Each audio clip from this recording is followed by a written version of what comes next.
All right, you guys, today we got a very special guest in the house. He doesn't typically do interviews, so I got to thank him just for that to begin with. But he's an original member of Terror Squad, and not just a rap group, the street team. This man has been around for so many historical events.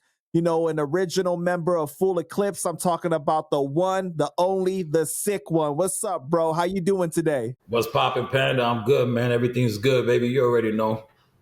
Man, I'm just so glad to have you in your time today. You know, I know you don't usually do this, so I feel very fortunate to be one of the platforms that's able to get an interview from you. I appreciate it, man. Yeah, I don't really do these things like this. I mean, I got my own podcast and stuff like that on a whole different genre. You know what I'm saying? But yeah, I usually don't get on stuff like this. Yeah, I just don't. I feel you, man. But for my interviews, I like to start at the beginning and really help people understand, you know, who you are, where you came from, and what it took for you to get to this point. So you're obviously from the BX, but what part did you grow up in? I'm from the South Bronx. I came up from Union Avenue in the Bronx, between right off of Boston Road and Prospect Ave. But I came, you know, as a shorty coming up. You know what I'm saying? That's where I lived at. That's where I came from Union Ave and between Prospect Ave and Boston Road. And what was the household like? You grow up with like both your parents, any siblings? Now I grew up with my mom's. I only have three sisters. You know what I mean? So you know, it was me and my other sister growing up. But that's pretty much it. Me and my sister and my mom's. That's just about what it is. When we was, because we moved, and you know the whole. If you're a New Yorker from back in the days from New York, you know you never your moms or your parents or whatever never lived in the same spot for too long. Everybody used to move around like crazy. When we landed in excuse me, in Union Avenue, that's when, you know what I'm saying, we pretty much put our foot in the ground right there. And that was just like the whole beginning of me, and as a kid growing up, teenage life and all of that, all the way up to, you know, to when I left and came to Florida. But I was there for many years, and there's always been only me, my mom, and my sisters. And you're the oldest or the youngest? Nah, I'm the oldest. Yeah, I'm the oldest. Wow. So you definitely was looking out for your sisters, being that protective role, right? Absolutely, man. Since I was 13 years old, I was already in the street. Right. And you're full-blooded Puerto Rican? I'm Puerto Rican Italian. Puerto Rican Italian. Okay. Yeah. So what was it like growing up in the 80s, right? In the traditional Puerto Rican household in the Bronx? In the 80s, you know, I'm a 70s baby, but 70s. Okay. you know, in the 80s is when we was actually in the street. You know what I mean? Right. Just growing up with mom, it was always a family thing. You know what I'm saying? You know, typical Puerto Rican household. You know, Thanksgiving, Christmas, New Year's, we always go to the Weller's house. You know what I'm saying? To my grandmother's house, and we just spent. I was just a close knit pretty much close knit family. We never was like we always knew about every person in our family. You know what I mean? So you know, we was pretty close. From visiting each other to just, you know, every time the holidays come, everybody gets together, everybody flies in, come from wherever the fuck they from. And you know, and it was pretty close knit family. We were in like it wasn't no wars with families and stuff like that. It was very, very, very close. Mm-hmm. So who's Puerto Rican and who's Italian in your family? Your mom? Or... From my father's side, is the Italian side. Got you. Okay. My mother, 1,000,000% Puerto Rican. And so you're growing up in the Bronx with a single mom. Was that tough for you? I can't really say it was tough. You know what I'm saying? I mean, it was just at that time, everything was normal. You know what I'm saying? It was normal to me as, you know, coming up. You know what I mean? Well, when we was younger, I could say up to 10 years old, I never left my house. I was always in my house. My mom was pretty protective of us and never let us go out, never let us go outside and stuff like that. So, you know, we was pretty much what we call window kids. We was always in the window and shit, looking at everything that was going on outside. Right. So, you know, we never, you know, I never, as a kid, never, you know, and to be honest with you, I don't even remember like my childhood before maybe 6 years old. I'm straight up, I don't even remember. I don't even got pictures, bro. of when I was young and stuff like that, or even baby pictures or anything. It's crazy because there's one picture that exists of me when I was really, really, really young, and I didn't even know about the picture until I saw it. And my cousin, Big Earl, he's the one, and his wife saw it, and they saw it at a I think it was a historian hip hop museum. So somebody took a picture of me when I was really, really young, and they ended up putting it in their book. That's So crazy. yeah, and I completely forgot about that. Didn't even remember it until I saw it. I was like, oh my God, that's what was me. And then so yeah, that was the only picture that, like, as a young kid, that's the only picture that I really have that I could see that I saw. I really don't. I don't have nothing like that. All I have is pictures of growing up after like maybe 13 years old, with the real Terror Squad, the original. We'll get to that, but yeah. So did you never have your dad a part of your life at all? Like, did you ever meet I met my father. 3 times in my lifetime. In my lifetime, not bad memories of him or anything like that. But I only met him like 3 times, and the typical thing too. I'm gonna come pick you up Saturday, and then I never see him. You know what I'm saying? Never heard of him, nothing. You know what I mean? So we get that. That's what I grew up with. That's the memory I have of him. Pretty much just non-existent. So my mother was my father growing up. as for many people growing up in the inner city, when you lack that other person in the household, the mom steps up and like tries her best and does what she can. You know what I mean? Yeah. But did you ever have a conversation with your dad, like why he wasn't in your life? Nah, I wasn't old enough for that. I wasn't old enough for that. I was really young. You know what I'm saying? I think I was about 10 years old when I actually physically met him. And he picked me up. I remember he picked me up. He was the manager of in Manhattan somewhere. The garages, when the garages were underground and shit. I remember he used to be a manager of one of those places, and I remember spending the night with him, and I slept on a mattress and shit in the fucking garage. I'm telling you, that was my memory of him. You know what I'm saying? But it was, to me, it was a good memory because my pops. You know what I'm saying? And that's the first time I ever got to meet him. You know what I mean? Because I never grew up with my father, never knew even how he looked, nothing. So that was pretty much the only thing that I had with my father was that. That's crazy, but it's like I've watched your interview that you did, and you were talking about how it's so important, like what it means to be gangster, like to be in the household with your woman, taking care of your woman, taking care of your kids and everything. So it's like, because you didn't have that father figure, it made you a better father because it made you step up for your kids and the people in your life. Yeah, it definitely may be a better man, better father. I always tell everybody that I didn't become a man until I was like 35 years old. That's when I became a man, when I was 35. Anything before that, I was still a child. You know what I'm saying? Still a kid's mind and still street. You know what I mean? So when I hit 35 years old, it was like when I felt like everything just turned around for me. You know what I mean? And I was like, yo, uh, I got to go that way. You know what I'm saying? Because this way over here, it was nothing there for me. It ain't nothing there for me. You know what I mean? So it was, yeah. I mean, and it's important, man. Everybody's a, gangster this and gangster that. Nah, it's nah. I laugh at a lot of things when I see so many things. I laugh at it because people forget that I was there. I saw you. You feel what I'm saying? I saw it all. I ran with it all. And when you hear stories after the fact, it's like, oh shit, word. Somebody hit the edit button on that, huh?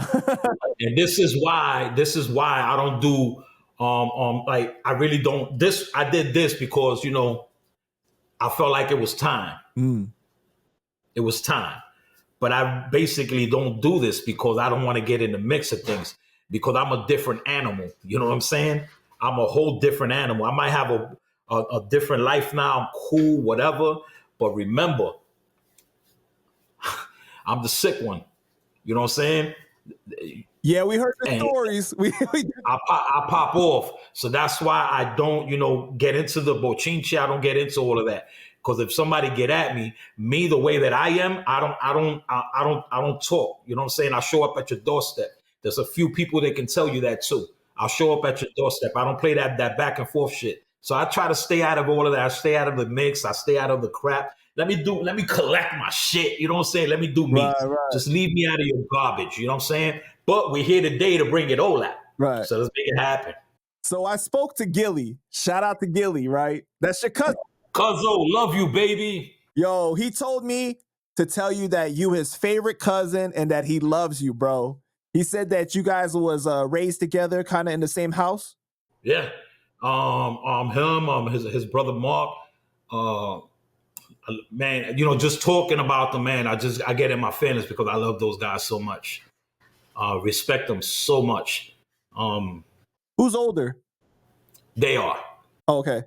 They are. I was the little jit watching them motherfuckers running around and shit and talking about how they gonna go to the pool and this and that, and I couldn't go. They never invited me nowhere.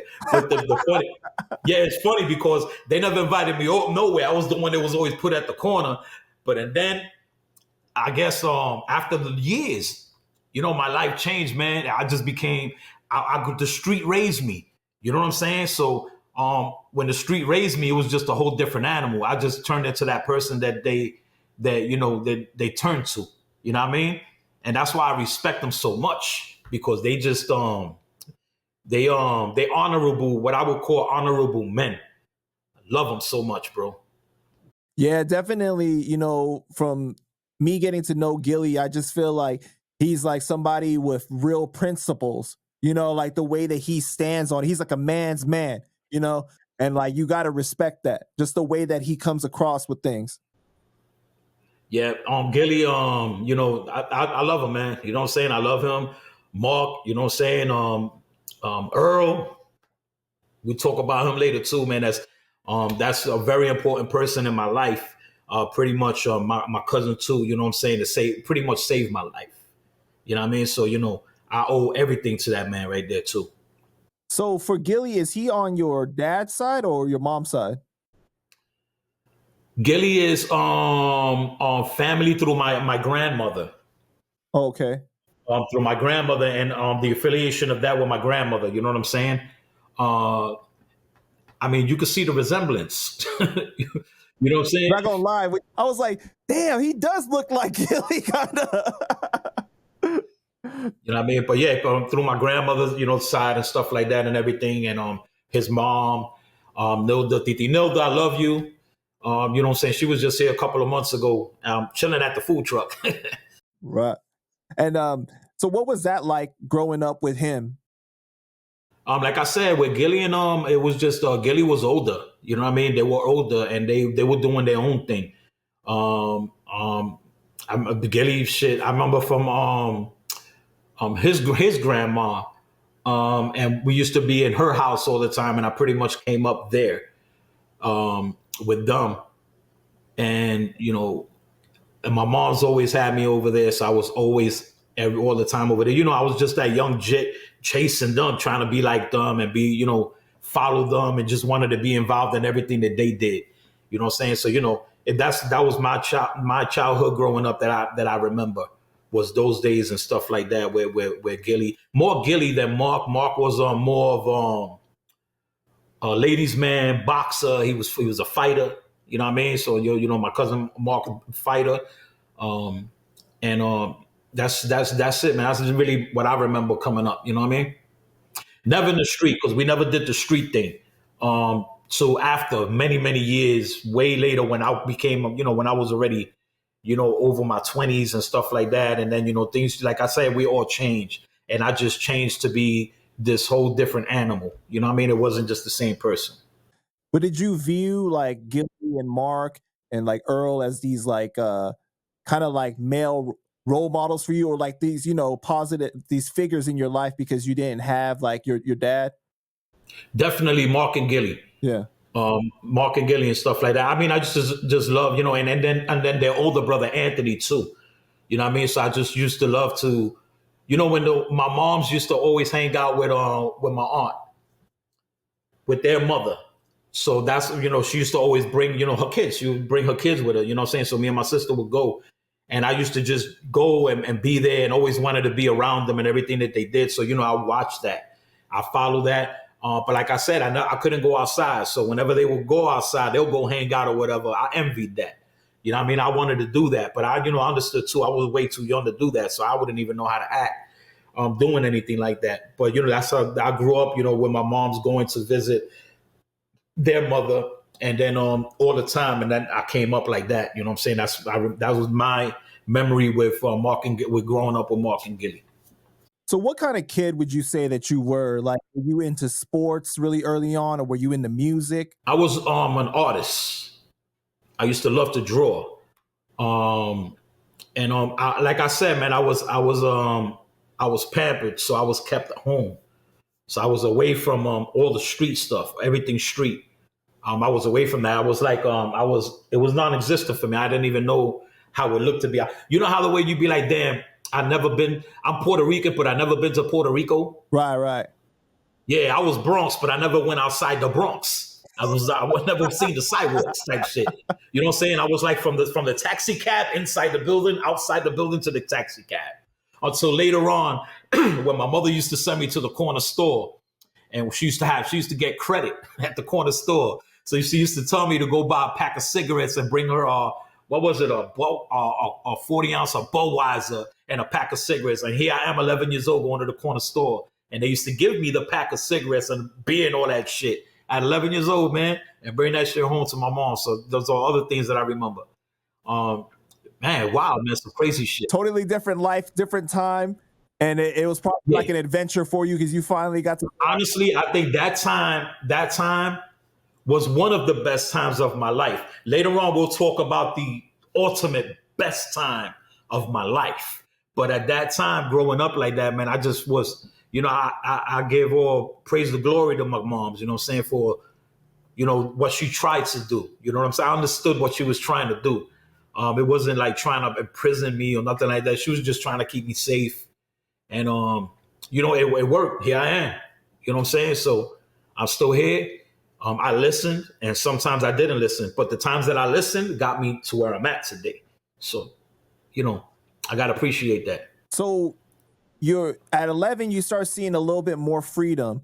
But at what point do you start jumping into the streets, or did you start to go into sports a little bit more first? Because I know that you kind of went that route a little bit. The what? You went, didn't you play Little League and stuff? Nah, football. Football, okay. Yeah, football. I started playing football at 13. That's when I started going out. That's when I was literally outside. We moved into the building where we were when I was 11 on Union Ave. And then at 12 years old, I started getting more freedom. I'll go to the courtyard and shit. You know what I'm saying? My mom used to let us play in the courtyard, 12 years old. And then 7 o'clock, we had to be upstairs. We used to be like, yo, as soon as the shade goes down in your window, you need to get your ass upstairs. So that was our cue to get upstairs. But at 12 years old, that's when I started going outside. But she never let us leave the courtyard unless we had to go to the store for her or something like that. But yeah, she just pretty much was in the courtyard. And then at 13 was when things changed. At 13 is when I started meeting people. And then I started getting the friends, started getting more freedom, and then more, how you call it? I wasn't scared to go anywhere, you know what I'm saying? And then I started not listening to mom. That's what I'll tell you. Sometimes you listen and sometimes you don't. So this was the times when I wasn't listening to my moms. And I used to just leave, go to different blocks, and that's how I started exploring everything. And then that's how it started. And then got into football. So yeah, I got into football at that age, and then I found I didn't find a friend of ours. They used to play football. I used to play football with them in the street or whatever. He was like, "Yo, I play with equipment and all this and that." So I was like, "Yeah." So he invited me out one time to go, and it was in Bear Mountain. Bear Mountain, dog. I didn't even tell my mother nothing. I went with these fucking strangers in a car and shit just to go play football. And that's how I started playing football, with leagues and things like that. So at that time, it's such a critical point in your life because it's okay, you finally hitting puberty. You finally, it's at that stage where it's man, any decision you make could determine your life either way, right? Because then like you're starting to get to that point where it's like, I'm gonna start making more of my own decisions. I'm not listening to mom as much anymore. So at that point, are you starting to decide to go into the street activities, or are you just focusing on sports? Nah, nah. It was more streets than anything. The sports was just there, that just to have fun and to play, football and stuff like that. But it wasn't like something like career thing or nothing like that. It was just football. That's what everybody did. We played football. When it snowed, we played football. When it didn't snow, we played football in the streets and fucking break cars and shit like that. You know what I mean? But me, it was more street, and it turned around when I went to junior high school. When I went to junior high school, that's when the fighting started, and I started fighting a lot, uh, and it was getting a little out of control. And then we just took it to the street, and then the courtyard where my mother used to not let me leave, pretty much became our haven, and that's it's just the junior high school thing. It started pretty rough with me. That's why I just started learning. I just didn't want to go to school. I didn't want to do none of that. But I knew that there was ways to go to school, but not go to school. So we used to just go to junior high school. And I think I was 15 years old, 14, 15, something like that. And I used to leave the junior high school and go right around the corner. It was 158. Used to go right around the corner. And that was the introduction to Forest Projects. Okay. Right around the corner was Forest Projects, but there was a high school there that was Morris High School. So I started hanging out at Morris High School, but I was in junior high school. So I started hanging out at Morris High School, started meeting a lot of people, a lot of dudes. And that's when I started getting introduced to the guns and all that. And then my first gang. So And the first, what is the allure for you at that age? Like, why are you interested in going that route? Is it like you bored, or it's like that's like kind of like the influence that you're just seeing around you, and like you seeing people get it in the streets, and that's like the route you want to take? with me, it was just the influence. The influence. It was the influence, man. Just seeing the people and seeing what they were wearing, because these are things that I couldn't afford. You know what I'm saying? I had a single mother that used to work at Hunts Point in the apple factory. Feel me? I didn't even know what a color TV was until I was like fucking 11 years old. You know what I'm saying? My mom's bring home the first color TV, and I remember it had a wire attached to it and a button. So she got a TV from a hospital, bro. It had a button where you could change channels with a button. And that was the first time in my life that I found out the Smurfs were blue. I thought the Smurfs were were gray and black. Didn't even know they were colored until she brought that TV home. So just, I'm probably going to be jumping back and forth a little bit. Right. But, that's just the shit that be hitting me as we go. But as with the block and that was my first introduction to Forest Projects. Not to the family. I call my original Terror Squad brothers and sisters my family. Not necessarily, Terror Squad, TS, whatever. But that was my family. But I didn't meet the family yet. When I first started playing hooky from junior high school, hanging out in front of Morris High School, everybody thought I was in high school. Nobody never knew I was from junior high school because I never told nobody. And then I ran into some dudes, and they was in this gang that was called THB. That was called the Hughes Boys. So they was way far from where we at. They was from Hughes Avenue. And I started rocking with these dudes for a minute. And that's where the starting to learn how to rob came from. I used to go with them to the bus stops. And we used to rob people in the bus stops for their bus passes. So we used to take everybody's bus passes. And then I used to go with them, I think it was to Clinton High School. And we used to sell the bus passes to everybody over there. So that's where I got my little hustle from at first, was to get money, because I didn't have no money. I didn't have no job. I didn't know nothing about working, nothing. My mother wasn't giving me no money. It was rough. And then I wasn't even into the drug game at that time. At that time, it was just going to bus stops. So then I started going to my own bus stop at my block, around my way, at a place called The Ranch. It's Davidson Little Davidson Projects, and at the ranch. That's where Sace is from. With Sammy, my boy Sace. That's where he live at. It's a lot of stories too. That's gonna come from that. But in that corner, that bus stop, I used to, I'm not, now today, I'm not proud of it. You know what I'm saying? But at that time, it was like my grand hustle, man. I used to be at that bus stop, man. I used to just rob everybody for the bus passes, and then it got to the point where nobody wanted to go to that bus stop no more because they knew what was going to happen. So we moved to the next bus stop. So the next bus stop was everybody that was going to a high school. So we needed to hustle. Before you get into that, though, so at this time, you got the ratchet? No.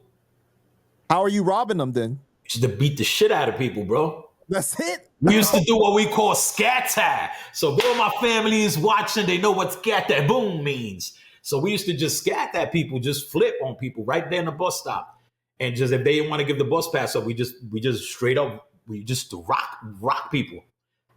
The gunplay came later, you know what I'm saying? When we had to have the gunplay at that time, it wasn't really that, like that. You know what I'm saying? We would just flip on people. Dude, we used to run with crews. You know what I mean?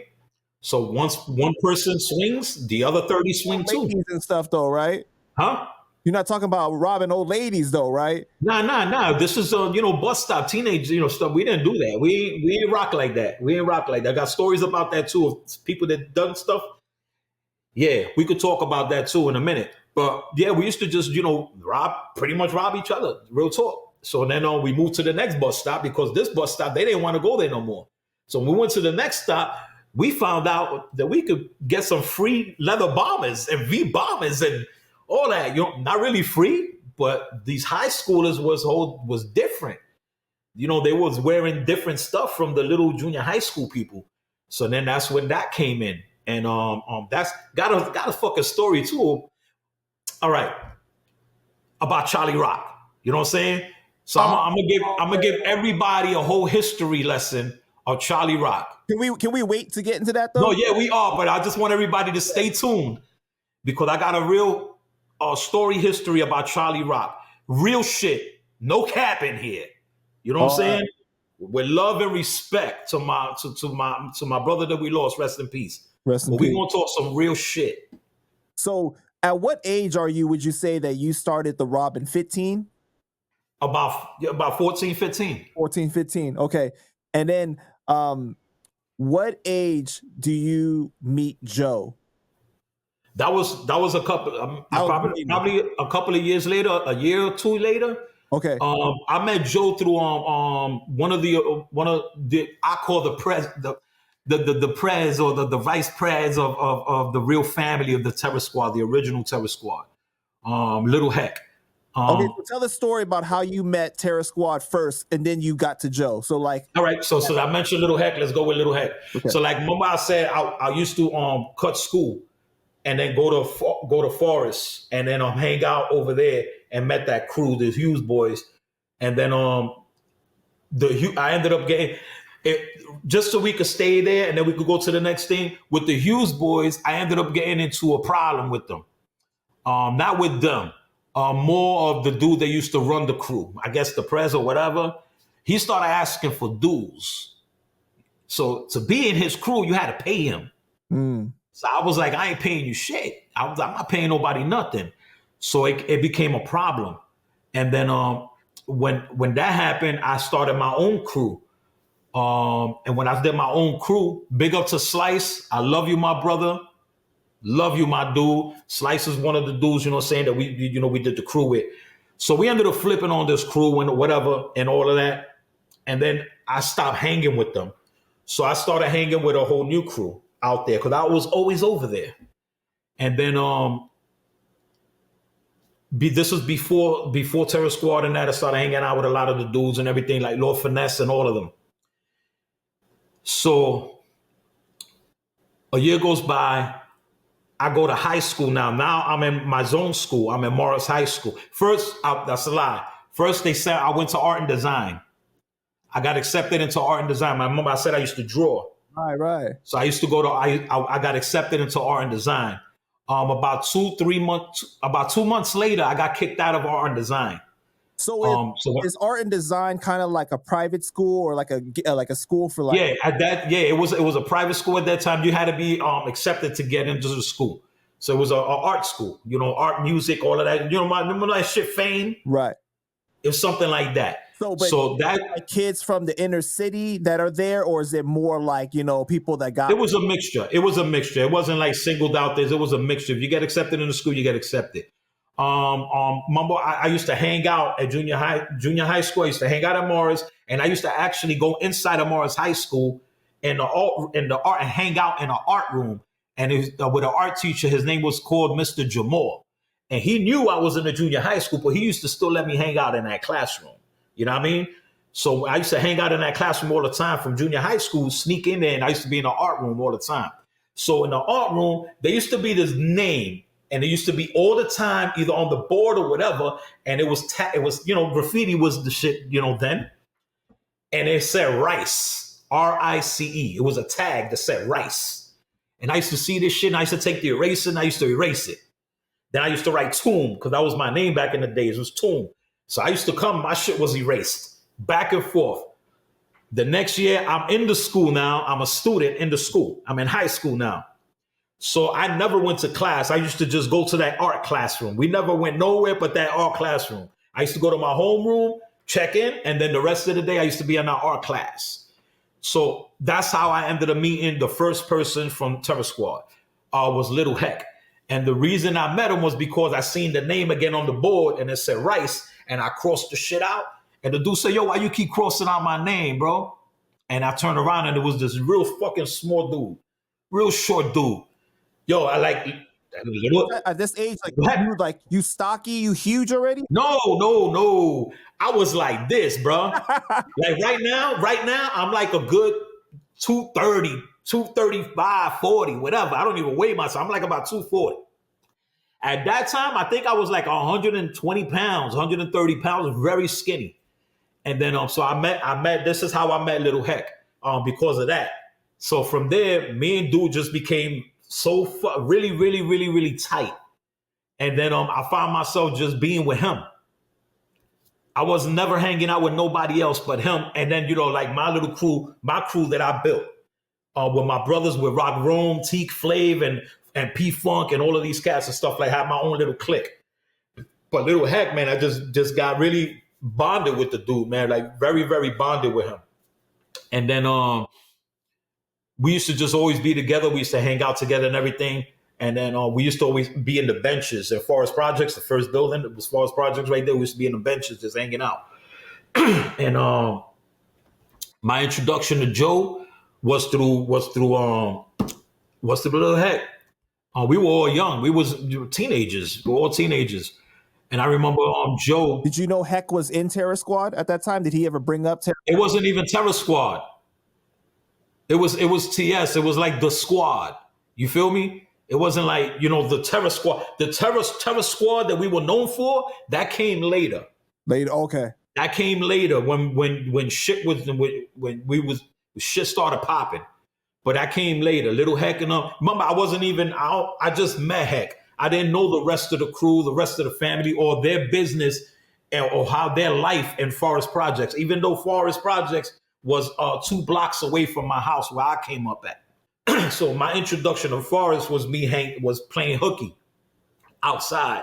And then the introduction to the gates of Forest, to get into the gates, was Little Heck.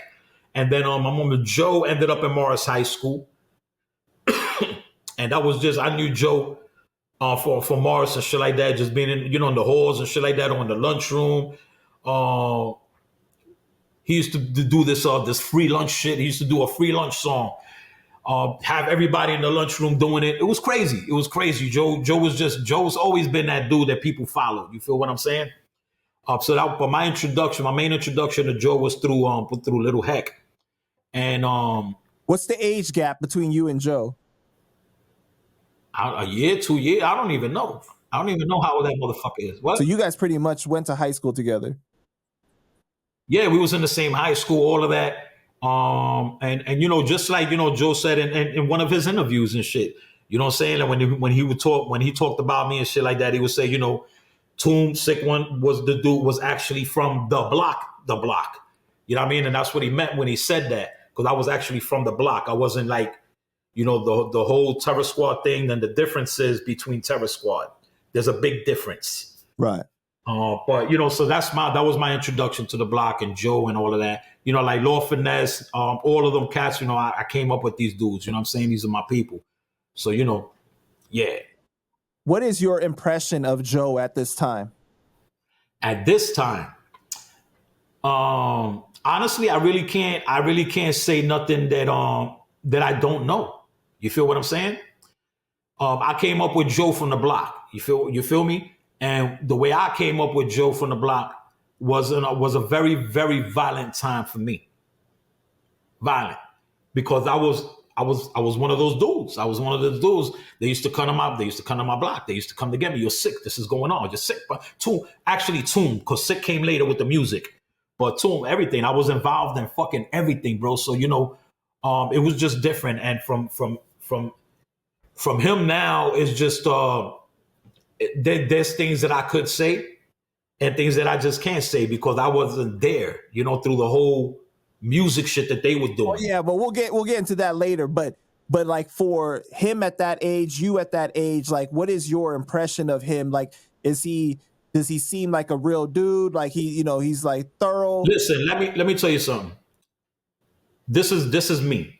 This is me. This is I'm not gonna say original Terror Squad. I'm gonna say real Terror Squad.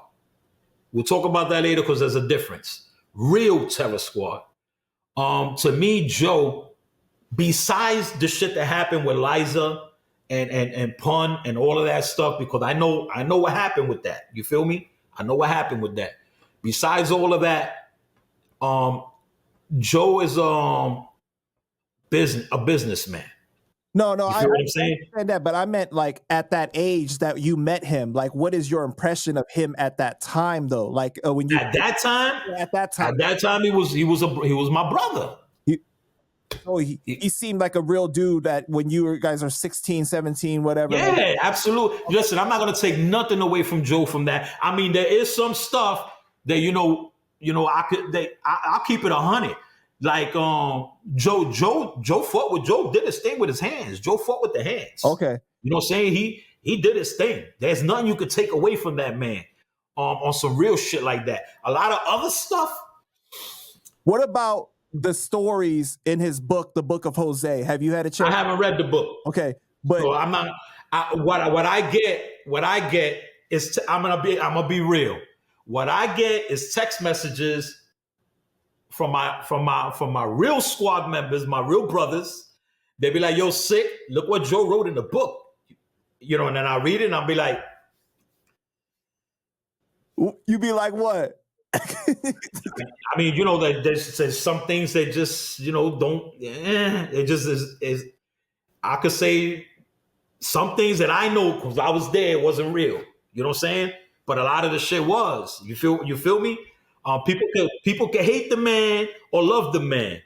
You know what I mean? But there's a lot of shit he wrote in there that was very accurate. Okay. And not too accurate because I know nobody want to go to jail. But there was some stuff in there that wasn't that I don't know, man. It just didn't happen. It was embellished. Some of it was embellished. I think so. But it's a book. You know what I'm saying? You do that with books. Do you? I mean, I don't even know. You know what I'm saying? But yeah. I'm gonna say it like this: we was the real team members, the real squad members, the real family niggas. I would say this: the shooters, the real shooters, the dudes that used to actually, you know what I mean? The dudes that used to actually do that. I've never seen Joe there when we was at war with blocks, when we was at war with Paru, when we was at war with all these different fucking people. We was at war with almost everybody at one time, bro. And it wasn't like at war like we throw water balloons at each other. It wasn't like that. It was some real shit. We lost a lot of people. I think there was a time that we was at a funeral home every month. Wow. No, and I'm not capping. I'm not bullshit. We was in a funeral home every fucking month burying somebody. Real talk. And that was crazy. That's when we knew shit was like, crazy. And we never traveled really alone no more. We used to, every time we go somewhere, there was 20, 30 motherfuckers with us. If you don't see them outside the bodega, there's 30 people inside of that store. So, we never moved around alone like that because it got to that point. But I could say, that I didn't see him there. He wasn't there when we was, at war with dudes. You know what I mean? We was there when he'll come get us. You know what I'm saying? And we'll be about that life. But as in ever carrying a gun, I've never seen nothing like that. So what about the stories about him like running up on other people's blocks and basically stealing their corners? He said like, he's like, he did that to like grown folks where he was like a teenager, basically. I don't know about the robbing the drug dealer things or nothing like that. I know for sure that he ran up on blocks. He did with us. Right. You feel me? With us there. Other things that he did, rest in peace with Tone. Right. Which is AKA Tony Montana, which I know that was like fucking Joe's brother. Whatever they did on their own time, on their own thing and stuff like that, I can't say anything about it because I wasn't there. You know what I'm saying? I'm only gonna say what I saw. I don't go by what I heard from the next nigga. You know what I mean? I go by what I see. If I see you bout it, then I know he bout it. You know what I'm saying? If I hear that you said something and I was there, I'm not gonna cap for you. I'm gonna be like, you're just fucking lying. You know what I'm saying? I'm gonna keep it 100. But whatever popped off, like when he used to run with Tone, because Tone was one of the realest niggas out there. You know what I mean? And there's another story too that I want to clear up later too with Tone, because it was an accusation that was made by Fat Joe. Okay. So I want to clear that shit up here today too, about Tone. But Tone was one of the realest niggas that you could ever meet out there. Real dude. He wasn't just a gun toter. He was a shooter. You know what I mean? He was about that life. And him and Joe used to run a lot with each other, even with Giz. Rest in peace, Giz. Giz is actually the creator, the guy that started Terror Squad. So rest in peace to my guy. That guy right there, legend. But as in everything else, man, I can only speak about what I was there, what I saw, what we did, you know what I'm saying, and everything like that. So, So were you there for that situation that he talks about where he says somebody tried to kill him like 8 different times and like 2? All right, let me tell you, this is with Howie, right? Let me tell you another story. This is why the sick one is so fucking great. Howie was my dude. My dude. How I met Howie in Rikers Island. I was in Rikers Island. I was doing a little stint in Rikers Island. And I met Howie in Rikers when he came. He just got rearrested. If people was watching this from back in the days, you know that Howie's parents, right, was really about that life too. Howie's parents was the ones that was on the news. They got put on the news back in the days in New York and in the newspaper. The couple that got arrested that they found $100 bills wallpapered in their house. That was Howie's parents. Real talk. They had fucking $100 bills wallpapered on their house when the feds raided them. Wow. So Howie came up in that life. So Howie was like a real street dude. You know what I'm saying? Like motherfuckers was horrified from this dude. He went shot several different times. But I met Howie in Rikers. And me and Howie ran together through the whole stint in there. And so, I know a lot of stories from Howie that Howie shared with me. And, stories I shared with him. Now, as with the story that you're talking about with Joe, I never heard of that. I'm just keeping 100. It probably happened. I don't know. But I never heard of it. And I was there during this time. But I never heard of something like that. You know what I mean? And that's something like he would have came to the crew and been like, yo, this motherfucker tried. He would have. This is why I don't know if this really happened or not. And the reason why is because there's been times that people's done things similar to that, and you wouldn't find the person again. You understand what I'm saying? Mm. You wouldn't find that person that tried to kill you. That he would disappear. He'd be gone, done, out of here. So this is a time that something like that would have happened. We would have made sure that would have got taken care of, because we did a lot of we did a lot of foul shit when we were young, man. A lot of crazy, stupid shit that when we was young, very stupid, ignorant, and things like that. But at that time, it was just our life. That's the way we lived. That's all we fucking knew. We didn't know nothing else. We didn't know nothing else. We only knew how to get in and get out. That's it. But yeah, man, I don't know. I don't know. Do you know if he had beef with Calderon or Boy George, like he claims? And that's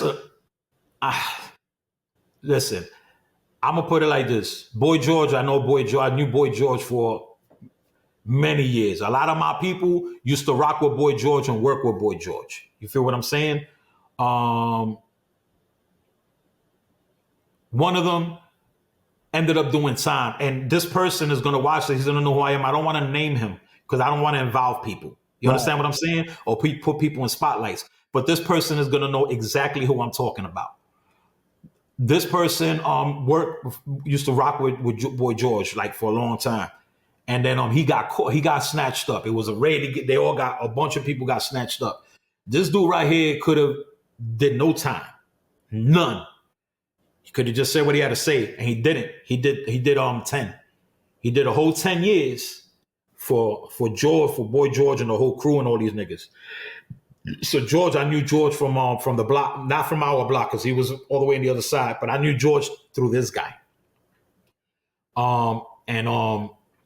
As with beef, like I don't think it was more beef than, I don't know, man. I really can't really speak on that because I wasn't there. This is something that's weird to me. And the reason is weird to me because if we crew, we family, we people, we share everything, especially beef. And every time when he had a lot of beef, we all had beef. We used to all share it with each other because we all ran with each other to take care of beef with each other together. So something like that, I never heard of nothing like that. Home having beef with him or anything. Like it may have been possible, possibly, but this is a fucking guy that you got beef with. My dude, you gone. Real talk, you fucking gone. This like dude really was that fucking guy. He was that guy. Like you don't have beef with this person, so I don't. Maybe maybe a disagreement, maybe, but beef with him? Nah, I don't know, man. I don't know. Yeah, and that's the thing that, Charlie Rock, rest in peace, that's what he was saying. Like he was saying that the reputation of these guys that Joe was talking about, that he had actual beef with, like Boy George, Calderon, it's like, bro, like them some serious dudes that you would not be able to necessarily walk away from. Man, roll a clip. I heard that story. He also said he had beef with some dude named Boy George. Let me tell you a little science on Boy George. The dude Boy George was the first, well, not the first, but one of the most known drug kingpins in the Bronx. This guy was 18 years old, multi-millionaire status. The dude was so lethal that he got locked up in 1988. What year are we in today, Panda? 2023. And the boy is still locked up. Damn. Since 1988. I believe they gave him a triple life bid. Again, Boy George was a kingpin.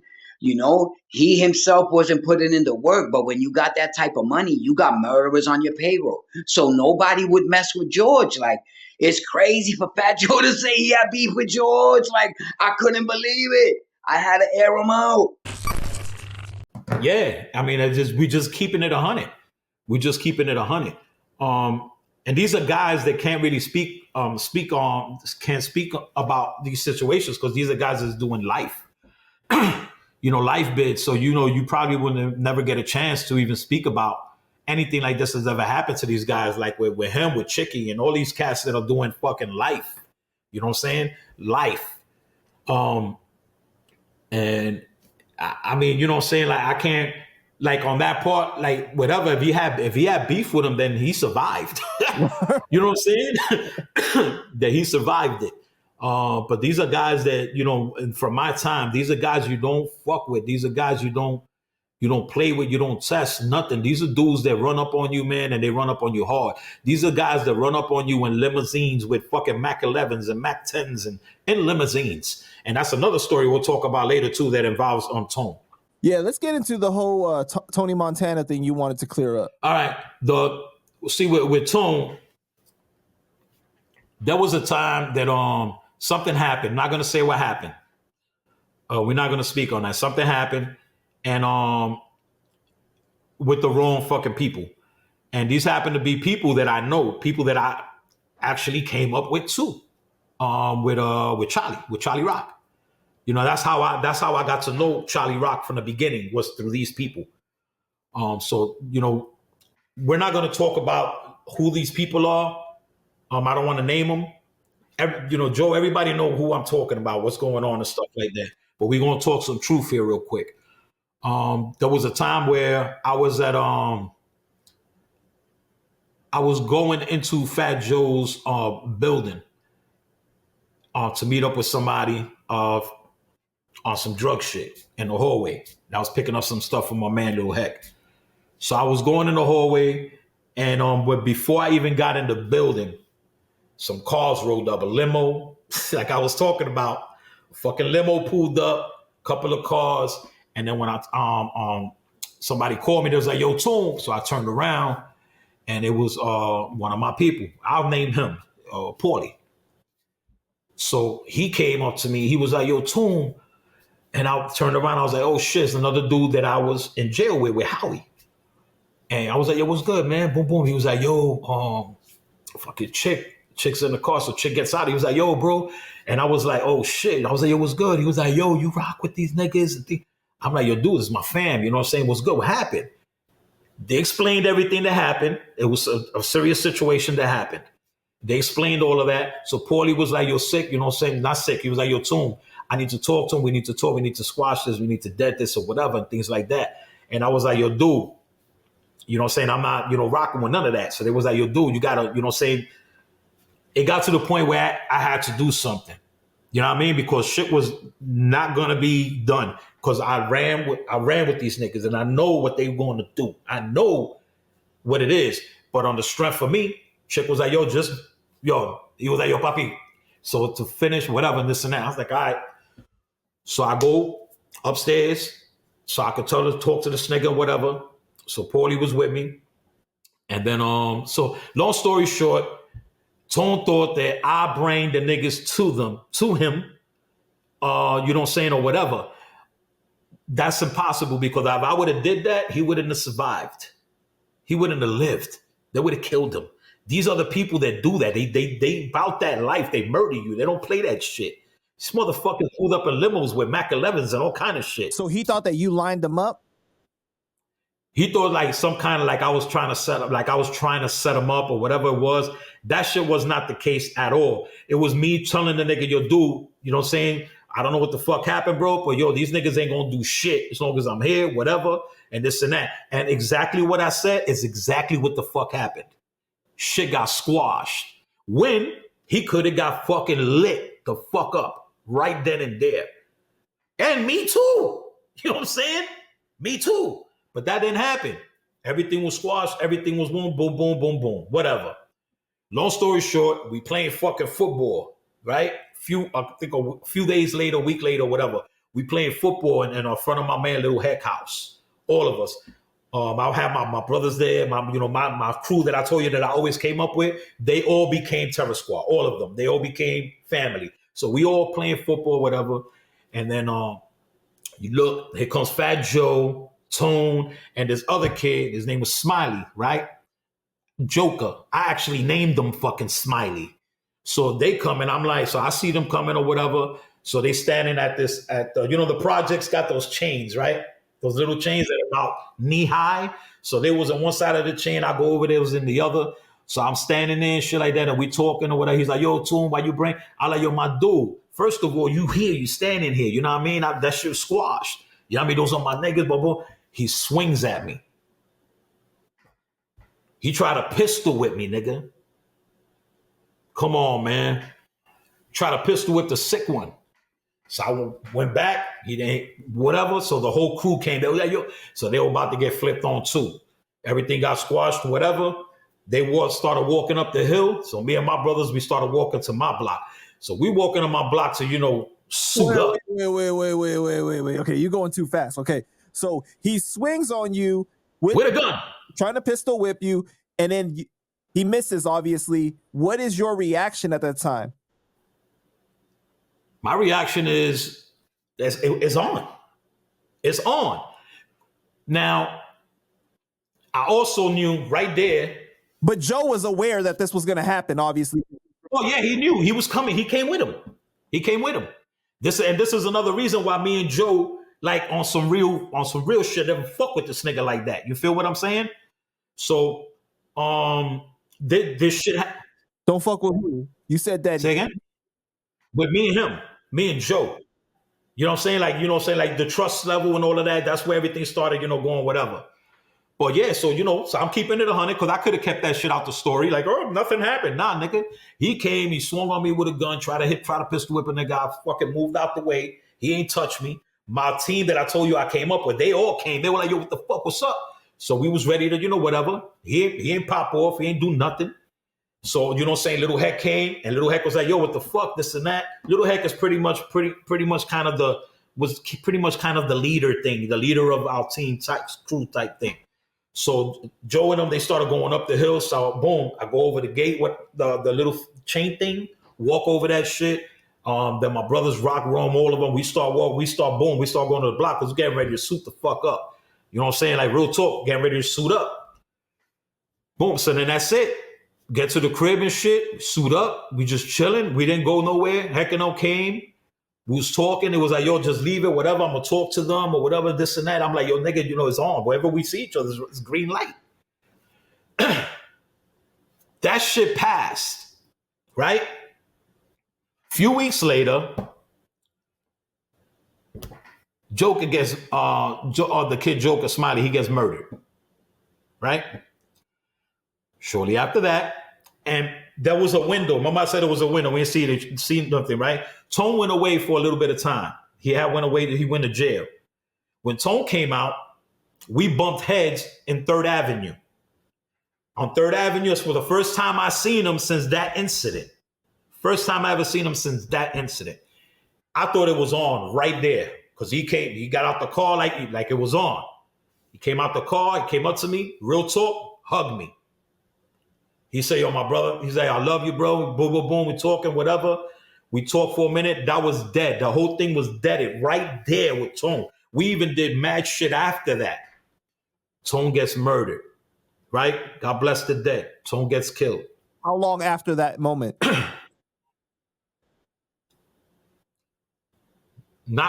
don't think it was too long. I don't remember I really don't remember how long or nothing like that. But not years, like months, maybe. A few months, I think it was a few months after.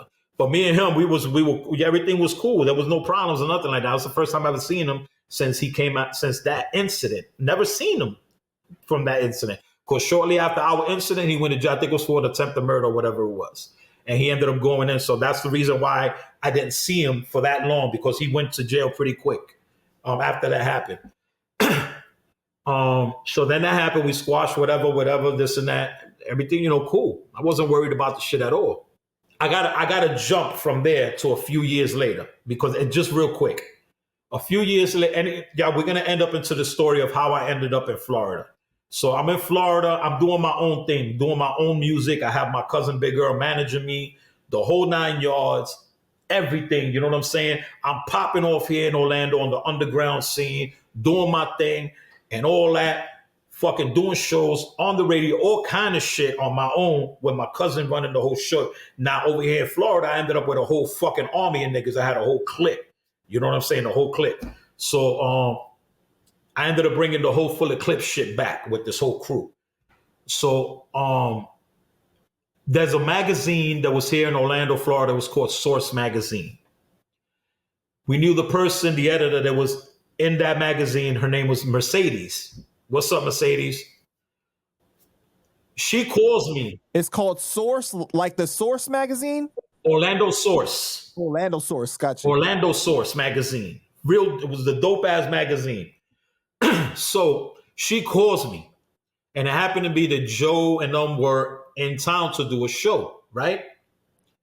So she's like, "Yo, Sick." At the time, I'm already the sick one. Yo, Sick.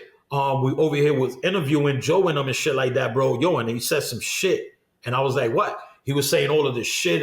He was saying a lot of fucked up shit about me, back and forth, all this crazy shit. And then God bless the dead too. Flex was alive at that time. Fu Flex. He was from the Block family, nigga. You know what I'm saying? And so he was talking shit too about me, and I'm like, the fuck? That's crazy. And I'll tell you why that's crazy later. But I'm like, why he's talking shit? He's talking shit to you over the phone, or you? No, he's talking shit in the interview about me. Oh, in the She's interview. calling me, telling me everything because she recorded the whole interview. So before the shit even got in the magazine, she let me hear the whole fucking tape, the whole interview with Joe, and then Tony Sunshine, Tony Anthony was there too in the hotel, popping off on the mouth. You know what I'm saying? So I'm like, what the fuck? Like I haven't even talked to these, nothing. And the reason I bring this up is because in this interview, Joe said that I'm the one that fucking had, that they either set up or killed fucking Tone in the interview. So I'm like, who the fuck? Wait. Okay. But just off of street politics, like that's just not something that you just say though. Like that's crazy. And I got the receipts. I got them on fucking tape. You feel what I'm saying? I'm just verbally saying it. But she let me hear the shit. And we heard it. And the dude was try to say I had an involvement in that because of the beef that we had prior to that. You feel what I'm saying? Because of that beef that happened there, you know, with all the shit of him trying to swing on me or whatever. And then that it was ironic because the two people that came to flip on a nigga ended up dead except Joe. I'm like, man, if I'm gonna pop off the people that flipped on me, I'm popping off all three. You feel what I'm saying? But it wasn't like that. It didn't even get to that. Little Head got involved, the family got involved, and we was like, yo, that none of that bullshit. We ain't doing that. You know what I'm saying? So we left it at that. I didn't even hear nothing about this shit for years. Here I am living my life in Florida, trying to get on, doing fucking music or whatever, and they do an interview, and then I was involved in your man. What the fuck are you talking about? You know what I'm saying? What is the context though? Like, why did you get brought up in that interview randomly? I don't even know, man. I know he was always talking about Sick as Tomb is not Terror Squad, whatever. You damn right I'm not Terror Squad. I have nothing to do with the Terror Squad label. I'm Terror Squad nigga from the block. I'm real nigga, real Terror Squad nigga. You feel what I'm saying? What Joe did was that he took the name of our crew. This was the name of our crew, our gang, our street, whatever you want to call it. And he took that name and then used it as the name of a record label. You feel me? Because all the cats that run with Joe, all of them, they weren't Terror Squad from the block. They Terror Squad from the record label. And that has nothing to do about who's real and who ain't real or who do this or who pop off. Nah, nigga. Has nothing to do with that. It has to do with Terror Squad. What is Terror Squad? Terror Squad is the real Terror Squad, where this shit all came from. It's from my block, from Forest Projects, a bunch of crazy ass Puerto Rican and black dudes that got together as one big thick ass family, and we got shot at, we got shot, we shot, we there's a lot of shit that we did for that motherfucking name. You feel what I'm saying? Under the name of Terror Squad, the real Terror Squad. Dude, a lot of people's lives got lost. A lot of people got hurt. You know, come on, man. Even our mothers used to say Terror Squad. You feel what I'm saying? Now, he did a business move. He took the name Terror Squad and used it for the record label. That's what he did. But there's nothing wrong with that. Don't get it twisted. There's nothing wrong with that. You feel what I'm saying? But don't mix the two, because they don't go together. They don't go together. Too many of us did so much shit in our life. Not that we proud, yeah.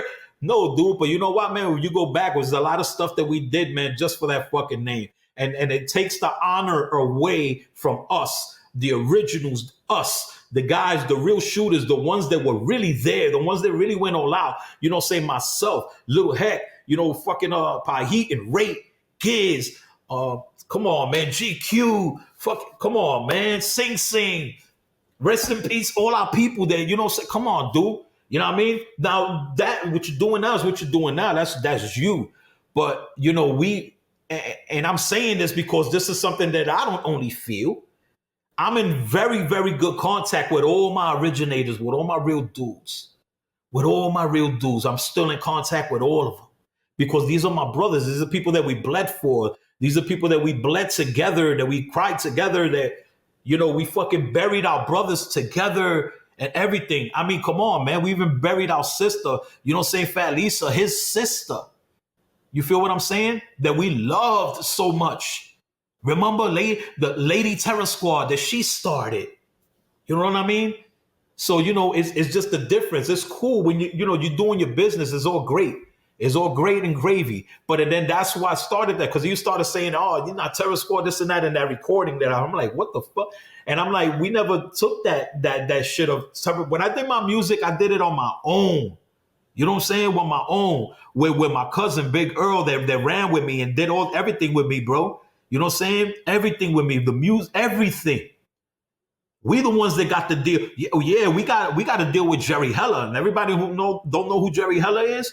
Jerry Heller is the one that started NWA. Is the one that put up the money for NWA.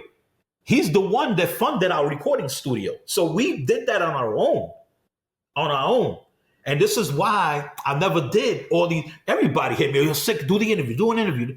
Nah, dude, because I don't get in the mix of that. You know what I'm saying? I don't want to get in the mix of that. Today it just happens to be is my day. You feel what I'm saying? I feel like talking now. I feel like talking today. And it ain't about downing nobody. It ain't about taking nobody's shine. It ain't about shitting on nobody. It's about talking real shit. No capping. No capping here. Just real shit. Just giving you history from where it started, where it came from, and everything. From pun, from everything. Everything. How did you guys feel about him using the name Terror Squad to be the group and then the record label? I ain't feel no way because I wasn't running with the whole record label at that time. I already exited. I was the first one to exit when I came to Florida. How did you get interested in music and being a rapper to begin with? I used to through Giz. Rest in peace to Giz. Gizmo. Giz, one of this kid, fire. When it comes to spitting, dude, fire. Then I just started rhyming, writing shit and stuff like that, and then I'll be with him rhyming and whatever, and in the park and 23 Park, and you know, and that because I was already Terror Squad. I was already in the crew, in the family and all that. Dude, I never went home. I fucking lived in Forest. I never went home. Never. What age? What age are we talking? 16 at this time? When it started. 16. 16. And then I just never fucking went home. And then so that's why I started with doing music or whatever. And I had my own style or whatever and everything like that, you know what I'm saying, coming up. And that's how the whole thing was. And it's crazy because I was the original Fat Joe hype man. What the fuck? Dude, I was the original hype man. I used to go with Joe everywhere, nigga. I used to, the whole crew. Listen, dude, Sig got a whole bunch of receipts. Go back to everybody. Everybody would tell you all the original, from Little Hag to the Pistol Pete that we know from the block, to everybody, man, from Bronx River, from everybody. When we used to go and run with Joe, because we used to go fucking mob deep with Joe to these shows and show face. And then when I'll get on stage with them, they'll be like, yo, pass the mic to Toon, pass the mic to Toon. Everybody. That's the way it was. That's the way it was. I wasn't the dopest rapper on the planet. I had my own style. I was doing me, you know what I'm saying? But I used to be there supporting this nigga, supporting him. You know what I'm saying? This is before Represent. Is this before Represent, the album? Before his first album? No, this was a Flojo. Oh, this was Flojo already. Okay, so the first album came out already, or is just the single? I don't think the album came out. I think it was the single. I'm not sure. I think it was the single. But we used to run with them every fucking where, everywhere, and that's that. When you show up and you got 100 niggas with you, people tend to respect you. That's a fact. People tend, and then but everywhere you show up is these 50 to 100 Puerto Rican motherfuckers. You feel what I'm saying? Everybody dressed the same, crazy. So and then crazy, and then you had a bunch of dudes that were really about that life, really crazy. That we were all on some shit. So, and then we used to not get invited to parties. People used to not tell us. They used to leave the block. We used to go to the block. Yo, where everybody at? They're not here, man. And they didn't want to tell us where they were at because they knew if we showed up to the party, it was over. It was that type of crew. You know what I'm saying? But we always ran with him. We did everything with him. And it's like I said, it ain't bashing nobody, it ain't none of that. It's just being 100 about shit. And that's where, I started getting more into the music. But it wasn't me into the music as I want to get a record deal or nothing like that. Nah, dude, I was still hooked in the street, nigga. I was still about that money. I was still about that, give me this and give me that. I was still about that. I was still that dude that'll wait for you in the fucking 10th floor elevator, shit like that. But that wasn't serious for me like that. It could have been. I could have got better at that time. I feel like I was fire afterwards. But at that time, I could have got better and, did the whole thing and everything like that. But I didn't do that, man. I was just too street. So you definitely think that the name Terror Squad benefited as the record label and the group and everything benefited because it came from the street team as far as like the intimidation and just like the respect on the street, right? 100%. 100%. It propelled the fact that he was viewed as a real dude. Like he really about that business. Like, let's keep this 100. Joe is a real dude. All right? Let's stop. Let's stop the capping. Let's stop all the bullshit. Joe is a real dude. All right? Joe just happened to be a real dude that had 100 niggas with him always. You feel me? There was a time that I had 100 niggas with me always. And it was because it had to be done. That's the way you got to move. That's the way you could move. You feel what I'm saying? You couldn't move by yourself. Not from the Bronx. Not from where we came from. Not from where we came from, because niggas will run up on you, man. It was that light. It was that shit. Motherfuckers was jumping out of cabs, lighting you up and jumping right back in that cab and leaving.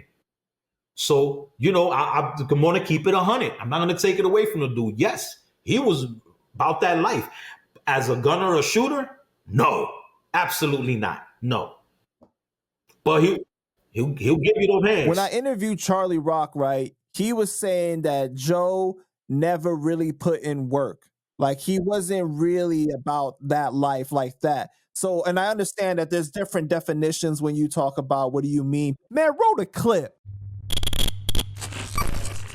You and Joe, you guys are out running the streets at this time and you guys had a reputation. Were you guys on the same thing or were you guys doing different things? I know you said that you were a stick-up kid at the time. Was he on that as well? Joe was never about that life. Joe was my little brother. I would shield him away from, he even says again in the book of Jose, Fat Joe goes on to mention that him and Tony Montana, who Tone became a G in his own right, who got murdered and got shot 8 times in the chest. Again, in his book, Joe says that while him and Tone was running around beating people up and on that type of level, Charlie Rock was already into the gunplay. I was doing heists. I was sticking up McDonald's and supermarkets. I mean, this is what he's saying in his book, word for word. And it's the truth. Joe was not putting in that work. Once I got arrested, him and Tone stepped up and they made some money. But as far as like that, being a gangster and putting in work, Joe was never known for that. You know what I mean? He'll beat somebody up or whatever, but there's different levels of putting in work. You know what I mean? And, Those that know, you know what I mean? It is what it is. Yeah, I seen that interview, and there's things that I disagree about that because, like I said, I got stories with Charlie Rock too. You know what I'm saying? Charlie Rock used to be with me too when I used to be going to Clinton High School and all these different high schools and robbing people for their leather bombers.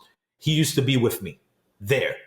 You know what I'm saying? I got Charlie Rocker's first bubble goose, and it came courtesy from the dude in the handball court in Clinton High School. You know what I mean? So there's a lot of stories, a lot of history that I could tell you some real street shit, real thug street shit. But like I said, I can't. Joe, a real dude. There's just no capping that. There's no changing that. People could love it, like it, or not like it, or dislike it. But Joe's a real nigga. Joe is a real dude. Did he do a lot of like real life street shit, like gangster shit with the guns and run up and bang, bang, bang? No. I've never seen that, and I came up with everybody. I've never seen him run up on blocks with the guns and all of that. But at the same time, you gotta realize something with different definitions of people's lives and how the way they run their life.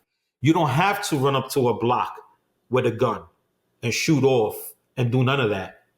You don't have to do none of that when you got 100 niggas that will do it for you. Right. Let's keep it real. And It doesn't, you know. what I respect about what you're saying though is like you could tell you're being fair. It's not just like you're purely hating on Joe or anything like that. No, you're saying he was a real dude. He is a real dude, right? He is about the business. Now, people have different definitions, like we said. Like Charlie's definition of putting in work is really letting that thing go, right? But you're saying like Joe never did that, but it might be because he never had to do that. Like somebody was a shooter. Like people specialize in different things, basically. But he down to fight. You always saw him fight. Joe, I've seen Joe go with the hand. I've seen Joe come get us, and we'll fucking. Usually the beef was like a few blocks away from us, so we'll just walk to the fucking beef. You know what I'm saying? So there's times that we went with Joe, walked with Joe, and as soon as we get there, he's with the hands. He's about that. You know what I'm saying? Joe's always never. If he had to fight somebody, he was never on like yo blitz jump him. Nah, Joe went in there, did his thing or whatever. And we were there, and it just happens to be there. We wanted to have fun too, and then people used to get hospitalized, and that's just the way it was. But you know, I just it ain't to clear things up for him or nothing like you know what I'm saying. I'm not hating or nothing like that. I'm just keeping it 100. I was there. I was physically there. I'm the dude that came up there, actually there. All these other motherfuckers can't tell these stories. They can't say this because they were nowhere near that. Nowhere near it. None. That's why I say there's a difference from the real Terror Squad and the record label Terror Squad. Because the record label Terror Squad dudes, it's not taking nothing away from them because I'm sure they live and they've done live shit. But it's the difference. They the record label dudes. Not the guys that where Joe actually physically came up from. Not the niggas that actually died for a lot of shit that had to be done. But as in Joe being real and not real, I'll put a stop to it right now. Yes, the nigga's, he's really real. He's a real dude. He about his shit. Let's talk about Charlie Rock LD, right? So you said that you had some things that you wanted to talk about with him, and also some of the things in the interview I did with him that you disagreed with. Remind me about the disagree thing, because we talked about a lot of shit. Well, you just said right now that you disagreed with what he had said in the interview. I'm not sure if there was a specific thing. Well, with the Joe being not real. Okay, so that part. With Joe being not real, he ain't about that life. Joe is about that. Now there's a difference about what is he about and what not about. You don't say shooter, no. Real nigga, street nigga, yeah. Yeah, you know what I'm saying? I'm not going to take that away from nobody that I came up with and actually physically seen niggas knock niggas out and do things and about that.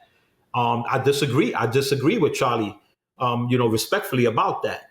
And I'm not going to say anything, even if there is physical negative shit that I got on Charlie Rock. You will never hear it from this point on.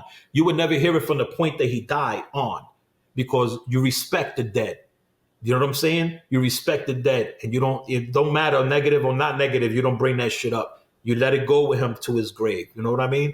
But I can just talk memories of Charlie. Wait. Let me stop you there, though. Okay, let me stop you there because I want to say I want to commend you on that because that's definitely a way of thinking that comes from the old school that you let the dead rest, right?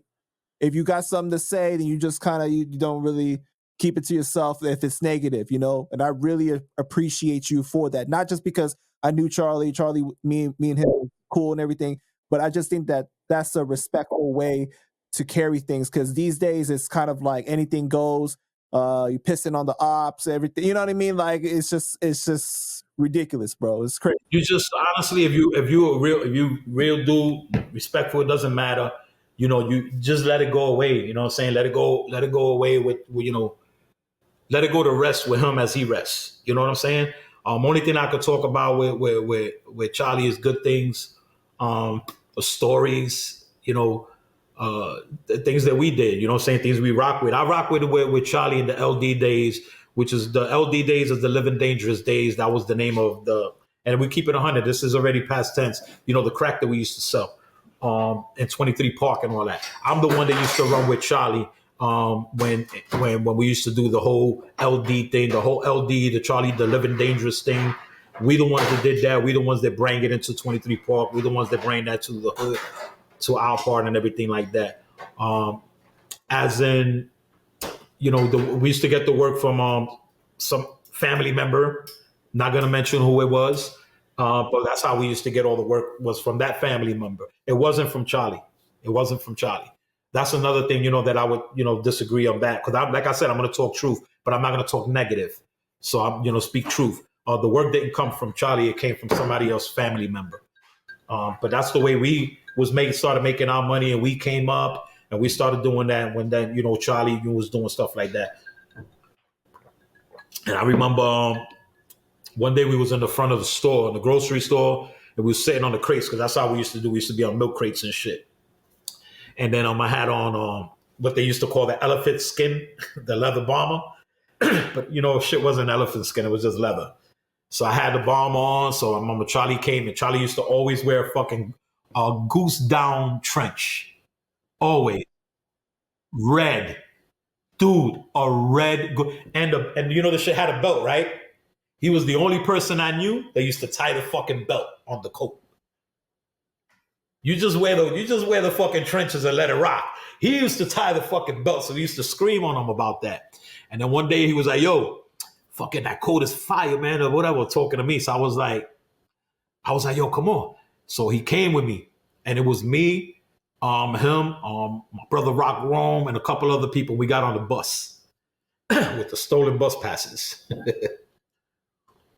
He said, "Where we going?" I said, "We're going to Clinton High School. We're going to go chill." So he's like, "Fuck it." So he rocked with us. He went with us to Clinton.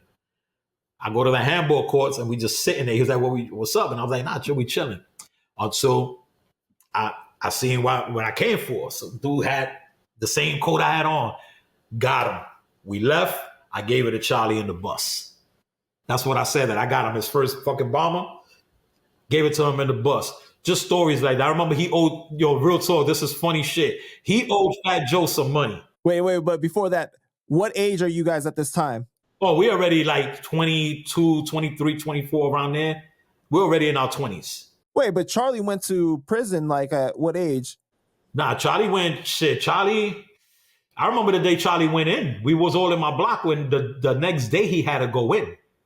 I don't remember the year that he had to go in, but the day before he went in to do all that time, we were all together in the block. We were right there in the corner of Union Avenue, just chilling and shit like that, drinking. They were smoking. I never smoked in my life. I never smoked. And they were all small. They were doing their thing and shit. The next morning, he had to go turn himself in. So, okay, let's talk about that. The situation when he got hit with with the case and everything. What was the vibe like at that time on the streets? All right. During that time when he did all of that, he used to not rock with the block. He never rocked with the block like that. That's another thing that I had a difference on, from when he was talking about that he used to, rock with the block and all of that and all the time and everything like that. I've been in the block since day one. I didn't. The introduction of Charlie Rock was years later. And I met him in Southern Boulevard. When I was chilling with Chicky, and I'm right across the street from the bakery. There used to be this little club thing up top in our center. Like they used to throw weddings in that up there, and I used to hang out in front of that building right there in Southern Boulevard. That's how I met Charlie, was in that block. But as in with him coming up in the block with us, and he didn't come up with in the block with us. He didn't. Maybe he did whatever Joe out of the block or whatever. Then yeah, I guess, but not. He didn't. He ain't come up with a terror squad in the block. That's another thing that I disagree on. But yeah, he didn't come up with terror squad in the block. But he used to be afterwards, later, when he had affiliation with Joe and things like that, and used to hang with Joe or whatever, out of the scenes, because it wasn't in the block. It was out of the scenes or whatever. That's where that came about. But I can't talk on that because I don't know what happened during that time, because he never spoke to me about that. So he was closer to Joe than anyone else then, right? Yeah. From my understanding, yeah. And you met him through Joe? No, I met him through Chicky and Chicky's crew. They used to call themselves the Mini Mob from Southern Boulevard. These are dudes that are doing that at that time. They got hit with fucking like fucking 10 life sentences type shit. Real talk. Like shit like today you probably get 5 years for. They got fucking multi-life sentences for. Crazy. But that's why I met him was from there. I met him from in Southern Boulevard, across the street from the bakery, and I was chilling with the dudes from the Mini Mob with Chicken and all those cats on Southern Boulevard, and that's how I met Charlie. Okay, did you hear the Tony Sunshine late conversation recently where he spoke about Charlie? I heard about it. Okay, well, he said that Charlie wasn't as big as of a legend that he made himself out to be, and Joe only played into it because he had love for Charlie. I knew Charlie when he rocked with I seen him with Chick, with Paulie, and all of these dudes and shit, these big guys, big fucking guys. As with Boy George, I don't know, I can't speak on that. I never seen him like we're rocking with Boy George and them. But I mean, as in, dude, it just, like I said, man, I can't talk negative, man. I just can't do it. I can't do it. With his passing, I can't. You know what I'm saying? Because then if I talk about it, I consider myself a respectful general. You feel what I'm saying? And generals know when to surrender. You know what I'm saying? And how to save the whole platoon. You feel me? And I am throwing in the flag and saving the whole platoon, because I'm just not gonna say nothing negative about Charlie. Now, what I can say, if I'm ask me this question: Hey, Sick, were some of the things not truthful? Well, Sick, were some of the things not truthful? No, there wasn't. That's all I can say about that. It wasn't. So what was let's go back to the situation when he got hit with were they considered murders at the time that he got arrested? Because it ended up becoming manslaughter, right? Yeah. Don't get it twisted. Fucking Charlie did some shit. Like, if he said he was gonna do something, don't come back. Don't come around. Just chill. He's gonna do it. You know what I'm saying? That's just the way Charlie was. You know what I mean? As we're running with all of this stuff, I'm not gonna answer that. I'm not gonna go into that. Running with all these people, I'm not gonna run into that. I seen him. I did see him because I was there. I seen him rock with like Chicky and these cats from the block and stuff like that. I seen him run with them. I never seen the. I'm not putting myself in no criminal activity at that time. You know what I'm saying? But I didn't. There's things I saw and things I didn't see, and a lot of the things that was said, I didn't see. You know what I'm saying? I just didn't see. And I've been in a lot of fucking situations, and I've been involved in a lot of shit, and I've been around a lot of shit. And there's just things that I could say yes or no about. I mean, if you're gonna talk about somebody on the ground, living, walking, I'm on it. But as for Charlie, I'm gonna let that man rest in peace. You know, he deserves to rest in peace. He is definitely an OG general. He's one of those guys. You know, but like I said, everybody goes through times in their lives where extra things is added in conversations that didn't happen, and sometimes things happened. You know, but both things happened. So what was your last conversation like with him before he went in? And did you go visit him like when he We was were with him. We were with him the night before. I was rocking with him every single day until the day that he went in. We were all rocking with him. We was, you know, we had our own little tiny team. That we was doing the crack and shit. We was doing the crack at the park and all that. Not doing it, but you know, selling it, whatever. But that's where, you know, that's where I started my game at on the drug tip was through Charlie. You know what I'm saying? It didn't come through from nobody else, from Charlie. And then it went into other episodes and other different things and other different chapters and avenues. But it all started with Charlie Rock. What was your reaction when you heard that he had passed? I mean, like everybody, shocked because he was just on your he was just on your show, and the next thing you know, he just passed. You know what I'm saying? He reached out to me several times, even on his live podcast. He had reached out to me. Unfortunately, I didn't reach back because a lot of people that know me from the original crew, from the original TS and shit like that, there's just people that I choose not to affiliate myself with. Not because beef or because of anything like that. Is because of my lifestyle today. You know what I'm saying? My lifestyle today. And I don't want to be dragged into somebody else's problem. Because like I said, I'm a whole different fucking animal. Get a problem with me, my dude, I'm going to show up at your fucking house. I'm real talk.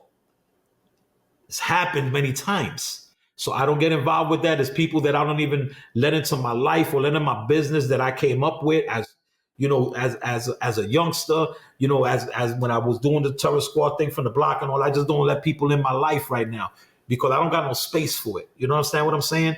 I don't want to be involved with other people's drama, other people's beef and shit like that. That's their shit. And I don't want to talk about it and be like, yo, sick, right? You was there, right? You was there. And then the problem is that I don't cap. So I'm going to be like, nah, I wasn't there, dude. You got the wrong bald-headed nigga. I wasn't there. So, you know, I'm just like that. So he reached out to me about when he first came out, when he first came home, when he was rocking with Joe, he reached out to me and I reached back out to him. I told him, yo, what's good? You know, how you doing, whatever, and everything like that. And then I never heard from him again after that. Like he never reached back out or anything like that. And then a few months ago, he had reached out to me, and then he did it through his podcast. So a couple of people hit me up, yo, Tom, yo, the fucking Charlie was reaching out. I just didn't want to, you know, do nothing. I mean, I followed the dude. I watched his videos. He made me laugh. I went through all of that. It was entertaining for me and everything. It's just, you know, people that you miss and, you know, and you just want to be able to control that. You understand what I'm saying? You want to control who's around you and who's not around you. And that's the way I live my life right now. I control who's around me, who's not around me. You know, there's a lot of things I got going on with my life that I can't have certain things around me. You know what I mean? I just can't because I'm a sucker, bro. I fall into violence quick. You know, and my wife tells me that shit all the fucking time. You know what I'm saying? Like, you know, but that's just me. But I know how to stay away from certain people. And it's not because I don't like them or nothing like that. It's just because I don't want to be reminded of certain things and I don't want to be pulled back in of certain things. I just don't. It just doesn't make no sense to me. Dude, this is fucking over 30 years already. You feel what I'm saying? Right. This is over 30 years.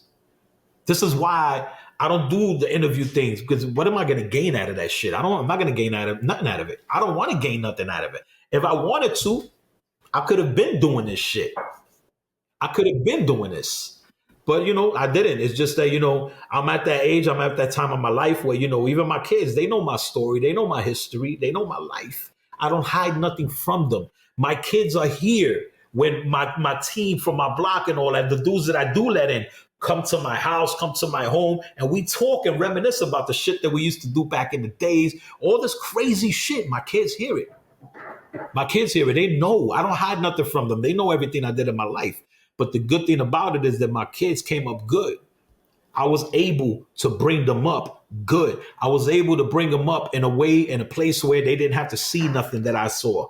They didn't have to be raised anything around anybody or anything that I saw. I just changed my life, man. That's all. That's what it's all about. I got certain friends in my life, man, that I will always keep lifelong friendships with, like Cuban. That's my motherfucker. That's my little brother. You know what I'm saying? I don't get involved with all the crazy shit, but that's my little brother, man. That's over 30 years right there. And we're gonna get into that. But yeah, rest in peace to Charlie, man. Rest in peace, man. That was a heartbreaker because I got the news through one of his family members, and I was the one that had to break the news because, like, when I found out, I'm keeping it 100. When he died, I was like, yo, please let it have nothing to do with drugs. Yeah. Because then that would have stained him. You understand? And I didn't want this man to be stained because I understand and I knew everything that he went through and everything like that, because you don't have to be there to see a man's pain. You don't have to be there to see anybody's pain or anything like that. So I saw the whole thing, not physically because I wasn't there, but you could see it. And I was just praying, man. I was praying. I was telling my wife, I was like, yo, Charlie passed, man. And I was just praying, yo, please, please, please. And then when I found out what happened, it was even more sad. Because, man, rest in peace, man.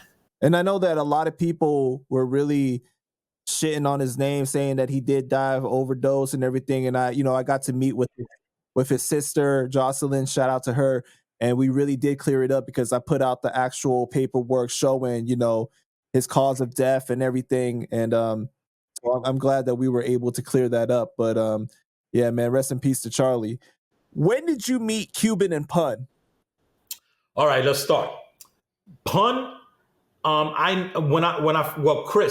Chris. When I first met Chris, aka Pun, let's just say Pun.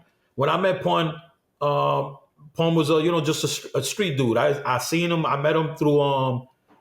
I used to actually just see him every now and then. He used to hang out at Davidson, which is What age? What age is this?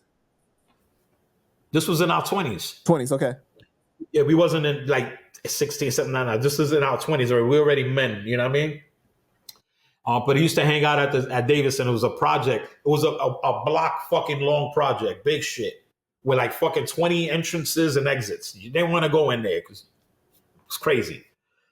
But I met him. He used to hang out, and then the place used to be called the Ranch, and that's where a few of my dudes, rest in peace, White Boy, everybody lived up in there. But that's where Sace lives at. That's where Sace came from. That's where he's from. But that's I used to see Pun all the time through there. And then through affiliation, through people, Pun used to be with them, whatever, hanging with them, and then that's how we became. Oh, what's good, my dude? What's popping, whatever, things like that. When I met him, he was like my size. He's like, what I'm saying? He was my size. He wasn't overweight. He wasn't nothing like that at all. Remember, I didn't see him for a long time after that. I didn't see him around the block. Didn't see him hanging out. I was like, I forgot about the dude or whatever. And I remember one day. Months or years? Couple of years. Couple of years, wow. Yeah, it was a while. It was a long time. I think it was about a year or something like that, maybe even over that. A couple of years. But I remember I was in front of my mother's building in the courtyard, the infamous courtyard. I was in front of my mom's building, and the dude rose up in a fucking Taurus. It was a white Taurus. Rolled up, and he gets out the fucking car, and it was him. But this motherfucker was gigantic already. He was fucking huge. He was stupid big. He was like 300 something pounds. I was like, oh shit, what's up, my dude? And we was chilling. We talked for a minute or whatever and shit. And then he broke out. Then I would see him every now and then. And so let's jump to Cuban real quick, and then we'll jump back. Right behind the ranch where Sace lives at, there was like these abandoned buildings. they knocked down the abandoned buildings and they rebuilded these real small, like I would say little small projects. It was like 2-story projects, whole bunch of them. And it was called the Littlevilles. So they used to call it the Little Village or whatever, the Littlevilles. That's where Cuban used to live. That's where Phil Cuban used to live at with his moms, his sisters, pops. That's where they used to live at. I used to see him walking through the block and stuff like that every now and then. Didn't know who he was at all. And Cuban hates when I tell this story. But he also knows that I'm not a capper. I don't like to cap. I just don't lie. But he don't like when I tell this story. So I'm going to tell the story. So why doesn't he like it? Huh? Why doesn't he like it? You're going to find out. So he used to walk through my block, right? And remember, at this time, I was about that shit. I was a fucking thief. I was about robbing niggas. And he used to walk up and down my block and shit. And he used to have this what is it? A fucking you know the pilot coats back in the days that they were made of sheepskins? Yep. It was a pilot coat, the jacket shits that the fur used to be around the arm. So you used to rock one of those. You used to walk through my block all the time. And I was like, oh my God. Like I was really on that shit, like ready, you know what I'm saying? He hates when I tell the story. But I'm being honest. I wanted to rob this nigga. I didn't know who he was. I wanted to rob him. Never did it. One day, Pun came to the block. He was like, yo, I'm going to Sometimes. And Sometimes is this older black man. He used to have a pool hall around the corner from my house. People used to go in there, hang out, shoot pool. He was like, yo, I'm going to Pops Sometimes or whatever. I'm like, yeah, I'll be over there. So I went over there. And when I went there, Phil was there, Cuban was there, Sace, they were all there. Everybody was shooting pool. Went in there, and niggas was like, yo, what's good, whatever. So that's when Pun introduced me to Cuban, to Phil. And that's when we met. Long story short, that's been my brother to today, over 30 years. You know what I'm saying? So, yeah, he don't like me telling that original story, but it's the fucking truth. But yeah, that's how I met him, was through Pun at the pool hall. And then from that day forward, man, we were inseparable. And when I mean inseparable, I'm talking about me, Pun. At the time, it wasn't Pun, it was Big Moon Dog. And I remember when Pun introduced me to Cuban, he was like, yo, this is my man, this Lyrical Assassin. That was his rap name back in the days, Lyrical Assassin. So he was like, yeah, it's Lyrical Assassin. He was like, and that's my man. I'm like, I know fucking Sammy. You know what I'm saying? Sace. So from that day forward, we was pretty much inseparable, man. We was always together. Pun made that happen. But he wasn't going by Sace at that time. He was going by Joker Jams. Yeah, but I knew him with all that, but I knew him for Sammy. For not no Joker Jam, no Sam. That was just Sam. You know what I'm saying? You know, he used to come to the projects as far as 23 Park and play softball. He used to always play softball. He used to be in softball leagues all the time and shit like that. So, but Sammy's, the block always knew Sammy from jump. Sammy's never Terror Squad. He's Terror Squad for. Let me clear that up now, right now too. Since we here, Pun, Cuban, Sace is not Terror Squad. All right, let's get that clear. Pun, Cuban, Sace, not Terror Squad. The Terror Squad from the record label, not from the block, not from from where we came up from. Then, you know what I'm saying? Even though, we all, after years later, when the connection came between me, Cuban, Sace, and Pun, well, Sace was always there, but me, Cuban, Pun, and Sace, when we started our thing, that's where that family began, which was Full Eclipse. That's where that family began. But I'm the one that made, and let's make this clear, everybody out there that knows this, because Joe always tells his story, which is false. I'm the one, Big Toon, a.k.a. the sick one, the evil Puerto Rican, is the one that bring Pun to the block. I'm the one that made the introduction to Pun, to the block, to the family. Me. Not Joe. None of that shit. Not that shit that when he got out the car and yo, he said, "I'm gonna snatch the moon out the sky and blow the sun away." Oh, I put him in the car and we left. That didn't happen. It wasn't like that. It was not like that. So tell the story. How did it happen then? Well, I got to tell you those full eclipse story first. Yeah. Okay. Right? So I guess this is part 5 or whatever the fuck this is. But this is the full eclipse story. Now, I was already rapping. I was already doing my thing, my own little thing. I wasn't doing it to get a deal. I wasn't doing it to get nothing. I used to even run around with a crew that was called the Messengers of Funk. And if you go back in the catalogs, there was a crew that was called MOF, Messengers of Funk. They had a little album out. They had a little hit. Those dudes are the ones that took me in with my style of rapping, because I used to be on that horrorcore shit. And then they the ones I used to rock with all the time. And then my boy Casper, he used to spit back in the days, a white boy, Puerto Rican looking white dude. And I rock with those cats. That's what we used to run with. The introduction, like with Pun and Cuban and everybody, is when I found out that they were spitting. And then I was actually not even in building the whole full eclipse thing at the time. At the time, I was like, yo, like I was like on some manager shit. You know what I'm saying? Like, and so we used to be together so much that we just put the clique together. We was like, yo, you know what I'm saying? That we're going to do this. Let's do this shit together. You know what I mean? And then that's when the whole crew thing became the full eclipse thing and everything. I designed and drew the logo for us, the famous cross with the demon coming out of it and then the clips falling out of the cross. I'm the one that drew that. I'm the one that designed it. If anybody still has any memorabilia of that, please hit me up. I'll buy it from you. There should be hockey jerseys and all kind of shit out there. And please hit me up. So that was the introduction of that. Now here we go. Wait. But didn't you do the logo, or Joe bit the logo for Terror Squad 2, right? Kind of like the whole tomb thing that he did.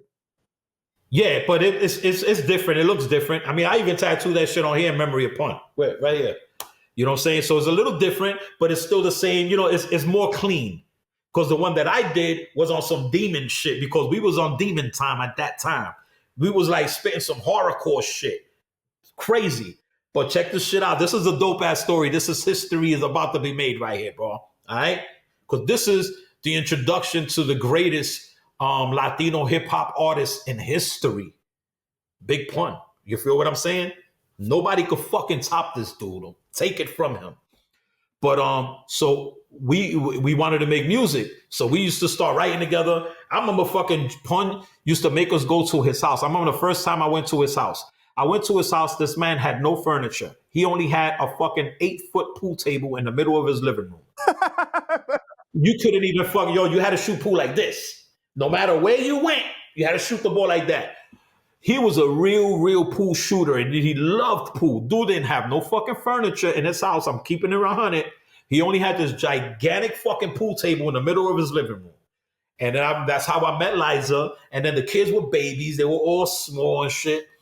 And Pun didn't want to let us leave the house. He was like, no, you can't leave until you're right. You're right. You got to write. You got to. Everybody, that's the way Pun was. And then Pun used to have this this rhyming dictionary. And that nigga memorized like that whole fucking dictionary. I don't know how that is even possible. But he memorized that shit. And he used to that's how he was so incredible with his wordplay, because he knew exactly what to put in. You know what I'm saying? He knew exactly, like at the moment, like this fucking dude was just insane. So anyway, we wanted to do something together and shit like that. So we started doing it. We created the full eclipse thing and everything. It was me, it was Big Toon, Lyrical Assassin, Joker Jam, and Big Moondog before everybody's name changed down the road. Mine was one of the first ones that changed pretty quick. Just because I used to do a lot of sick shit. So they was like, yo, this nigga is fucking sick. So Sick One made sense. We all got together. We went to my boy's house. Check this shit out. We all went to my boy's house at University Projects. His name is MCTNT. So I'm giving him his flowers right now. MCTNT is, to me, the first Latin Puerto Rican fucking rap artist ever out of the Bronx. Because even when I was a kid, He was the first one that I ever heard even rhyming, but being a Spanish dude. You know what I'm saying? And rhyming it the way he was, his fucking kid is incredible. But anyway, we all went to his house, and he had a recording studio. Now, this is 30 years later. This fucking guy still does recording studios. But at this time, he had a recording studio on the projects. Dude, we built a fucking booth and everything just so that we can record in his living room in the projects. We recorded, which became the first cassette tape with full of clips. It was one song that we were all on it together. All right? We were all on it together. One song, one tape. With that tape is the one that started circulating in our block and our hood that everybody started listening to. Boom, it gained a lot of energy. Everybody was going crazy over this fucking tape. Was it a song or was it just like freestyling? It was a song, but kind of freestyling, but it was all four of us on it. Do you still have it? Huh? Do you still have No, it? I don't. I wish I did. It's like with all the memorabilia, the t-shirts and everything that we ever had. We're about to drop some shit to y'all, man. Some crazy shit. So that's the tape that was circulating. That's the tape that everybody was hearing. That was the first introduction that Joe heard from all of us rhyming or whatever. Joe never liked me rhyming. Let's keep it 100. Never. Even I was the fucking dude's fucking hype man. Don't understand that, but whatever. You played it for him or he just heard it from the street? The street. Everybody used to. No, I played it. I played that shit for him. Like, did you like be like, hey, Joe, listen to this? Or yeah, listen. And I ain't gonna front. When he heard Pun, he was like, who's that? And I was like, fucking Moondog. Boom, boom. He meets him again later. So that tape, right?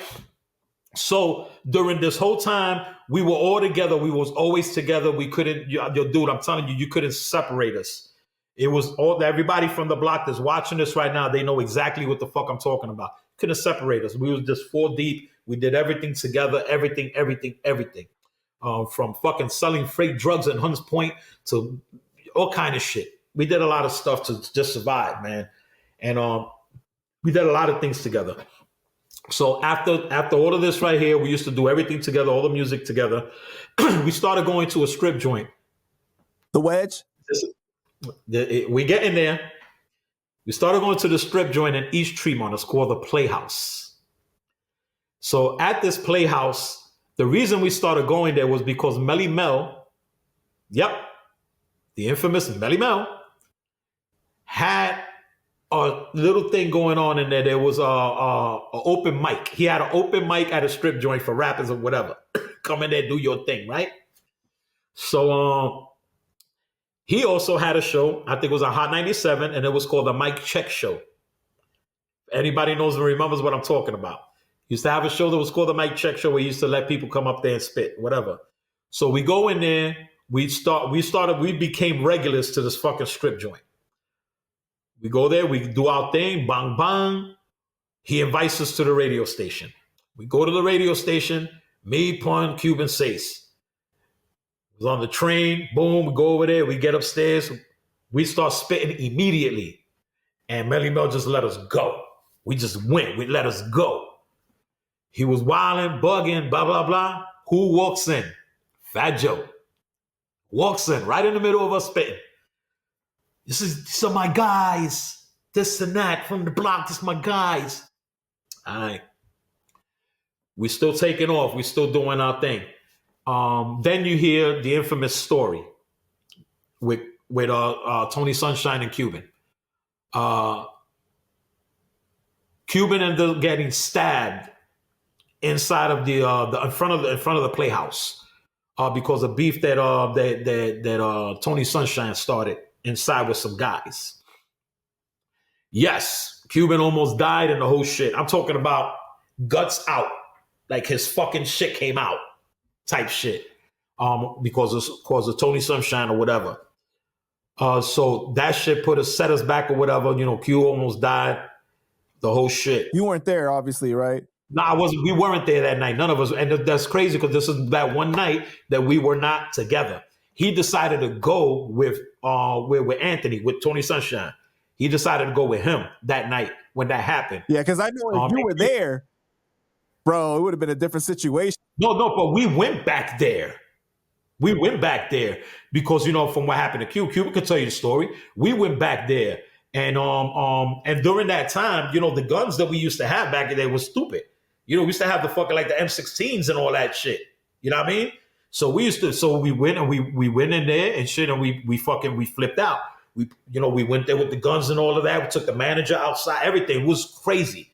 We're just trying to find out who did that shit to Cuban. So that because of that whole shit got shut down. There was no more open mic. There was no more hip hop nights. There was no more nothing. That shit got shut down after we went in there and we fucking shut it down. We flipped. So same thing with and just to let you know, because you can get in contact with Lil Heck, and everybody that was in the video store in the block. We were going to flip on Anthony, on Tony Sunshine, because of what happened. It was done. We were going to flip. And Lil Heck, Margaret, everybody they the ones that stopped me from flipping. They the ones that told me, yo, he's a little fucking kid, leave that nigga alone, whatever. And that during this time, you got to understand that he was very, very young. He was young nigga. You know what I'm saying? Young. And we just all, and and it's just speaking truth, we all guarded dude at this time because he was young. He wasn't about that life. Never was about that life from that time. He was just, a little young, pretty boy kid. You know what I'm saying? With a great mother. God bless the dead. Incredible mother. Great mother that guarded this kid. You feel what I'm saying? At that time when he was a kid. Came from a great family. Nobody showed him love with the music. With you know what I'm saying? And shit like that, Tony. At that time, he was so fucking young. But the kid had talent. He could sing. A lot of people knew this kid had talent. Yo, Sunshine, nigga, remember who was the one that used to be beating the fucking icebox in front of the store? And when I used to spit, and the nigga that used to come out and do a little hook and shit behind it. You remember that, my nigga? Me and you.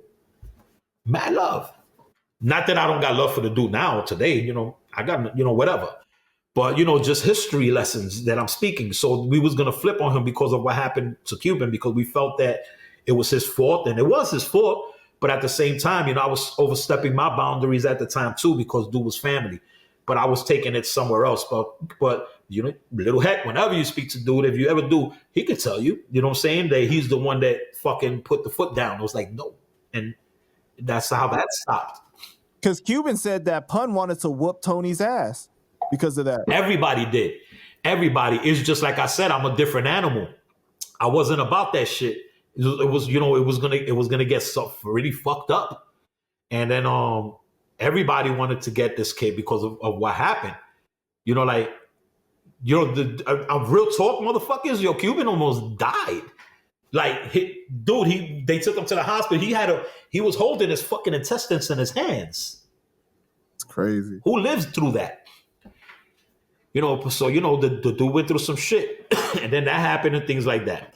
And so just to continue with Full Eclipse, Little Heck from the block, he's the one that got us to go to the Lower East Side, and we started going to the Lower East Side and hang out with Little Heck. And Little Heck had a great friend.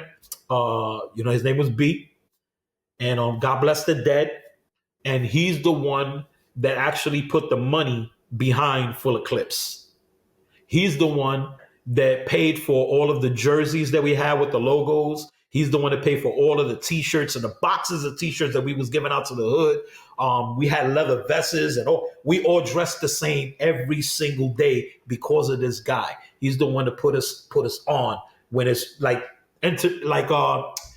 just promoting us and advertising. He's the one who paid for all our advertising at that time. And so when we did the Mike Check show, everybody thought that we were black. Nobody knew we were Hispanic because we never even mentioned that shit on the air. So when you was to tell people, yo, yeah, that was us on the radio, then nobody believed us because we were Puerto Rican. But nobody knew that we were Puerto Rican that was on the radio that day because nobody mentioned it.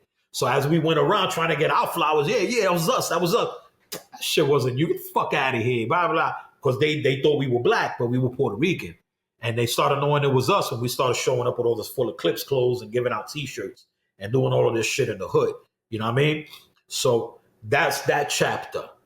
Then we ended up getting involved in this big showcase that they have in the Victoria 5 Theater in Harlem next door to the Apollo Theater. Wait. See, Cuban told me to ask you about this one. This is the first show, right? Like real show that Full Eclipse had on the stage. Joe comes to it, right? What happened? Because there was a big event that happened with this too. All right. So with the Joe thing, I'm lost. I don't know. You maybe you'll refresh me or whatever, but I'm going to tell you what we did. We went to this Victoria 5 thing, right? And there was a showcase with all these rappers. And whoever wins, I don't even know what the fuck we were supposed to win if we won. That's how long ago this shit was. But I know that we went there mob deep. Because remember, it goes, the crowd is the one that makes you win. So the more the crowd cheers, the more you win. But we went in there to kind of not to show that we were Hispanic. You know what I'm saying? So like with me, I had a hood with a zipper. Yo, I'll tell you, bro, I was on some shit. I even had a pit bull, a real fucking pit bull. Did he tell you about this? I had a fucking skull. Dude, I had a fucking dog's skull, a real pit bull skull with hair on it. And I found that shit in front of my mother's building in the garbage. I was like, oh shit, look. Grabbed it. I was like, yo, this is dope. I put a rope through the fucking eyes. And I used to walk around with a fucking real skull with hair on it of a fucking pit bull. I don't even know if it was a pit bull. It could have been a chihuahua. I don't know what the fuck it was. But dude, we came out on stage on some horrorcore shit. We bring the motherfucking roof down, dog. Like, nobody ain't never seen no shit like that. Then when we took our shit off, that they seen that we were Puerto Rican, it was some next level shit. We fucking killed it. We came again, killed it again. And I don't know what happened. We were supposed to come again to do the show. I didn't come for the last one. I think I was in jail. I don't know where the fuck I was at. I don't know what happened. But for the last part of the show, I didn't come. A lot of shit happened. But I think during this time, Joe was already fucking with Pun. Yeah, I think that's the reason, because from what I was told, if I'm correct, Joe told him not to come anymore or something like that. And then like Cuban was kind of left on his own. Cuban and Sace ended up doing the show on their own. Right. And then we lost. Because the whole block didn't even show up. Or whatever. I don't know. Something like that happened. But I don't remember where the fuck I was at. Because I was telling you, bro, I was a loose cannon. I was just on some shit during this time. But I know that during this time, I think the Joe and Pun thing was already happening. So it was just a lot of different things. There were a lot of different emotions, a lot of different things that was going on during this time. Because from what I know, Joe didn't want nobody but Pun. Wait, before we get into that though, what about the fight? Got to refresh my memory. There was a fight inside of a room at the Victorias. No, you're talking about with oh my God, what the fuck is the name of that group? Yeah. That's what I'm talking about though. Is it Al Short or something like that? I forgot the name. Cuban's gonna kill me for this, but I'm not remembering this. I forgot. It'll probably come to me. But I know they did something too. Another song, a remix. Al Short, right? Or something like that. Ill and Al. No. Oh, Ill and Al Scratch. Ill and Al Scratch. There we go. That wasn't Victoria 5. That fight was at a college. Oh, okay. So what happened with that? He ain't tell you what I did? Dude, listen. So we go to this fucking college. Then we just went from one place to the other. But fuck it, we'll come back. We go to this college, right? Joe was performing. All of us were supposed to be performing, right? And then we go on fucking, something happened and we go on stage and somebody pulled the fucking plug or something. And the mics or whatever was going on, I don't know, something happened. And then when they did that shit, we did the same thing. We unplugged their shit when they were performing. Now, check this, at this time, Ill and Al Scratch had the #1 record in this fucking country. You know what I'm saying? They had the number one record in the country. So they were in this fucking room, and there's some fucking room. So I go in there, And next thing you know, there's just fucking chairs flying, dog. Flying. Cuban comes in, we all, yo, dude, it was a war zone in there. It was crazy. But we flipped on these dudes hardcore. It was like we bring the block with us, my dude. Like we ill and out scratched the fuck out of these dudes. It was crazy. But but they had a crew with them too. So it wasn't like, no, dude, it was like some real battle royal shit, crazy, in the fucking college. And then I just remember like I never seen so many police in my life. I never seen, it was crazy. And then Cuban was in the middle of that whole shit. Yo, this dude's fucking always in the middle of the shit, man. I love that nigga, man. You know why I love him? Because he's real, man. He's real with it. He's real with it. He don't play that bullshit, man. That's what I love. That's why I hate when some people be like, this fucking guy's a problem. And no, dude, the fucking dude stands up for niggas. That's the problem. He stands up for niggas. He fight for niggas. People want to fucking walk out the back door. Fuck out of here. We grew up in this shit, man. We gonna fight. But it was a stupid, crazy big fight, man, at that college. Was no fighting in Victoria 5. Victoria 5 was just, I think it was pretty much the eye-opener, the beginning of knowing what was happening when it came to the position of everybody's position, with the music. That was like the start. Because I know that I think that night Pun was in the studio. And he was told not to do the show because he was in the studio, if I remember right. So that's why he didn't show up. He didn't come through, and it was just a bunch of shit. Me, I was always, and Cuban could tell you this. I was always on my own shit. You know what I'm saying? That when we started doing the whole thing, and Cuban was like, "Yo, he wants to put Pun on first, and then he could bring the crew on after that." Cuban could tell you. I told that nigga right there in front of the Littlevilles, I'm going this way, nigga, because I already know what's going to happen. And it happened. So how did you know? Because I grew up with Joe. Come on, dude. I had my whole teenage life. We from the block. Joe's about his bag. You feel what I'm saying? Joe's about his bag. You think that he felt like he couldn't see a bag with Cuban and Sace and like? I don't know, because I wasn't there on that part. I wasn't there in that part. You know what I'm saying? What do you mean that I'm going this way because I know what's going to happen? What do you mean by that exactly?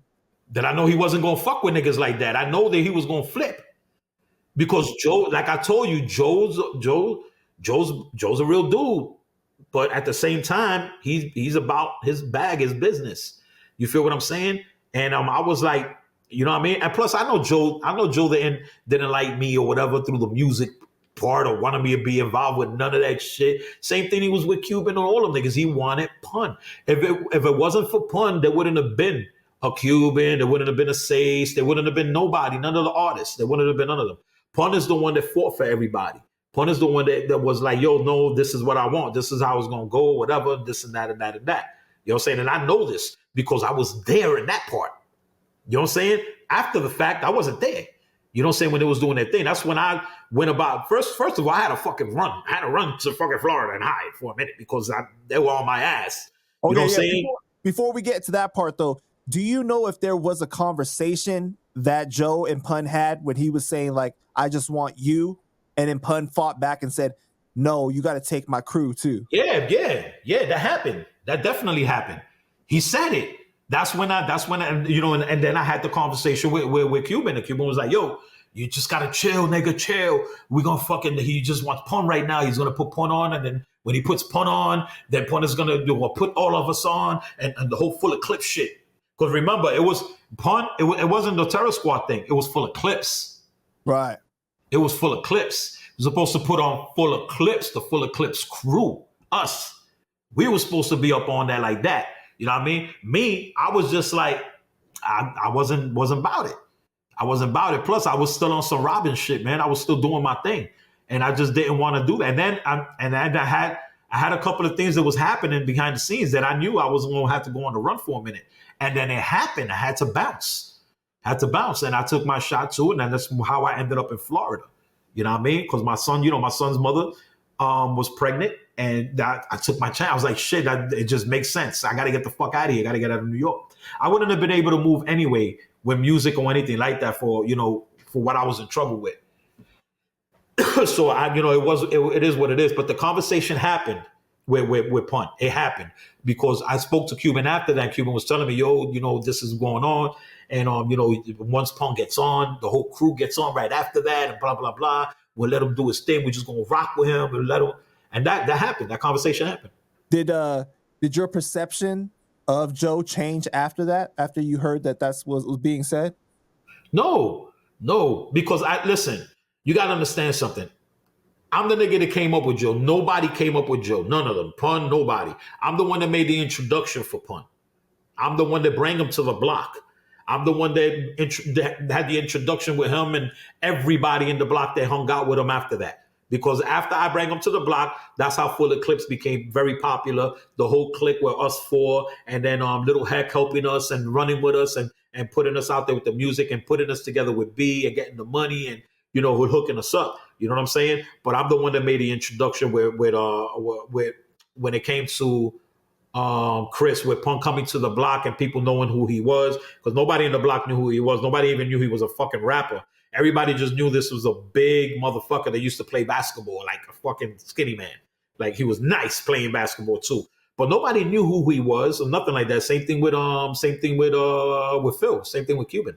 Everybody knew Sace because Sace was already in that block playing softball for many, many years. So we all knew who Sace was. So I'm the one that brought Cuban and Pun to the block. And that's how we all started hanging out. So let's talk about the official introduction between Pun and Joe.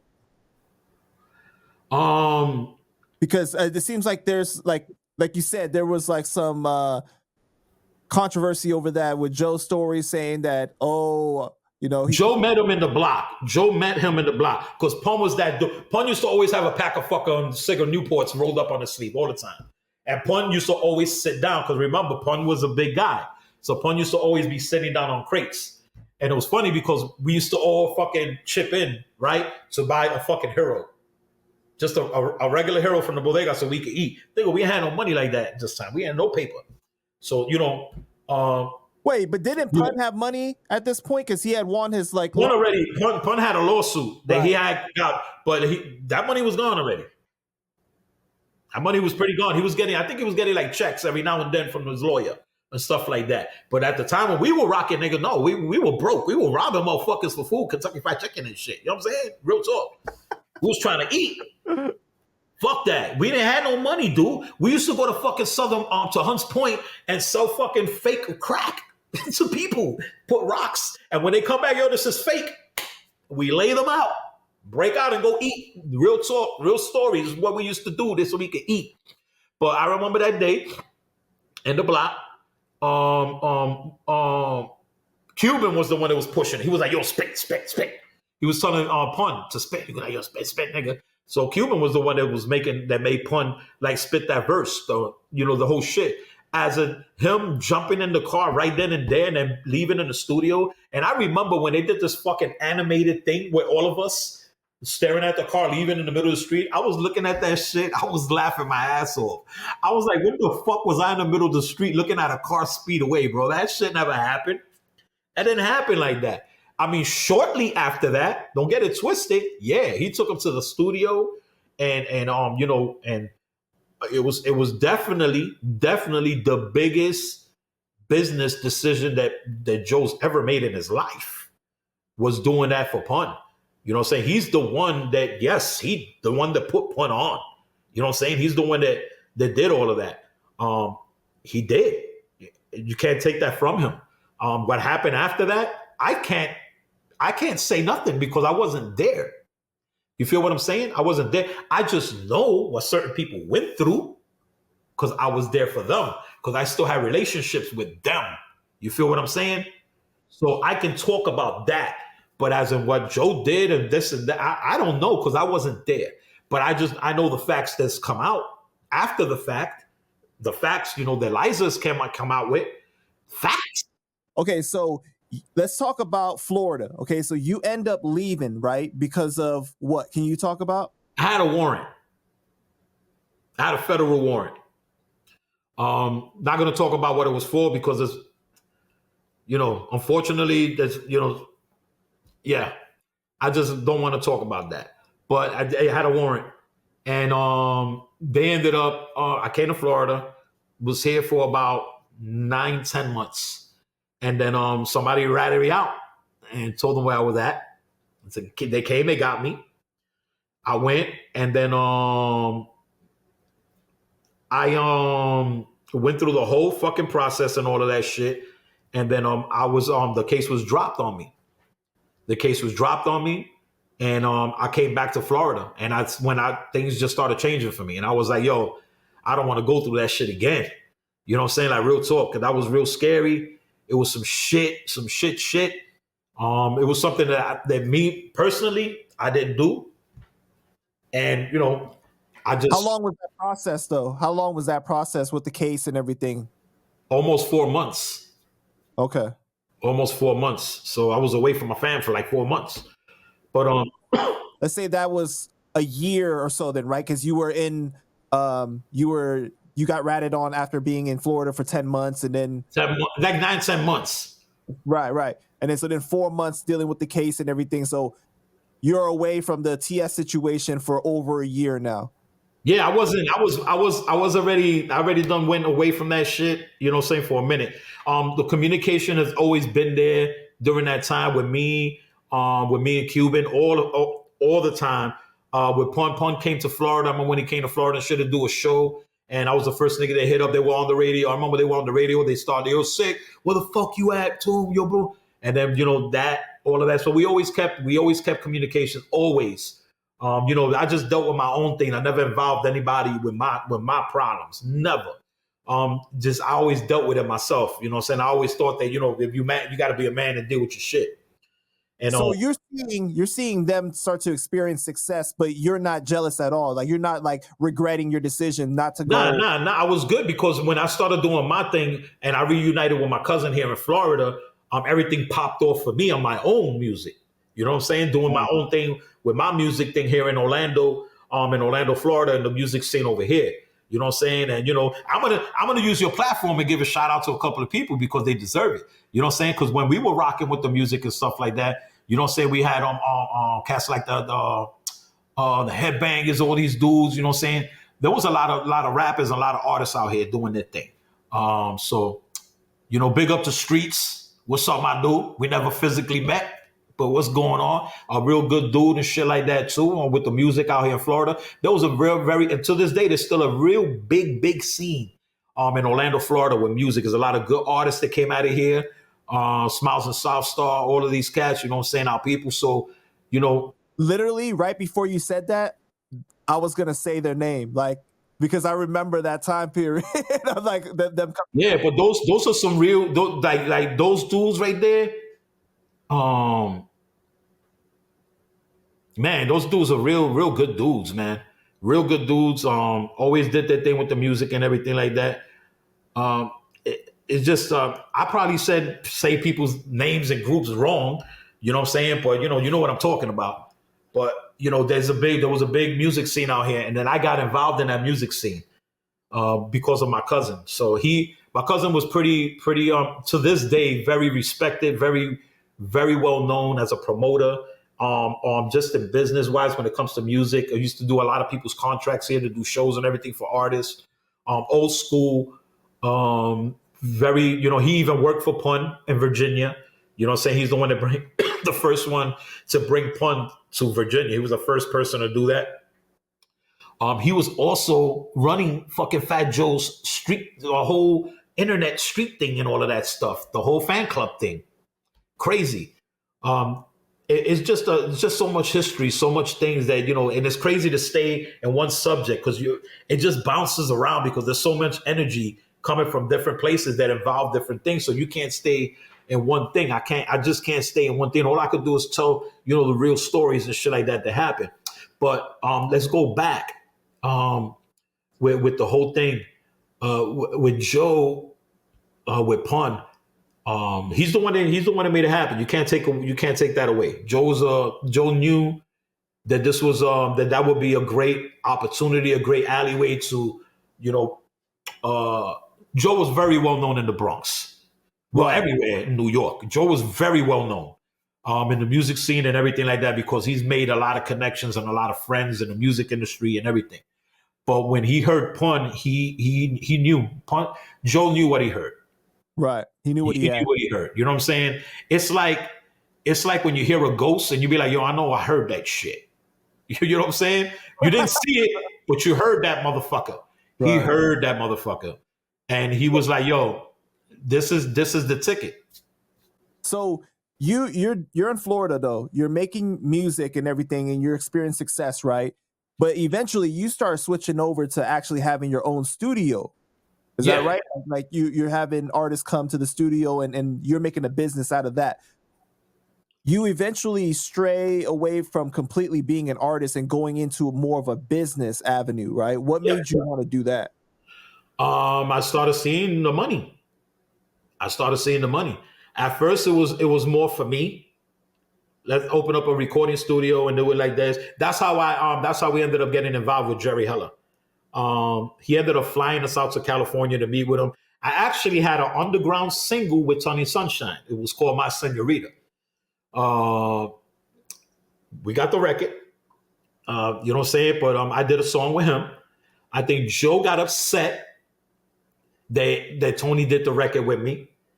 The one that took us to the studio, I went to New York to record this. And Fu Flex, God bless the dead, he's the one that picked me up right in front of Forest Projects, all of us, and we all went to the studio together. And then at the studio as well was Sunkiss. I don't know if everybody remember Sunkiss. Oh, yeah, we know Sunkiss. So Sunkiss came to the studio too. I ended up doing a record with Sunkiss too. He ended up doing a hook and one verse on one of my records. And then I did a record with Tony Sunshine. He did the hook and he did like about 6 bars. Is this pre or post Cuban fight with Joe? This was before the fight. Before the fight. Okay, got you. Okay. All right. Just trying to get the timetable. Okay. This was before the fight. I did a record with Tony Sunshine. We did My Senorita. I did a record with Cuban. And I did a record with Sunkiss. And then we got that recorded and everything. I was in New York for a couple of days. And that was the infamous thing that Gilly was talking about, that Gilly wasn't fucking with Pun no more when they had that fallout. Man, roll the clip. So I've seen you mention in the, I think the Doggy Diamonds interview that there were people that tried to separate Big Pun from his day ones, right? And at one point they lied on your name and said that, you know, you were stealing money or something like that, and you were separated from Big Pun for a year and a half. Who were the people that tried to separate you? If I only knew, Doug, but if I only knew. I mean, like, I never knew word of mouth. I just knew that when they got back to my cousin, the sick one's mouth or his ears, and he told Pun, he said, nah, Doug, that nigga take that shit from you before he'll steal it from you. So he said, nah, that's not in his heart. He would never do that. So, you know, I guess Pun found out a whole year later who did take the money. And then when he saw me, he gave me $1,000, but I gave it to everybody that was helping me survive that during that time off I had with him. So, you know, when he came there, he gave me $1,000. He was like, yo, my bad. Fist bumped me. I fist bumped him. He grabbed my hand, gave me $1,000. And then I went and I gave everybody that was with me $100 a piece. I was about with like 7 dudes that held me down. So they were happy. They were happy that we squashed it. But I ain't never had no beef. Like, I ain't never robbed you, bro. Like, it's not my cup of tea, bro. I know how to starve, dog. Like, I don't need to. Like, again, bro, it goes back to the mind, bro. My brain ain't on it like that, dog. I'm transparent. I give gifts away. I help people. I fix things. I help people get better. I'm a fixer. He said it in your show. I ended up going to Pun's house. Didn't see Pun for a minute. It was a minute I didn't see Pun. I went to him. And I told him, yo, what the fuck happened with my cousin? And he said, oh, this and that. I said, nah, my nigga, you need to fix that. And he did. Right. The next day, Gilly called me. Gilly was like, yo, I don't know what you talked about, what happened, but Pun came through and yo, bro, boom. So, you know, Gilly said that on your show. So I'm the cousin that did it. So in case anybody was talking about who was the cousin that did that, it was me. I'm the one that went to Pun's house and told him, yo, dude, you need to go fix that shit with my cousin. and Pun went and did that. He went and fixed it with my cousin. You know what I'm saying? But as in hate, jealousy, anything like that, that's never happened with me. With me, I just had an issue with people telling wrong stories. That's the only problem that I had. People were telling stories like of us, how we came up, how we did this, and it just wasn't true. They were fucking lies. They were capping like a motherfucker.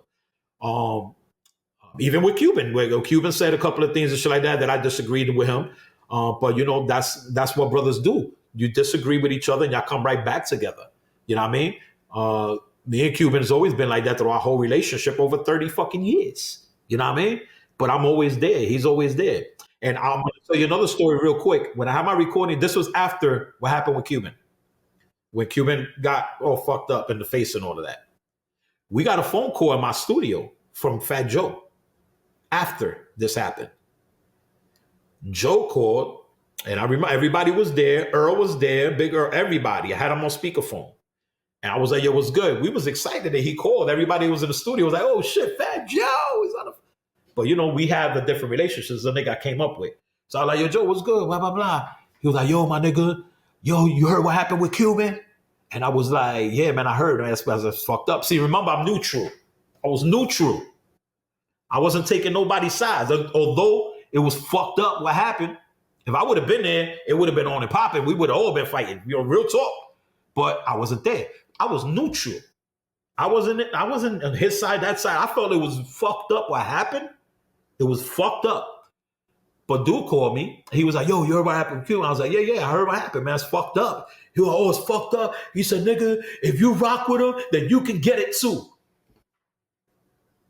Wow. So what is your reaction when he says this? That's what started the whole fucking beef, supposed beef between me and Joe. And we would have jumped back to the Source magazine, to the Orlando Source. That during that time, that's when Joe came to Orlando. The nigga even went on the fucking mic in a show and was like, yo, how many people here know the Sickone? The whole crowd erupted, went crazy because, yo, this is my city at the time. He said, you could tell that nigga to suck my dick. Wow. Wait, but what did you say to him on the phone? You said, oh, no, I rock with you. So I told him, he was like, yo, he said, you can get it too. I said, get it. I was like, nigga, you know who the fuck you talking to? I like, nigga, it's on. Then it's on. Nigga, it's on. Whatever. He was like, all right. So that's where it was at. And then I hung up on him. He didn't call back or nothing like that. And then that's the last time that I spoke to him. And then during this time, my cousin was doing. No, wait. Why would he jump to that length though? Like, why didn't he try to fill out the situation? I guess he was really on. I think he just was calling everybody that was affiliated with Cuban. Wow. Honestly, because there was like no reason for him to call me like that. Because we were good. I didn't have no issues with Joe like that. We had our differences, yeah, but as in like fucking wilding like that, like yo, you rock with the fuck you, and then go to my city, be like, you suck my dick on stage when niggas lost it. Should have never did that. Whatever. But he did, and then that's the night that he did that interview in the hotel, and the chick that was doing the interview recorded it, and she called me. And she said, yo, I'm letting you hear this before I print it. Do you want to put a response so I can print it too? I said, hell yeah. So the magazine is out there. I'm going to try to get it for you, Panda, so that we can send it to you. And in the front cover, they had a Photoshop of one side. I was holding the mic. The other side, Joe was holding the mic facing me. And they had the fucking page was ripped in half. And it's just said, got beef. The magazine created the craziest shit here in Orlando, like the biggest fucking beef. I'm like, yo, I don't even know what the fuck is going on. You know what I mean? I just know dude flipped out. He went on stage, said this shit about me, and then fucking went and said this interview, said that I was involved in one of our family members' death. I was like, what? This nigga bugging. That's where all the drama started, right there. When I started nitpicking niggas. Wait, okay. But him saying that you had an involvement, isn't that dry snitching, bro? Like, I mean, that was a bit much. I don't know what to call it, but for me, it really fucked me up. Like when I was like, what?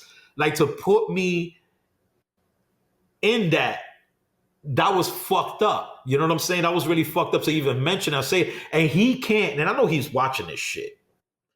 I know he's watching this shit. They watch everything. Everybody has been dying for this fucking interview. So I know everybody's watching this shit. And, to him directly, you know what I'm saying? I loved you, nigga. We all loved you. And then you do that. That shit was fucked up. You know what I'm saying? It was really fucked up. And it stood with me all these years. Like, it stood with me. Like, damn, like, what the fuck, man? Like, yeah, maybe he wasn't there when, saying, me and Tone, we spoke right there in 3rd Avenue, and we squashed everything was good. And I rocked with the nigga after that, after the fact. Wasn't true. It just wasn't fucking true, man. And it was, it was fucked up. But all that shit happened, the whole beef thing and everything started happening. And then, I've always rocked with Cuban. Always. That's my guy. That's my dude, whatever. But, at the time, with the thing what happened with Cuban, I never took no sides. You know what I'm saying? He's the one that put me in it like that. Like, whatever. You know what I'm saying? We stood neutral. It happened. It was fucked up. But we weren't gonna fucking let's get the guns. We weren't doing that. You know what I'm saying? It was like, it was unfortunate what happened. It's fucked up. I was more angry at the niggas that were supposed to be there with Cuban and didn't fucking do nothing.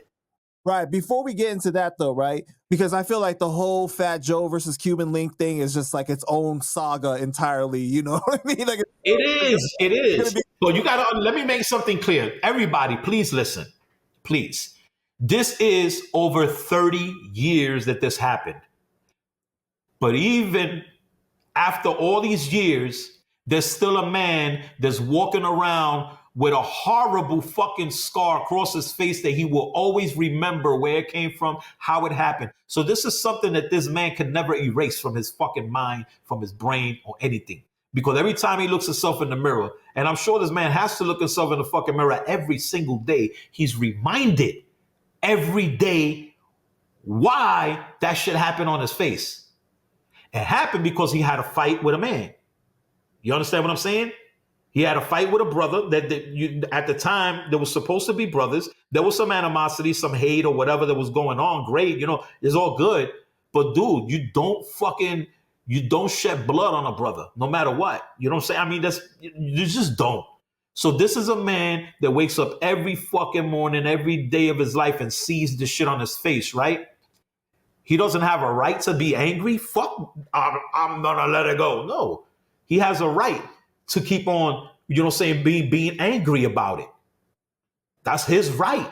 That's his right. Now, there is things that I feel that, that my brother, needs to move on from. You know what I'm saying? Absolutely. Absolutely. But I stick with him. I stick with him. I ride with him. With whatever he want to do. You know what I'm saying? Whatever he want to do. To me, this is a fucking great guy. You know what I'm saying? To me, he's not a fucking the drunk guy. He's the drunk one. The fuck out of here, bro. It's a fucking dude that loves to have a great time and just live his fucking life. You know what I'm saying? Come on, man. Yeah, and I think that people forget that, okay, if somebody basically sliced your face and ruined your career, right? Because he's been blackballing him for 23 years. Still happening in Florida when he tries to do something there. It's happened recently when he was out there. So you think about that. Well, in Miami, yeah, it ain't gonna happen here in Orlando. Because here in Orlando, this is Sick City. This is our city. We ain't letting that shit happen. That's our dude. You know what I'm saying? So, it is what it is. But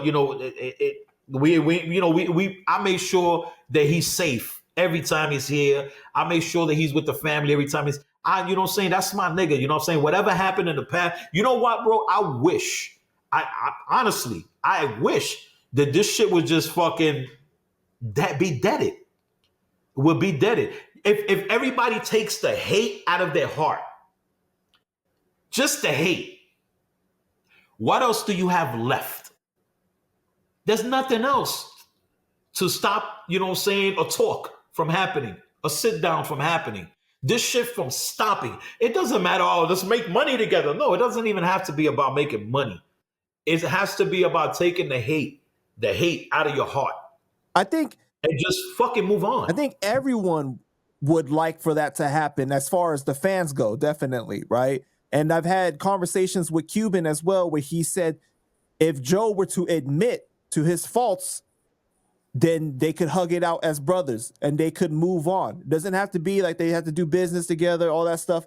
But the problem is, and I had this conversation with King Tone as I interviewed him recently, and he was speaking about it because it's sad to see, you know, a group as powerful as Terror Squad that had representation for the Latino community and everything end up the way they did, right? But he even said, he said, as a leader, you should come out and admit to your faults and where you messed up, right? But the problem, Yeah, but I think I know where the problem is at.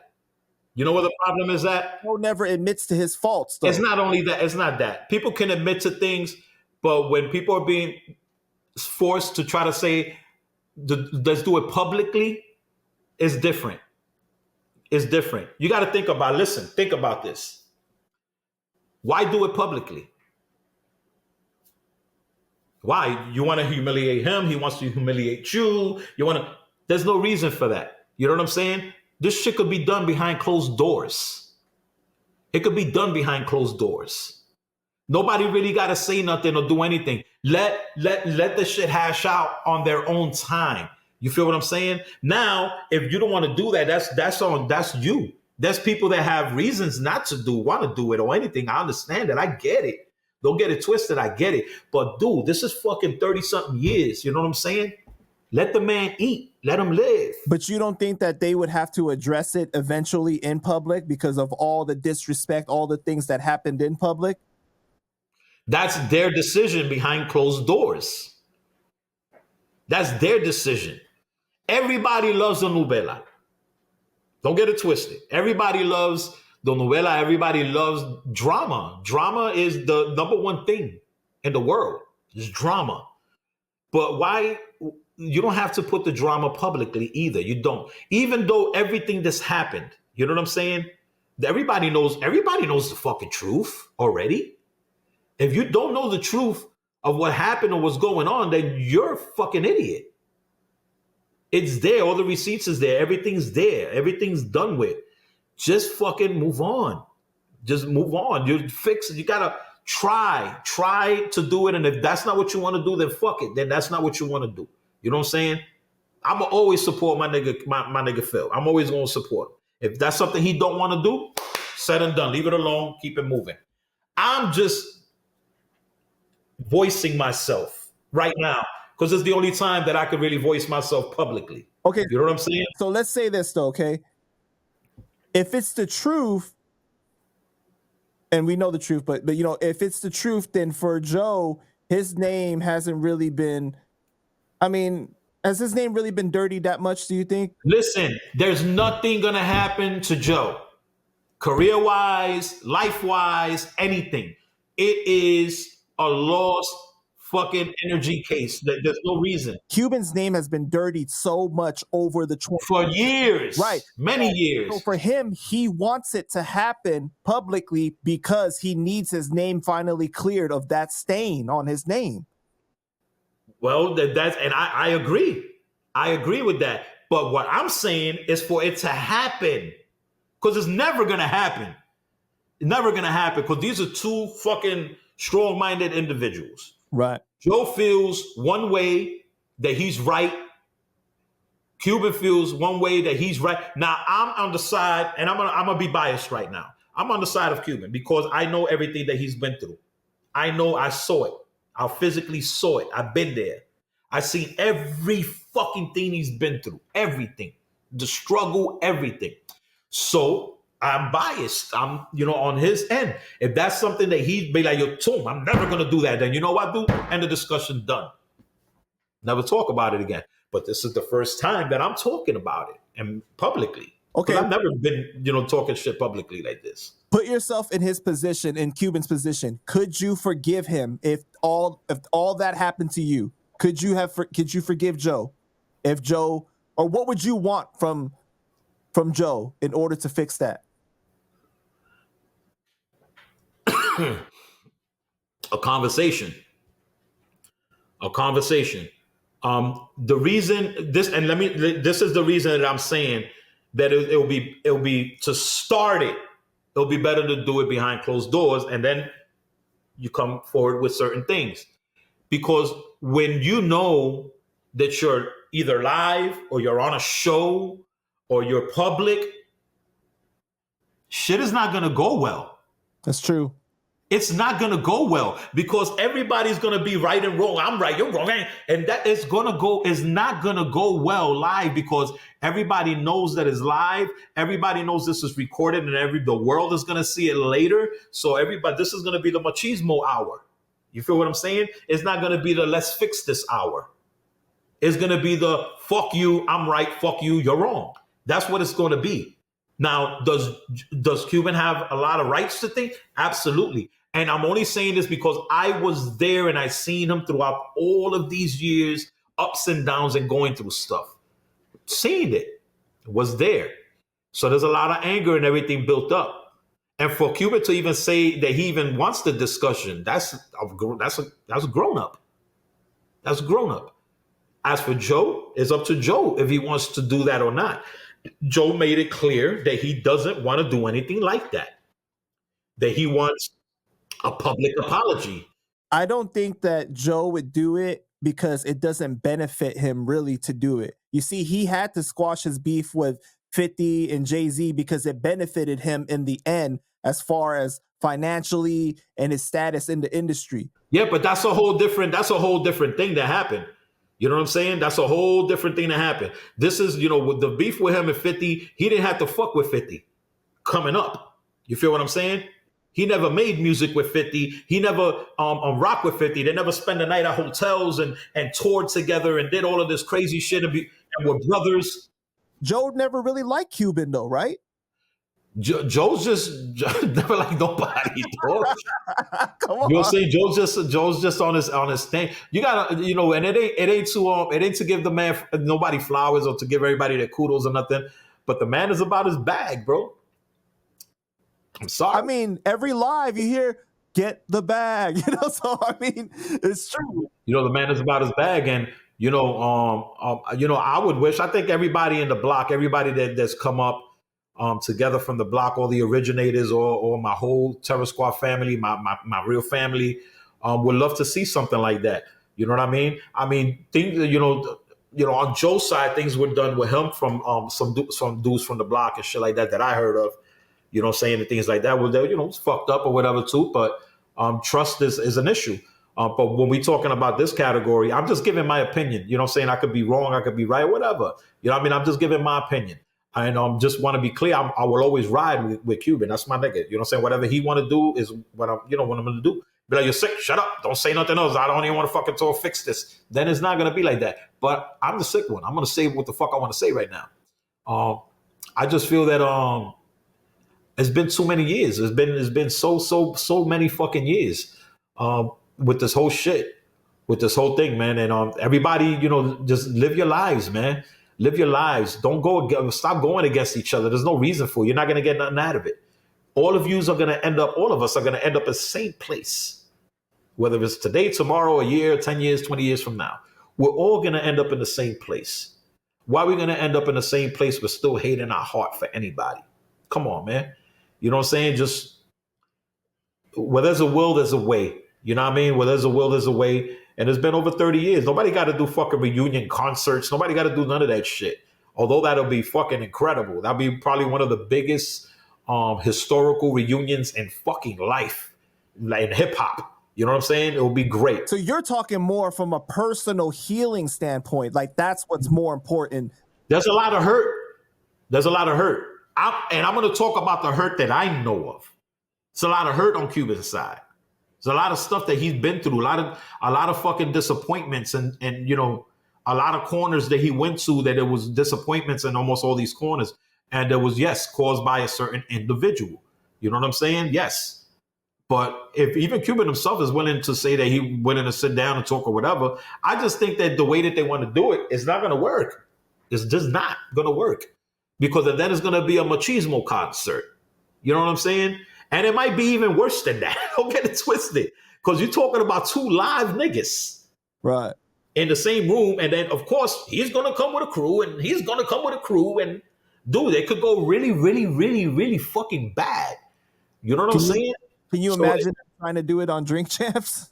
I think that that'll be a great place to do it at, but it can't be in Miami. I don't think not like that.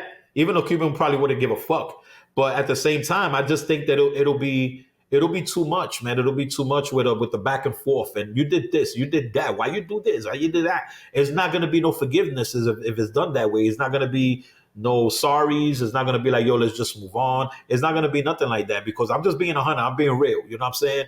Because I've been in a couple of situations, not as bad as this. Don't get it twisted. But I've been in a couple of situations where I've tried to sit down with people and I got arrested. You know what I'm saying? I got fucking arrested. So sometimes you just can't sit down with people and do things like that. That's why I'm saying that if you do it like that and you're being recorded, you're gonna want to be stronger than the other person. Maybe if it's done behind closed doors first, and put everything on the table and just go one by one little thing at a time. Yo, you know what I'm saying? And if y'all can't come out of that private conversation, then there's no fucking way that you're gonna do anything publicly. It's just not gonna happen. I think the situation is though that people forget the root of the cause of the problem, right? Because you see so much of Cuban just talking about things and like going in on Joe that starts to fade away what really happened to cause Cuban to come into this attack mode. You know what I'm saying? Oh, Cuban, listen. Cuban is yo, the dude was fucking super duper blackballed. Like super and everything. Like he could have went to a 7-Eleven and be like, yo, let me get a fucking box of Newports. And them motherfuckers would be like, we sold out. And there's a box of Newports right behind the fucking Indian guy. We're sold out. He's been blackballed like that. Like bad. I know. Bad situations. But I'm saying that because of the internet being filled with so many interviews of him going in on Joe, talking shit, saying all this stuff, right? People start to view, oh, Cuban is the one that is actually the aggressor, the one, and Joe's the victim. They don't realize what's happened behind the scenes or the fight. They don't remember all these different things because Cuban's the one that's mainly talking. Like Joe doesn't really address him that. You just answered it. You just answered it. Cuban is the only one talking about it. The other side is not going to give him the light like that. You feel what I'm saying? In a like not name dropping kind of way, like. And on that side, that's how you do it. You feel what I'm saying? That's how you do it. But who am I or who are you or anybody to tell Cuban stop? Right. Because like who are we to tell us stop? We're not the ones that got blackballed. We're not the ones that got fucking sliced up in the fucking face and have to see this till we get buried. We're not the ones. He is. No, I think that Cuban is justified to feel how he does and to take the action that he wants to, right? I'm just saying that from the public perception, I think that's why a lot of people have shifted that view to kind of feel like forget that what Joe did. Look, I just wish that things could be different. That's it. I just wish things could be different. Unfortunately, it's not. We are nobody to tell Cuban to stop what he's doing, to keep on being on defense mode, to keep going at Joe, to not to create the beluga whale thing. We're not, listen. And that shit just comes out of this motherfucker because Cuban is like that. He's just a funny ass motherfucker. He just comes up with shit. He's a funny ass motherfucker. I told him he needs to become a stand-up comedian or a voiceover actor for like animation or something. Like, cause he's just that fucking funny, bro. Like he's crazy. Yo, dude, he came to Orlando not so long ago. I love this nigga. We always show up for him wherever he's at. We want to eat dinner. I take him to this restaurant. Didn't know that the restaurant turned into a club/restaurant, right? So we go there. We get on this little line. We go in there, and the guy goes, no, you can't come in like that. And I'm like, what the fuck is he talking about? He said, no, shoot. And I look down. This motherfucker had a pair of flip-flops on with his fucking toes sticking right out. Didn't even know he had sandals on, bro. And we're in this fucking club. And I'm like, oh shit. And I'm hungry. So I told the dude, yo, go inside, tell the DJ the Cuban link is outside.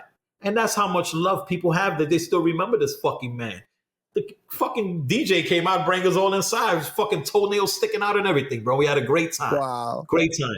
And then we had a fucking incredible time because this fucking guy is people got to understand. When you see this guy online and you think, oh, he's hating. This is one of the fucking dudes that got probably one of the biggest hearts. And real talk, man. And it ain't to be defensive for him or to speak up for him or be, you know what I'm saying? He's just passionate. This dude is passionate, and everything that he does, everything that he talks about, everything. He's just passionate. And he's been molded into this man that's in defense mode at all times. It's a fact. He's been molded to this. You feel what I'm saying? Because so much shit has been done to him. So much has been done to him. This is why I say that this can't be done live or on a show or nothing like that. If it's ever even done, it can't be done like that because it's gonna be it's gonna be bad, really bad. This shit has to be moderated type shit. Like federales need to be there. You know what I'm saying? Like somebody needs to be there to be like, you're under arrest after this shit. You know what I mean? It I'm just can't fucking around. just be me, Cuban, and Joe in the room or something. Nah, because you're talking about two dudes that got, the mindsets, you know what I'm saying? They got the street mindset. Regardless what everybody say about Joe, he's the cap king and all this and all of that. There's a lot of things that I could say Joe's not capping about. Is some things capable, suspect? Yeah, I mean, yeah. But these are two dudes that if they go together, it's not gonna be good because these are two hard-headed motherfuckers. Right. So it's not gonna turn out good. You know what I'm saying? I support one side because I've rocked with Cuban all these years. I've always been with him all these years. Always been by his side all these years. Joe. Was there time? I love Joe. I love that nigga, like brother from the block. Whether you believe it or not, Joe, I loved you. You know what I'm saying? As a brother and everything. Just you did shit that was just hurtful. You know what I'm saying? That made a nigga just dislike you. I never hate nobody because if I hate you, I swear to God, niggas could tell you if I hate you, dogs, you ain't walking. You ain't fuck that. It's not happening like that. So that's why I try not to have hate in my heart to nobody. You know what I'm saying? I'll dislike a man. I'll dislike people, but I can't have hate because the hate to me is something that I can't walk with. You know what I'm saying? I just can't. But, this man has been put through fucking a lot, bro. A lot through the years. And I saw it. I seen his pain. I seen his happiness. I seen his sorrow. I seen it all. You know what I'm saying? And then, we been through that, through arguments and all of that. But, to each his own. You know what I'm saying? God bless everybody. You know what I mean? Big up to Joe, you know what I'm saying, for the success. And, big up to my brother because I always be there to help him and I always got his back for whatever he needs. You know what I'm saying? But, it's not, with me, ain't no beef in my heart, ain't no hate in my heart. You know what I'm saying? I'm doing my own thing. You know what I mean? I'm having fun. I'm living my life. I'm having a great time with my life. You know what I'm saying? I got the woman of my dreams by my side. Knew her since she was fucking 15 years old. You know what I mean? So, I'm great. I'm great, man. I don't want, I just wish that people could come together. You know what I'm saying? And just stop the shit and everybody eat. Joe, let everybody eat, nigga. You know that you're going to get a huge bag if you let everybody eat? Think about that. Big bag. But do it because you really want to do it. Don't do it because of the bag. Do it because this is something I just want to stop and move forward with. You know what I mean? Let's go here. Okay. What was your reaction when you found out what happened between Joe and Cuban? And how did you find out? They called me. Who called you? From the hospital. Who the fuck called me? My cousin called me first. Earl called me. And he told me, yo, they just called that fucking Cuban is in the hospital. I was like, what happened? And that's when they told me what happened and shit like that. That, he got cut up and all that and everything. And I talked to him a couple of days after that. So you found out about the fight. So what were you thinking that about that when that happened? Honestly, I didn't really know what happened. You know what I'm saying? I just know that he got cut up. I didn't know who did it, what happened, blah, blah, this and that and that. As time started going on, started hearing the story and finding out what happened, I was honestly more upset of the people that were there that should have rocked with Cuban, and how the story was that everybody turned their back on him and walked out and walked away from him and just left him in a fucking alley like he was a wet fucking dog. You know what I mean? That was the hurtful part about it. Well, you talked. You know to what I'm him, saying? You said you talked to him a few days after that initial. It was a while after that. A while after that shit when I spoke to him. Oh, okay. And he just told me, he was like, yo, it's fucking on, this and that and that. And niggas, just, what you would generally do if something like that would happen to you. You know what I'm saying? Did like, you want to step in and mediate that situation at that time? Nah, because I was in my own life, doing my own thing. I got nothing to do with that shit. That's why I said that I was neutral. I was neutral. I didn't take, I wasn't, I was, like I said, I was more mad at the niggas that were there that should have stepped in for him and been like, yo, or at least helped him.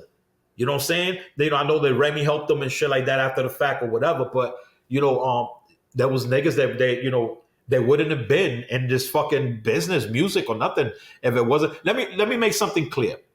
The relationship with Pun and Cuban was one of the realest fucking relationships you would ever seen two grown men, human beings have. Those dudes really treated each other and loved each other like they were brothers. Brothers. Don't get it twisted. Brothers. Pun, from what I heard, had a relationship with Joe too, a great relationship, really good relationship. But it was nothing like the relationship with Pun and Cuban. Them niggas was like fucking straight brothers. See, you know what I mean? That's the thing though. Like, people try to discredit that relationship between Pun and Cuban because they say, oh, well, how come he doesn't have a tattoo? How come Pun didn't have a tattoo of him and Cuban then? He had one of Joe or whatever. Yo, I love my mother. I don't got a fucking tattoo of my mother on my body. My mother's more important than anybody on this fucking planet. I know, but you know how they say put God first? I put my mother first. I don't got a tattoo of her. Represent. No, come on, dude. Because you don't got a tattoo of the next nigga. Come on, bro. I was there. There. I was there when Cuban held the baby, when Pun held his baby. I was there. So what? I was there when Cuban was in his house every day, pretty much lived with him. Come on. So what do you think about what Tony said, where he said, like, oh, we were all his brothers. We were all his best friends. Listen to me very closely. Tony came in after the fact. Tony came in when the music part came in. All right? When the music part came in. Tony was there because Tony was from the block. Tony was from the block. It wasn't like he came from a different block. No, he was from the block. But when we was all starting the whole Full Eclipse thing, Tony wasn't there. He came in after the fact. Joe didn't even want to fuck with this nigga with music or even have him do a hook or nothing like that, bro. I was there. I heard the conversations way before all of that shit. What do you mean? You heard Joe say that, oh, I don't want to work with him. I don't like him, or what? Too young, shit like that. You know what I'm saying? And things like that. Or, because, like to me, Tony was learning his voice, right? Singing or whatever. But the kid was talented to this day. Not even gonna take that shit away from him to this day. He's a talented singer, no doubt. Very talented. And, he had his obstacles that he went through. You know what I'm saying? Those were hard obstacles. That wasn't easy to come out of. Don't get it twisted either. Because what he went through as well with the drugs and all of that shit, that was a very dark and hard place to come out of. And he did it. You feel me? He did it. But as in what positions people were in? No, my dude. No. Let me tell you, I wasn't even there. Cuban was there from the beginning. I wasn't even there from the beginning. I was brought into their relationship. Remember, Pum was the one that introduced me to Cuban at the pool hall. I was brought into it. But that relationship right there was always there way before every fucking body, bro. Way before everybody. That bond between them, and I was there with that bond between them niggas, bro, was inseparable. Inseparable. So, and I'll tell you right now, God bless the dead, if Pun would have been alive, if that would have happened to Cuban when Pun was alive, there wouldn't have been no Pun and Joe. There wouldn't have been no Pun and Joe because there wouldn't have been no sides taken. He just would have been, Pun would have fucking, it would have been a rap. It would have been a rap, man. Straight up a rap. But, you know, and maybe it wouldn't even happen if Pun was alive. Maybe the whole fucking argument, the whole amped up and everything that started the whole fight wouldn't have happened if Pun was alive. It wouldn't have happened. Probably it would have been mediated greatly. Like, you know, it wouldn't have been to that. The whole Liza thing, nothing would have happened. You know what I'm saying? When Pun passed. Let me ask you that then, because like that was one of my questions, right? So Joe has fallen out with so many people over the years, Cuban, Charlie, TA, Macho. Do you think if Pun was still alive that everyone would still be together? Or I don't know about all these other dudes. I'm so with Cuban, I know with Cuban it would have been different. I know Mach from the block, you know what I'm saying? Where Mach used to sell fucking coats to us and jackets and shit from Jew Man. You know what I'm saying? That's how back it goes. You know what I mean? But do you think that Terror Squad would still be together, or like it would be Cuban? What, the group? Yeah, as a group. Do you think that everyone would be together? I don't know. Honestly, I don't know. Probably not. I don't think so. But I don't think it would have been the big drama beef and all that shit that's been going on. You know what I'm saying? But I think everybody would have went their separate ways. You know, because Joe felt some type of way with the dude with the other artists. You know what I'm saying? With the other artists. It was I think different with Armageddon, because Armageddon is from the block too. Armageddon, I knew Armageddon way before the whole fucking they did anything. You know, Armageddon from the block, but Armageddon is one of the best lyricists I've ever heard in my life, and he's always been like that. He's always been like that. And Joe used to always show him love on that part, that end on the music lyrically tip. But as for everybody else, I don't think it would have been a problem. I don't think it would have been good. It would have been good, but they had a good, you got Prospect. These kids are talented, very lyrical kids. You know what I'm saying? Very talented. But speaking wise, after the fact, I could say, but during the fact, I really can't say nothing because I wasn't there. You know what I'm saying? I wasn't there. But no matter what would have happened, you think that Cuban and Pun would be together? Like absolutely. Okay, got you. Absolutely. A million percent. People try to run with the narrative that, Pun could possibly be with Joe and Cuban could be off by himself if he was alive. That would have never happened. It would have, from my understanding, from what I seen papers, I seen receipts, seen the been there with the talks, they've been there. What I seen,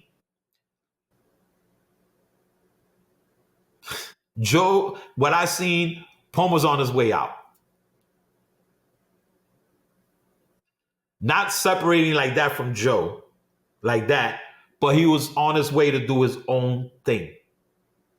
That was already in the works. Well, because he had Foundation Records that he was working. Not only that, I'm not going to speak on that because it's something else popping. But I know from what I know, there was something else. Pun was, from what I know, Pun was in the process of doing his thing, getting ready to do his thing. You know what I'm saying? Getting ready to do his thing. But it wasn't any beef. It was just going to be separation. No, it wasn't no beef at all. But it was just business-wise, something was popping. You know what I'm saying? And it wouldn't not beef or nothing like that. Joe more than definitely would have still had shit to do with it, but it was something else going on. So you talking in code, you're confusing me a little bit, but I understand you can't really speak on it. Yeah, I can't say shit. I'm not really gonna talk on that. You know what I'm saying? Like I said, when shit is past tense, it's past tense. Right. You know what I mean? Pun's been dead many, many years. I'm not gonna talk on that. I know things that should happen, that happen. I'm in the scene. I'm spinning that scene. Don't know what it is. You know what I mean?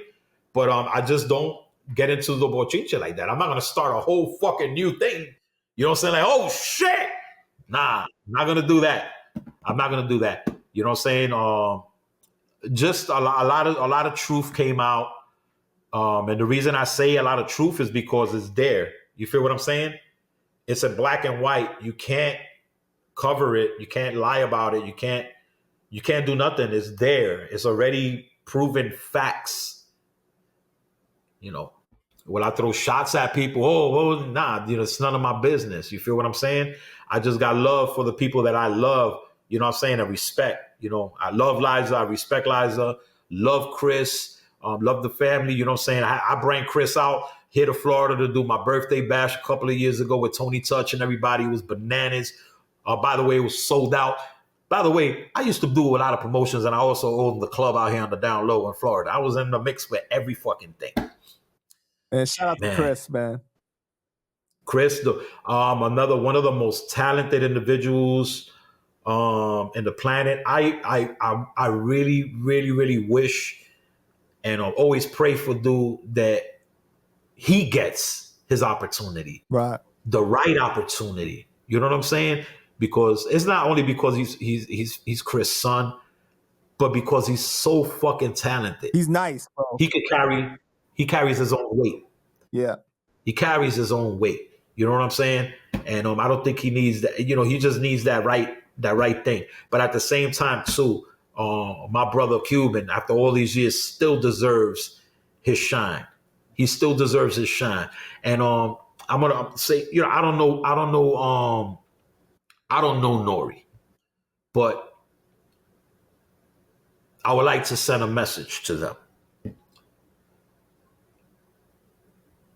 Nori, I love your music.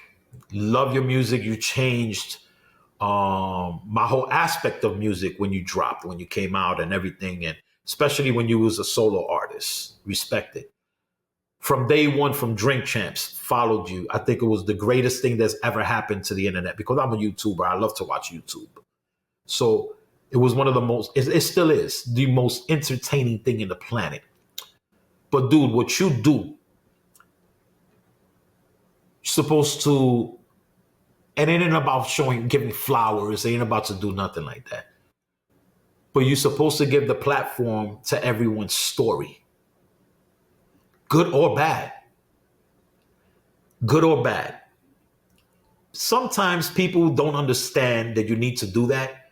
And sometimes people would understand that you need to do that. But in this case, give this man a chair. Give this man a chair so he can talk his talk, so he can talk his business. Remember, my dude, this is your show. You could control what happens in your show. Understandably, respectfully. But give this man a chance to at least talk. Put the Joe thing to the side. Do what your platform is supposed to do. And it's supposed to tell people stories. That's the thing, though, because Joe does have some small ownership in Drink Champs as well. So, he's not going to let somebody come up in there and really go off on the boss like that. Plus, it would. Yeah, but he don't have to go off like that. You know what I'm saying? I think Cuban could understand some things that needs to be, I had this conversation with him. He said he would put Nori in a tough spot. He would ask Nori straight up and be like, how come you ain't do that song with Chris? How come you ain't go do that show? How come he would make really ask him the questions he really. So that's a whole different story. That's a whole different story. Is just I just think that everybody out there that got these little podcast shows that talk about that they love hip hop and they respect hip hop and they do this and they do that, all of them shows is supposed to give a platform for everybody, good or bad.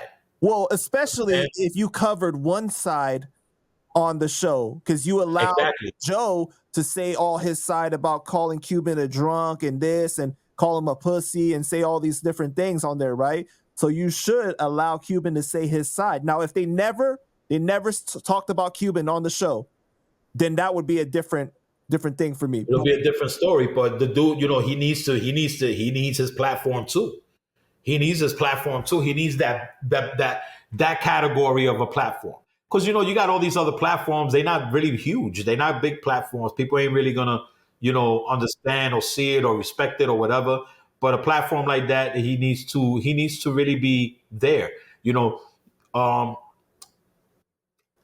I can't say that he can't say what he want to say, man. It's just he deserves he does it ain't about the flowers. It's about letting him voice his shit. I don't give a fuck if it happened over 30 years. Dude, he's had shit on his show that it was beef that happened 20, 30 years ago, and they bringing it up today. Right. Several different artists, several different guests. But the thing is, though, it's not that it's still affecting him to this day, though. See, that's the difference, too.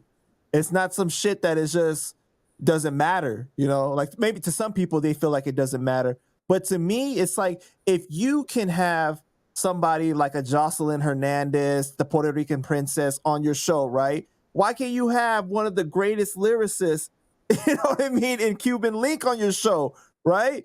Or like when Liza is working on the Big Pun series and they was asking, yo, can Nori bring her on to spotlight the series and talk about her story and stuff?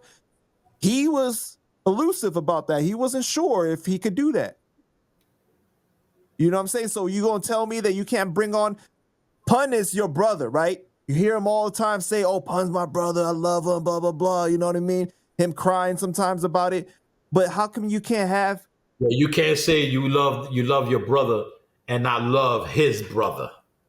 His true brother. No, but his wife though. He's saying that he's not sure about bringing her on. So, at the end of the day, it's his show. You know what I'm saying?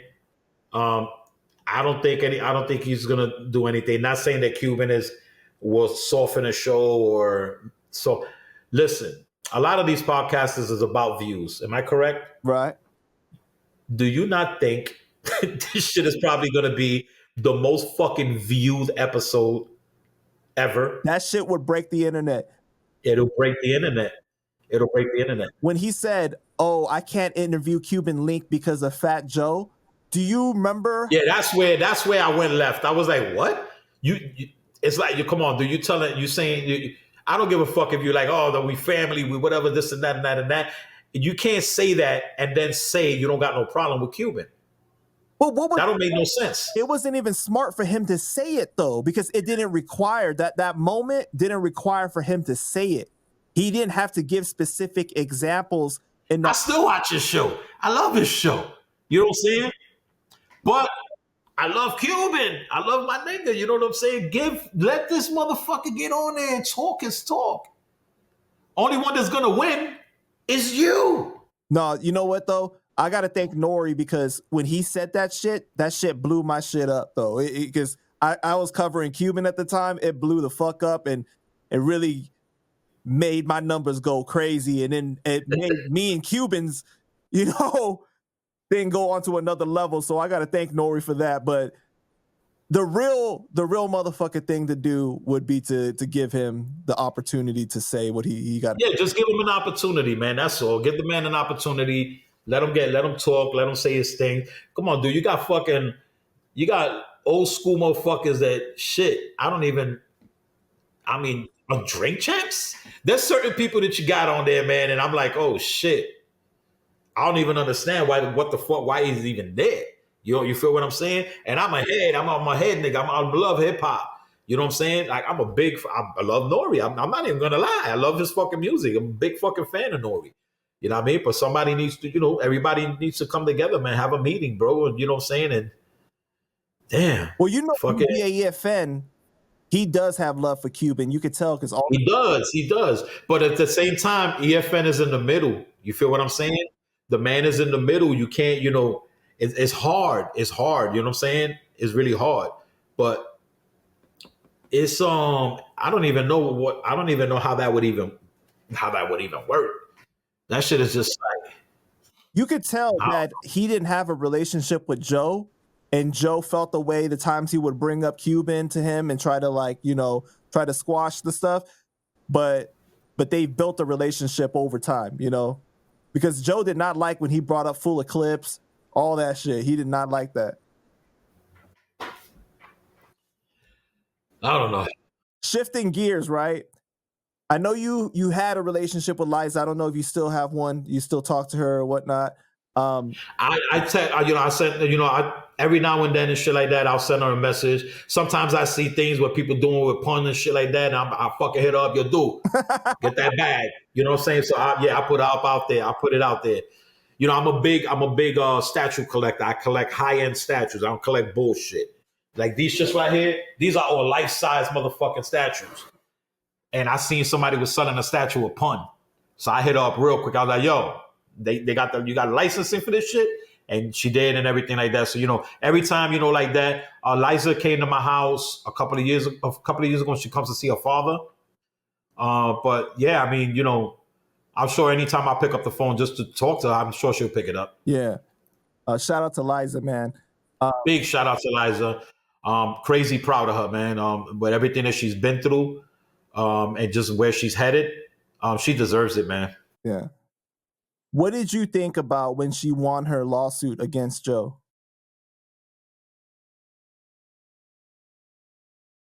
I was happy. I was happy for her. She needed to have a win. You know what I'm saying? She needed that. She needed to have a win. And just it's like when you let out a deep breath, like you've been holding your breath in for so long, and you've been fighting for something for so long, and you've been doubted by many, many people about shit, and then all of a sudden, boom, there it is. That I'm happy for her, man. I'm really, really happy for her that she got what she wanted, and her story was able to come out. Absolutely. Her story was able to come out, so it is what it is. What were you thinking about over the years when you seeing all this? Oh, she and the kids are in the shelter. They don't got no money and everything, and Joe, is denying everything. And Joe is denying everything. Like, what are you thinking during that time? It's fucked up. I mean, why would you not think it's fucked up? I know she was going through that, so it's not like a lot of people be like, that's bullshit, that's fucking lie. No, it was fucking true. As to the part where while Joe was doing, I don't know because I wasn't there. Like I said, man, I'm just that dude. I can't say something about something that I wasn't there. I know the her end, and she definitely, they went through that. They went through fucking hell, bro. They shouldn't even have been there like that. You feel what I'm saying? Definitely shouldn't have been there like that. But as a me, with the denials and all, I don't know. I don't know what happened in that part with Joe. And I can't fucking say nothing about that. Well, now years later, with like the paperwork coming out and it being public, have you had a chance to hear the specifics? Yeah, I know everything that happened. Everything. Yeah. So, like, what are your thoughts now that it's revealed, though, that the money was supposed to be getting paid to her, but it was held back? Like I said, happy for her that she won, that she got the win. It's fucked up. You know what I'm saying? That, that it's in paper, just receipts and that. It shouldn't have happened. It shouldn't have happened. It definitely shouldn't have happened. It's fucked up. What was done, what happened and everything like that, man. And, it's foul. You feel what I'm saying? But at the end of the day, it's not going to hurt the man. It's nothing. It's not going to hurt who? Joe. It's not. That's not gonna. It's not gonna do nothing towards him. It's not gonna stain him. It's not gonna do anything. Should just everybody just be glad that Liza was won. That Liza got what she was supposed to get, what she deserved, and should have been more. But the truth came out, and it's up to Joe to feel what he feels about it. You know what I'm saying? That the truth came out. If he wants to continue to say something else happened, but the truth is there, then that's on him. If he wants to continue saying that something else happened when the truth has been already made public. Yeah, because he recently did a live and he was saying that it was Jelly Bean Benitez that was stealing from him and Big Pun. So again, swaying aside Well, everybody knows the truth. Everybody knows the truth, right? not everybody, because a lot of people refuse to believe that that's what really. Well, because that's the people that are biased. That's the people that don't give a fuck. They just gonna ride with with the other side. That's it. Period. They're just gonna ride with the other side. I mean, the proof is in the pudding. The evidence is there. Everything's right there. Prime example. Look at fucking Trump. Come on. You know what I'm saying? Like, what the fuck? That shit is crazy. Right. That whole Trump shit is fucking crazy. Like, come on, dude. The proof is in the pudding. It's right there. But it's what the followers want to believe, what the friends want to believe, and the people that rock with you, what they want to believe. So, the truth. Why do you think that even with all that out, like Joe still wants to control the narrative and claim that he didn't do anything wrong? Well, I don't know. I really don't know. Sometimes you still got to you got to still defend yourself, I guess. But I don't know. If the truth is already out, I mean, it's your choice whether you want to throw a blanket over your head and hide yourself and crawl away, or you're just going to stand your ground and you're going to keep going forward and not let nothing bother you. You feel what I'm saying? And that's just Joe. Joe's like that. Joe has that energy that, whatever. You know what I'm saying? We won't keep it moving. And that's exactly what he's doing. Gonna keep it moving. If he's gonna still throw jabs, then that's what his narrative is. That's what he does. That's what he do. You know what I mean? But at the end of the day, it's not gonna hurt him. See, yeah, and that's something that you're saying that is pretty serious, in my opinion. It's sad that even something like that cannot hurt him per se, right? That he's that powerful or that famous that. You know what it is? That everybody's going to be like, the shit was 30 years ago. Leave it alone. Keep it moving. That's the narrative of people. That's what the whole energy is. Because it happened 30 years ago, even though it got settled recently, it's still the narrative that this shit happened 30 years ago. It's not even 30 years though.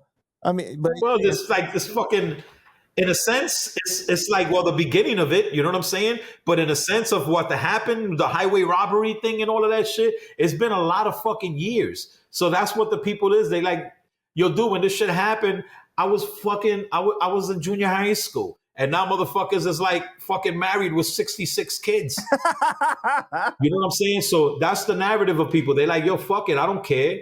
I don't give a fuck. I mean, just keep it moving. But you got people that love both sides. You got, dude, millions of people also love Fat Joe. You feel what I'm saying? They love the man. So, it's people's prerogative of who they're going to follow and what they're going to believe and what's being told. And that's it. Joe's the best storyteller right now on the planet. Like, I even fucking tune in. I'm not going to lie. I tune in. I'm not going to lie to you. Joe. When I watch him, I'm like, this guy's a really good storyteller. I'm like, damn, he has like a likable, charismatic personality, right? I'm like, why do you know what's crazy? That he was doing this shit in the block back in the days. Wow, so he's always been good at it, right? He's good. But don't get it twisted. Some stories are true. Right. You know what I'm saying? Everybody act like, oh, this nigga's the greatest capper on the planet. Come on, man. I gotta give, I gotta, say the truth, man. There's shit that's true and shit that's fabricated. You know what I'm saying? But there's things that I can say and things I can't say. And the things I can't say is because I wasn't there. You know what I noticed with the stories though? It might start out with some truth, but then it like gets exaggerated, especially if you're talking numbers. Number wise, like all of a sudden, there was 1,000 people there. There was, you know what I mean? Like it starts to build, and every single time he tells the story, it starts to change too. It starts to change a little bit. So like the root of what he's saying might be true, but sometimes you forget like how you told that story, bro. But it's great, right? It's fucking entertaining. You can't, that shit is. I can't get away from him. It's entertaining. He has a likable personality, bro. He's very charismatic. But I think that's why people get disappointed when they're like, damn, why'd you have to do this fucked up shit? Because people really do want to like him. because as much content I've made about Fat Joe, I don't dislike the guy, but the truth is the truth, though, right? And I'm about putting the truth out. So it's like, I'm sorry that I cover so much Terror Squad stuff, and so much of the Terror Squad stuff involves him being fucked up and what he did. I still like him, though. That's just what is the truth, though. Joe, I've known Joe and I'm speaking from, like, way back in the days when we came up together and shit like that. I've known Joe in his greatest times, and I've known Joe in the worstest time when you don't want to be around the motherfucker. You know what I'm saying? I've seen Joe be a great person. I've seen Joe be a great fucking person. I've seen Joe help people, be a stand-up man to people. I've seen Joe do this. I also seen Joe do the opposite. But I can't speak negatively about that because I was the exact same way, maybe even worse, because I did worse things behind closed doors. That nobody knew, you know what I'm saying, when I was doing my own thing with my team, where, doing the stick up shits and all of that and just running the streets and going crazy. Because a lot of people there know a lot of the stuff that we did and a lot of the stuff we did, all of that. But I'm not here to bash nobody, and I'm going to keep it 100.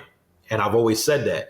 I'm not here to be the Fat Joe basher or nothing like that. I'm just speaking truth. You know what I'm saying? I've been there speaking truth and all of that. But certain questions, you know what I'm saying? Like, was Joe real like that? But yeah, he is. I was there. I rock with him for real, for real. You know what I'm saying? All these other people, all these other dudes, they all came from the music part. You feel what I'm saying? When the money was there and everybody was, being and hanging with them, and you got everybody with all the paper, with the whips and all that shit, just hanging with the dude, whether to get pussy or whatever it was. You know what I'm saying? To ride with the nigga. That's why Joe said that when he had that meeting or whatever, that he bring everybody. Trust me, I listened to the stories too. That when he brought everybody and told everybody, it's over, I ain't got no more money, and blah, blah, blah. And then everybody fucking disappeared on him, and he only had like 4 or 5 guys left with him. That's a story I believe. Why? Because he's talking about his dudes. You know what I'm saying? These are dudes that could come back and be like, fucking liar. You understand what I'm saying? And that didn't happen. But that's what happens in life. And that's what happens.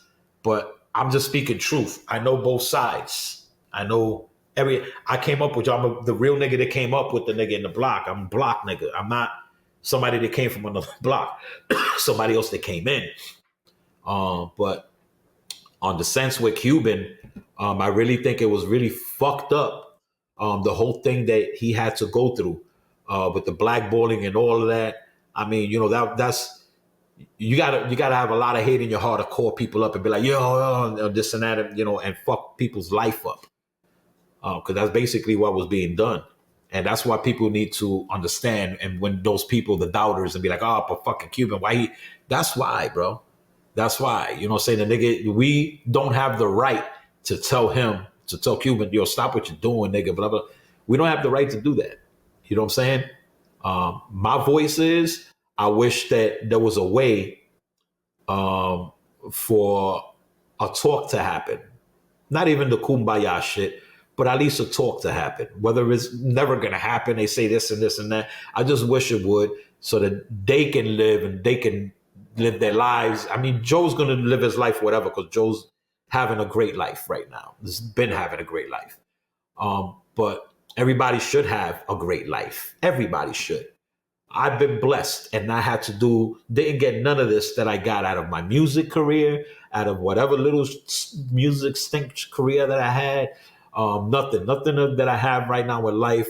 The great woman that I got in my life, my kids, my businesses, everything that I do in my life, it came because I did it.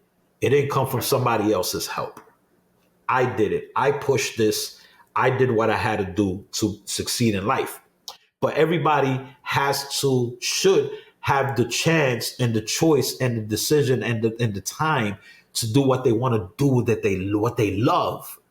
Cuban loves music. He should have the right to bring his music out and put his music out and not have somebody step on his neck and stop that from happening. You know what I'm saying?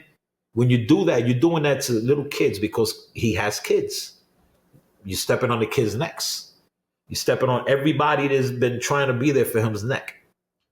You got the power to do that? Great. But just let him live. Let everybody, man, stop the shit. Stop the bullshit, man. We all old, nigga. We got bags on our eyes, man. We can't even grow hair no more. Come on, man. You know what I'm saying? Everybody do their thing. Everybody has a chance to live the rest of their life, man, and just move forward. Big ups to everybody. Big ups to everybody. Even Joe. Joe, I've been following Joe because that's the only, way to follow a person that I considered a brother from back in the days, a dude that I really fucking rock with back in the days or whatever. It's been many, many, many years that we don't rock with each other or run with each other, whatever. Because, everybody grows and goes their separate ways or whatever. You know what I mean? And there's beef everybody got fucking beef with everybody. It's just some stupid shit, man. But history cannot be taken away. Can't be erased. History is history.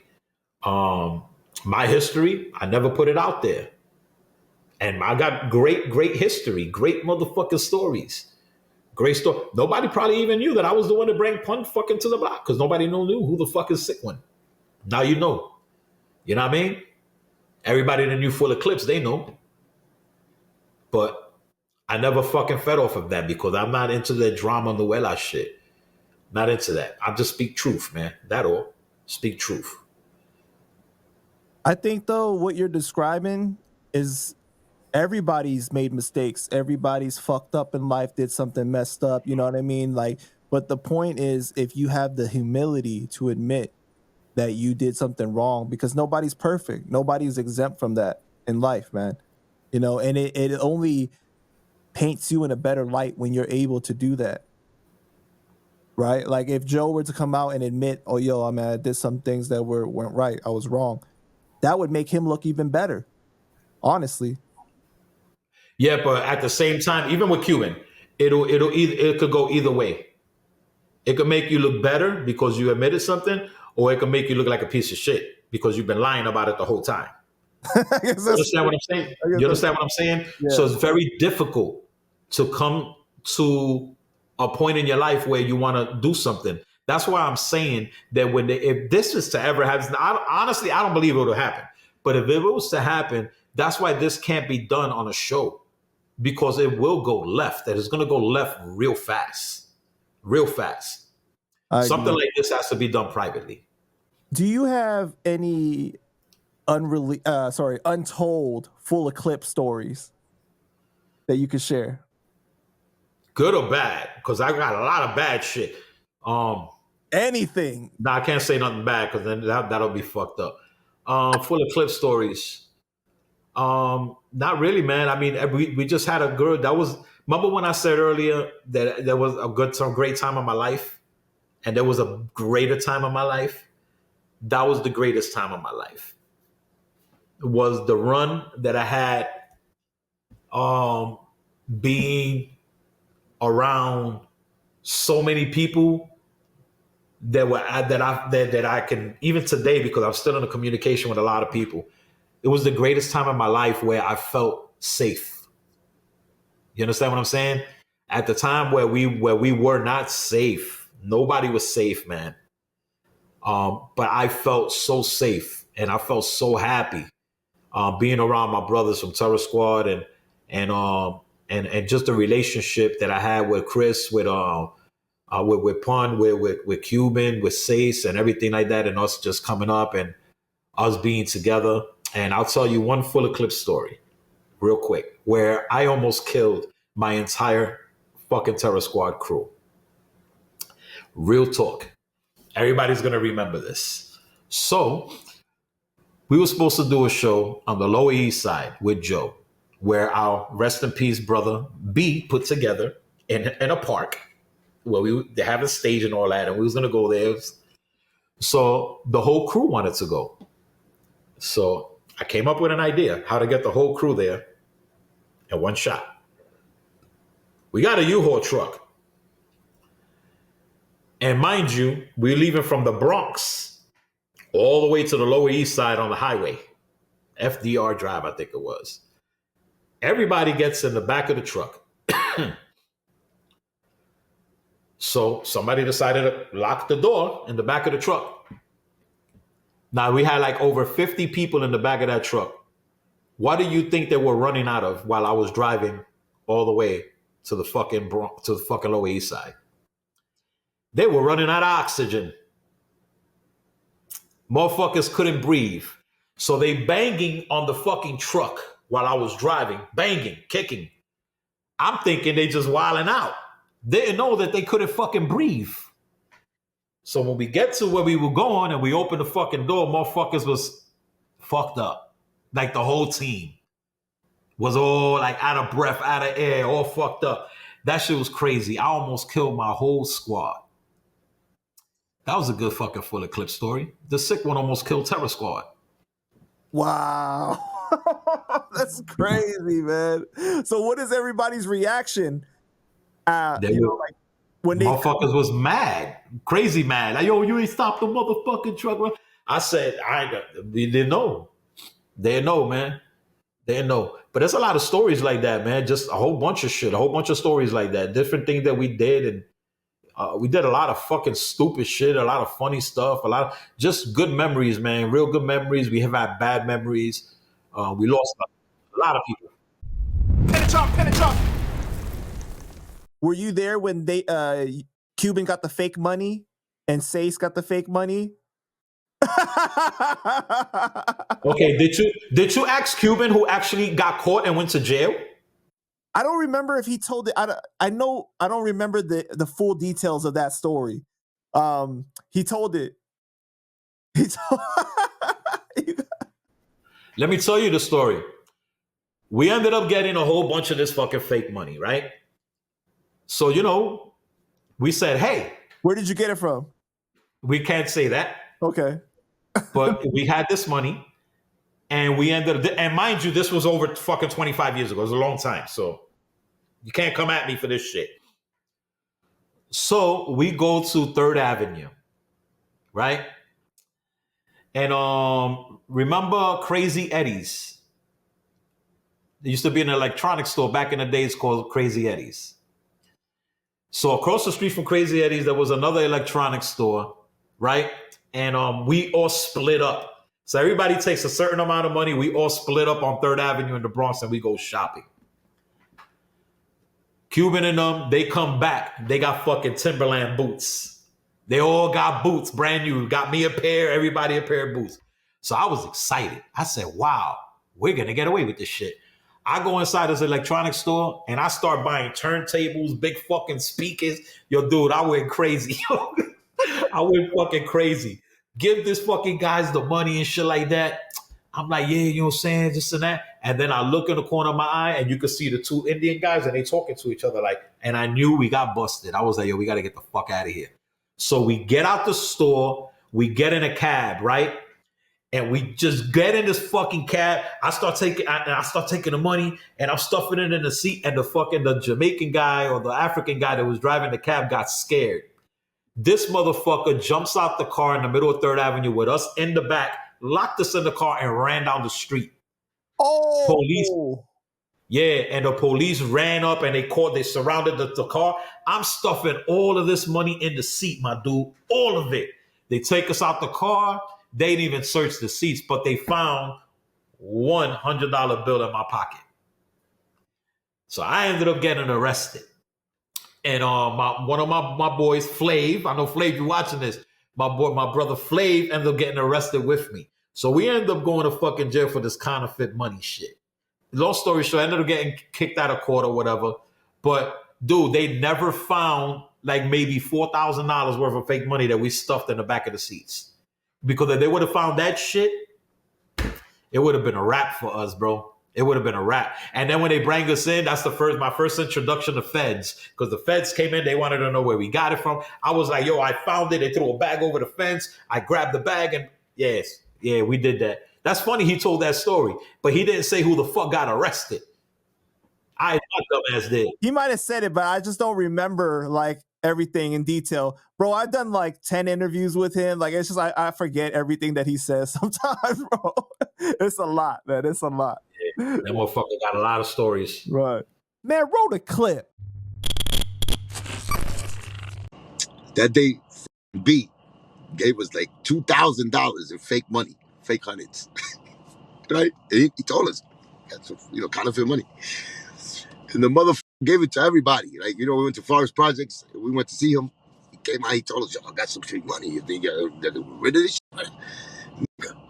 Well, what was that? He gave different groups. It was me and Sace. In one group, because I had my Hope Tea. It's me and Sace. Toom took like $1,000. He went with his crew. Uncle B gave me like 1,000. He had more than $2,000. He had like 10,000. He gave Sace 1,000. He gave Pun. Pun didn't want to be down with it too much because he had money, so he didn't want to get caught up in that, whatever. But he wasn't doing that. He didn't go with us. Me and Sace went to 3rd Avenue. So what was that? We went to I said, "Where we gonna buy this shit?" You know what I'm saying? Like, we was trying to find out what the we're gonna buy with this fake. How can we get rid of it? Like, that costs a lot, and they won't notice. So we went to the clothing store. We went to the clothing store. We got those shirts. You see those shirts? I bought the shirts. We bought mad shirts. It worked. 3rd Avenue, at the end of 3rd Avenue, over there by the Wiz. It was a store there. We caught them.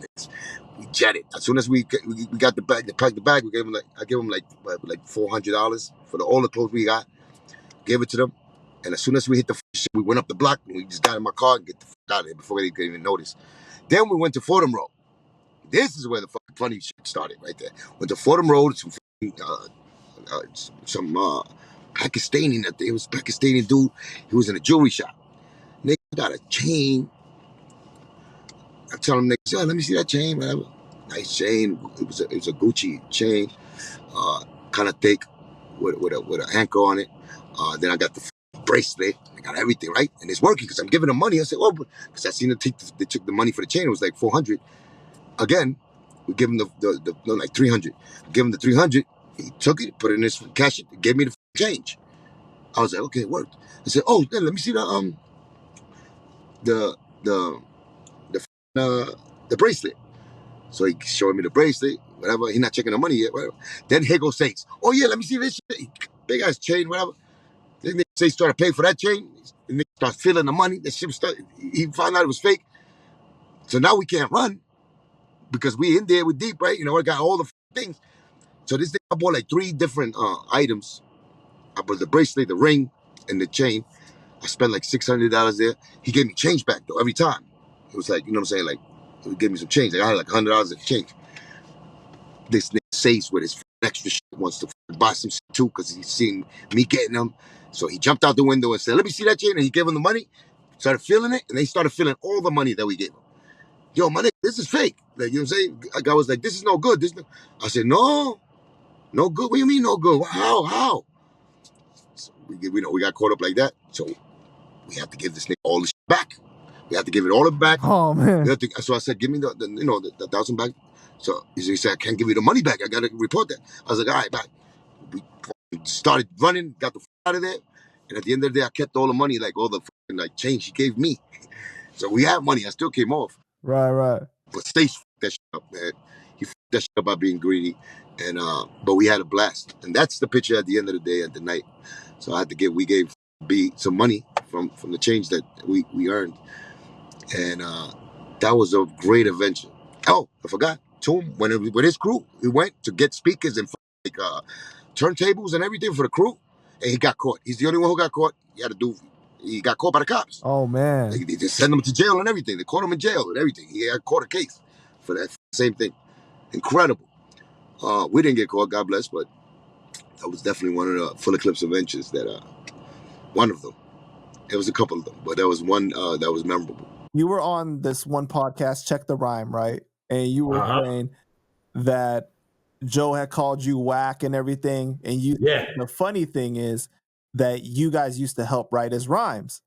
So can you go over the process of what that really looked like? Like, were you writing entire songs? Well, let's get more gigs than anybody. You know what I'm saying? When they used to be in 23 Park and shit and doing stuff and, you know, and writing and shit like that. I came after the fact. I wasn't there through the whole beginning of the shit and everything because he used to do a lot of shit with DITC, with the Digging in the Crates crew and all that. But I know that more of the writing and all of that shit and everything with Joe was more like with Giz and shit like that being involved. Then Giz, that's another man.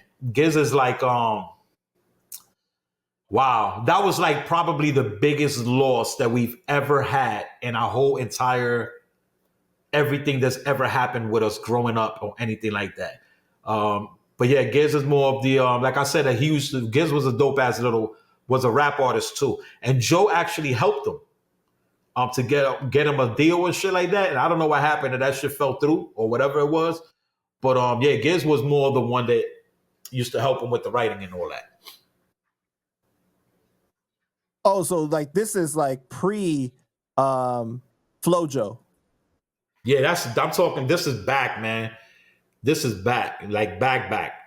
This is the drug dealer days. Like everybody was selling crack. So what was it like when you started to see him have success with like Flojo and the album Represent and everything? Like, well, I was only there like in the first part of it. You know what I'm saying? Like with the Flojo and all that. But it was a lot of fun, man. You know what I'm saying? I mean, we going out to all of these clubs with him. I remember we used to all rock mad deep inside of this MPV he used to have, an old school MPV. And then we used to run up on all the fucking all the dudes selling the fucking tapes and everything. We used to run up on them, fuck everybody up in the boulevard and just take all the tapes and dude, we had a lot of fun. So we can't. So you were a part of beating up the people that were bootlegging. Yeah. We used to go bootleg hunting. Yeah, we used to go hunting for bootleggers. We used to literally send a girl or send somebody just to go buy a tape. And as soon as they buy the tape, they'd be like this, it was over. It was over. People just getting random. Yeah, it was just crazy, man. But yeah, I mean, we used to have a lot of fun, man. He opened a whole different door for everybody. Like as in with what we would do, because we would just hang out and shit like that in the block or go to parties and cause fucking crazy shit to happen and all of that.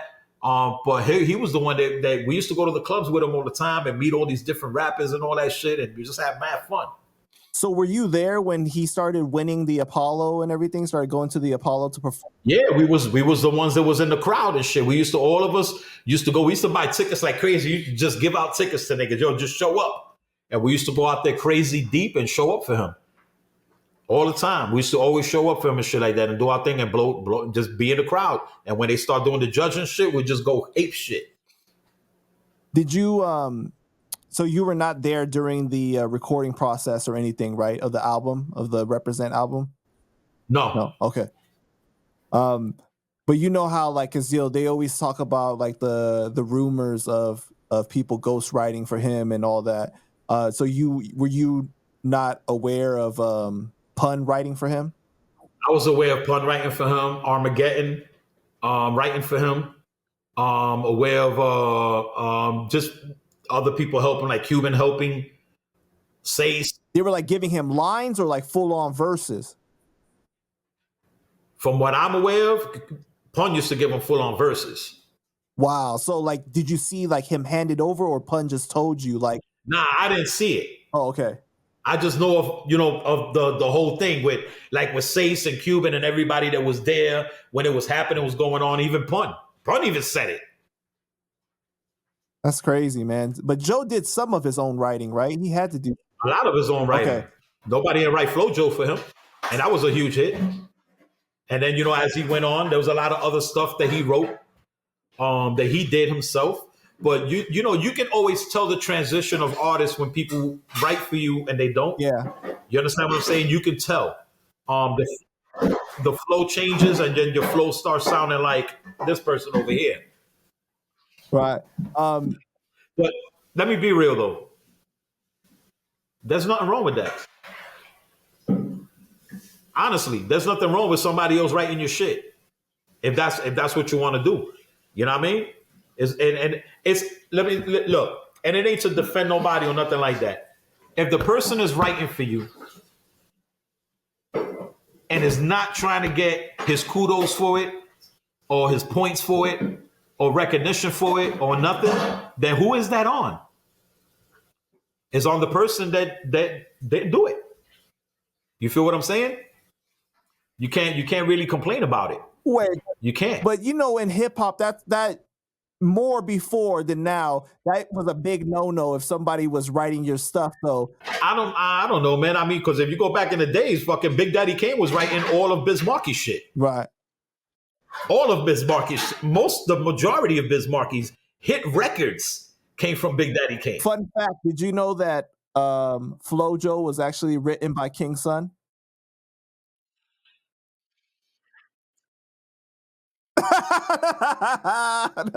You know, King Son used to hang with us heavy, right?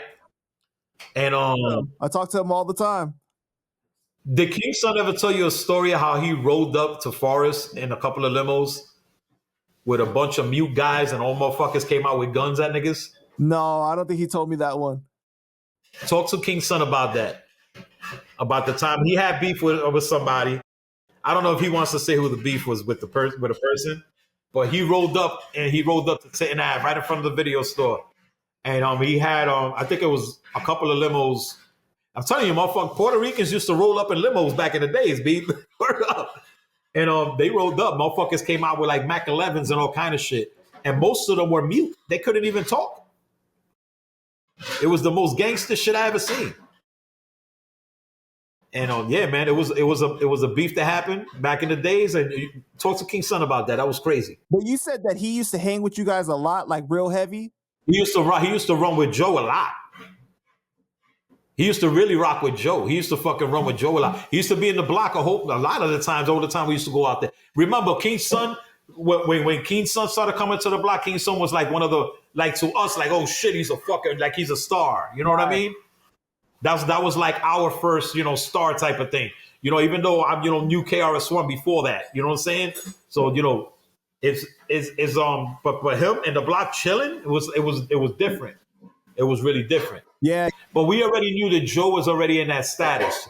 It was different with Joe. Joe, when that started happening, Joe was more hanging more in the block and shit like that. And then we would just meet up in front of Forest. We would either meet up in front of Fat Joe's mom's building, or we'll meet up at the bodega over there across the street from 23 Park, when we will all gather up and get in the cars and all go.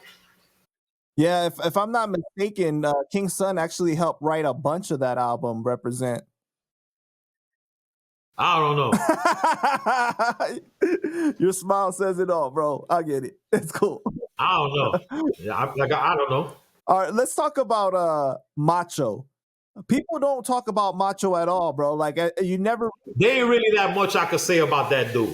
Only thing I know about that dude is from the time when we used to. Macho is not Terror Squad either from the block. Right. You know what I'm saying? Macho is just a dude that when we met Macho used to work at Jew-Man. At Jew-Man and shit like that. When we used to get our jackets, sneakers, all that. I never rocked with him like that. I met Macho pretty much after the fact. Even though in the stores, I've seen him in the stores and stuff like that. We used to go in there, whatever. But that was a Fat Joe guy. That's Fat Joe's dude. Fat Joe bring him to the block.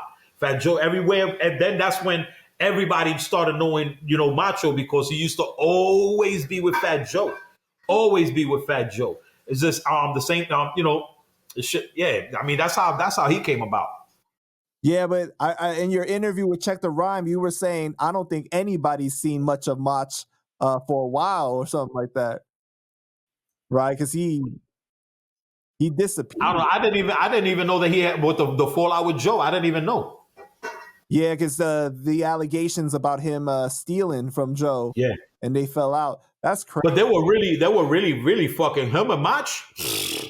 Don't make a motherfucker was like that. That kind of reminded me the relationship that Joe had with Tone. Rest in peace. they were always together. Like if you see Joe, you see Mach. You see Mach, you see Joe. You know what I mean? But Mach used to always be with Joe. You know what I mean? Always rocking with Joe and shit like that. Yeah, like Macho was like before now Joe has Rich Player with him like everywhere he goes. Like that's like the guy that's always with him, right? Like Macho was always there. Um but it's crazy that that happened because I did that interview with TA and TA was saying like how when Joe came home from prison he found out that Macho was stealing from him and it hurt him to let him go. Like he was real upset about having to let him go. Man, roll a clip. Do you remember, were you there when he finally cut Macho off? Yeah, I was there. Did he say why? He said Macho stole from him. He said that That's it. he had Macho, he called Macho to his house and he started showing Macho the bank statements. And he said he cried to Macho. He was like, why, Macho? Why, Macho? Why you did this? And Macho threw it on another dude. And he was like, yo, he was so hurt. And, his wife was like, yo, you gotta cut him off. You gotta cut him. It was even the time I told Joe, like, yo, just bring him back, bro. Like, that's your brother, bro. Bring him back, bro. I knew how much Joe. I'm not gonna say Joe ain't love Mach, but if you see Joe, you see Mach. If you see Mach, you see Joe. If you had love for brotherhood, you had love for what Joe and Mach had going on. So I even told Joe, yo, bring him back. And Joe was like, nah, I can't. My wife would go crazy. I can't, bro. He stole from me. Ooh, And I was like, yeah, but you said he told you the other dude stole from you. So just run with that narrative. And he's like, nah, fuck it, I'm good, or whatever. So I think he even he mentioned on one of his albums about Macho stealing from him. But again, he's done a few lives where he's like referenced him as well, where he's spoken about being stolen from by somebody close to him, Yeah. But I give Macho a pass. Joe deserved everything. I'm surprised he ain't flip on Mach if that's what happened. I don't know. Like the way that TA described it, it was almost like he was like in real tears, kind of like situation, kind of like he was real hurt more than anything. Yeah, I mean, I don't know, what I'm saying? Mach just with Mach. And then what's crazy is that Mach used to run with us on the full of clip shit. Really? Yeah. He used to run with us on the full of clips thing, you know what I'm saying? So it was like like everything that happened between after the fact, because I wasn't there with the Cuban when the shit happened with Cuban and they had to fall out or whatever. Right. That he stopped fucking with Cuban or whatever. But he used to fucking rock with us like heavy with the full of clips music and the full of clips thing and everything. And then everybody changes, man. People are just followers. You understand what I'm saying? They're gonna follow and keep following what they know. You know what I mean? And this is usually he's a Joe guy, so he's with Joe. Then they had the fallout or whatever happened. I don't know, but Yeah, because the way that Cuban was describing it, he's saying that over time he could see how like Joe was getting in his ear and like building his confidence up. Like over time, like Mach started to start feeling himself, and like he had like Mach Entertainment, like a chain with it on and all this stuff. Man, roll the clip. I seen him, hanging with Joe a lot and all of that. Sure, slowly but surely his attitude kind of got funny with me. You know what I'm saying? And that's the time when me and Joe used to bump heads a lot. So, you know what I'm saying? I don't know what he was doing it for. And then later on, Pun passed away. When Pun passed away, I seen Joe use Macho out of nowhere. He came out and said, Macho he had a chain on, it says Macho Entertainment. You know what I'm saying? A gold chain. You know what I'm saying? It said Macho Entertainment. And I was like, nigga, when the fuck did you become like a label owner? You know what I'm saying? What the fuck is this? Like, it was Terror Squad and it was Foundation Records. That was Punch Records label. Macho Entertainment. You know what I'm saying? That was crazy. And Joe was cool with it. Right? So I was like, I found that strange. Then I seen the behind the scenes, how this nigga Joe used that shit so he could sign, Remy Ma and Tony Sunshine, which was the first two artists in Pun's label, Foundation Right. Records. Not only Macho could tell you the real story about that, but I definitely know that's how that's what he did it for, and that's the type of scheme Joe was plotting to do with him and all that, and that's how probably they did it. See, like that part, I can't talk about it because I wasn't running with them during that phase. You know what I'm saying? So I can't really say nothing. All I can say is, like with the full eclipse thing, he used to fucking rock with us and run with us and all of that Like, shit. what Real did he talk. do? Like, he was just like supporting your music, or like, what was he doing? Supporting the music. It was fucking fan of us. Everywhere we was doing, everything that we was doing, he was there. Everything that we was doing, he was there. It was just, that's Macho's that dude. So it wasn't even on like some management type of shit or anything. He never like managed us or nothing like that, or anything like that when we was doing the music together. Nah. All right. So So I feel what Cuban was saying because he was being molded the whole time by Joe. This was Joe's dude, you know what I'm saying? So he was learning and picking everything up from Joe and stuff like that. But Joe's just that dude that he knows how to keep people in place. mhm. You understand what I'm saying? Like you can't overstep him. So that's what any general will do. What was your reaction when Pun passed away when you got the news? I cried, bro. Like a fucking bitch.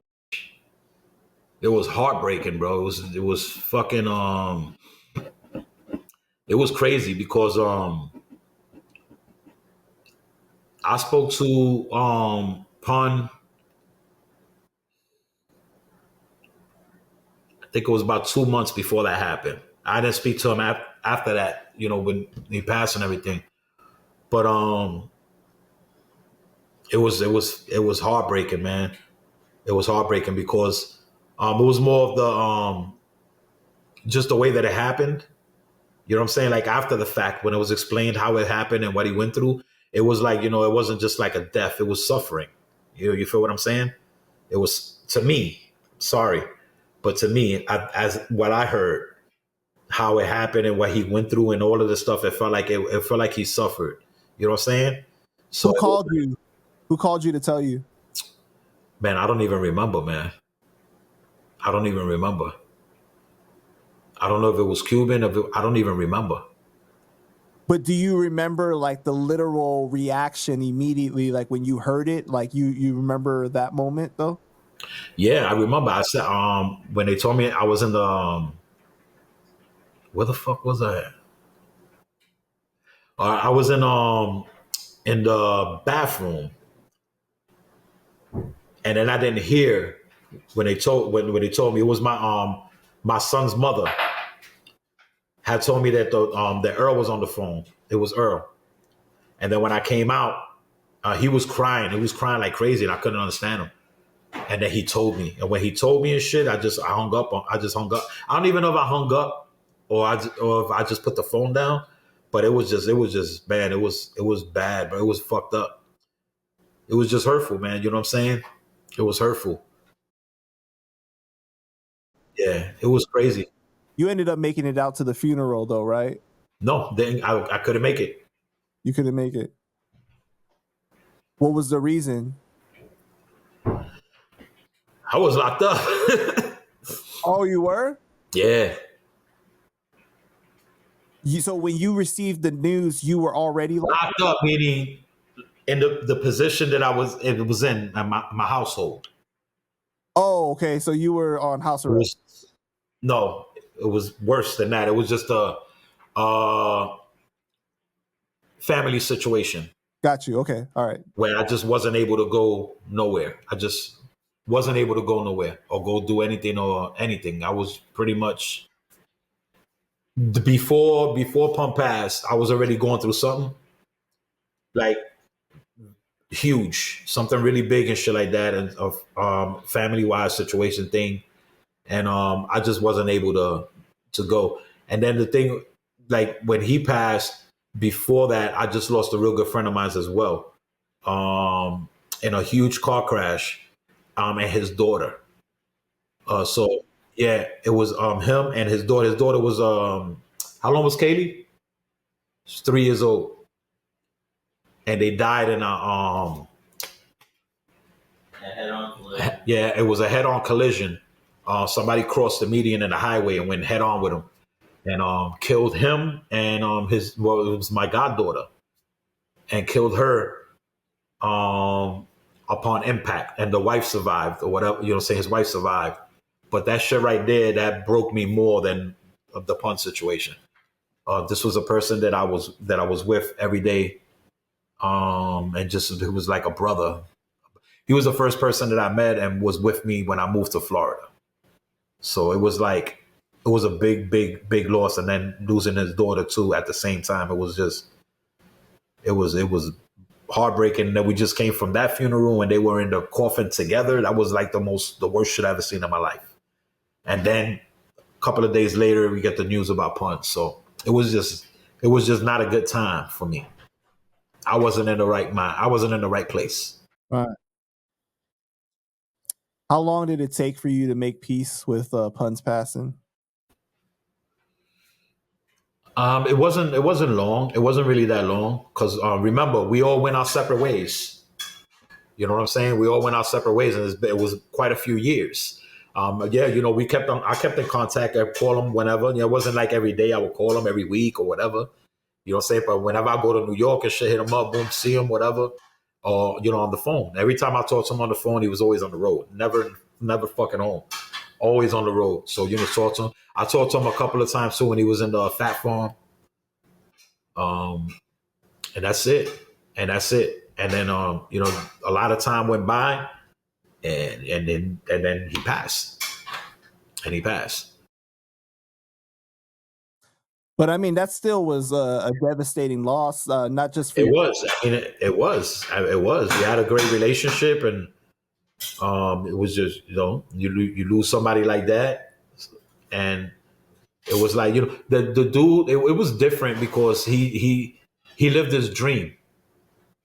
You understand what I'm saying? He lived his dream. He wanted to be the biggest rap artist ever. So he was able to live that. And for his health to take that away from him, it was fucked up. It was bad. And then, who you going to blame for that? It was just messed up, man. It was bad. It was pretty messed up. I felt more hurt for like his kids than anything else. Because whatever anybody would say about Pun, listen, I was there. I never seen the next shit that everybody was talking about, and I was there in the house, and all of that. I seen a good husband, a great father. He loved his kids to death. But all that next shit, I never witnessed it, never seen it. So I can't say much about that. Well, I want to start to end this interview more on a positive note. So, can you describe your favorite memory with Big Pun?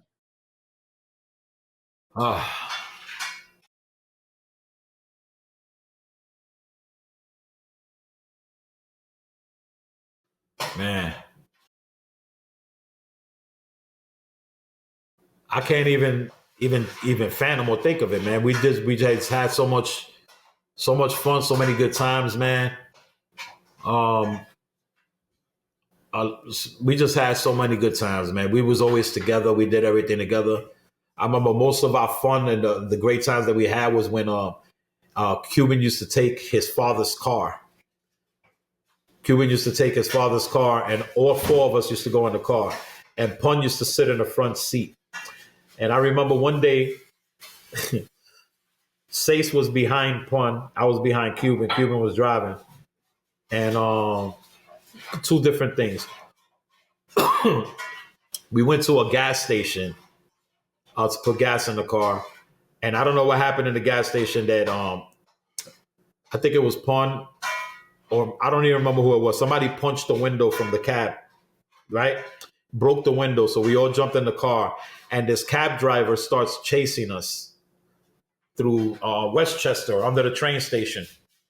And I don't you ask Cuban about this. Cuban did some shit with the car where how the train station have those metal things that's holding the train up, right? Right. Cuban, we was going stupid fast, bro. And this fucking cab did not want to leave us alone. And then Cuban just turned the car and went through the fucking pole. I don't know how he did it. Went around the fucking pole, and when the cab tried to do it, the fucking cab looked like it exploded. Oh shit! Like some real movie shit. Ask Cuban about that. Like some real movie shit. It was crazy. Real Fast and Furious shit. We turned around, the fucking car was in the air. We was like, oh shit, yo, it was the craziest shit I ever seen. Like, with us, bugging out like that. That was one memory that happened that was crazy with all of us together. What is Pun's reaction when that happens? Laughing. Everybody was laughing. It was like, oh shit. I'm not even going to lie, but it was just motherfuckers was just laughing. Ask Cuban about this shit. You guys don't even know if he ended up dying or not?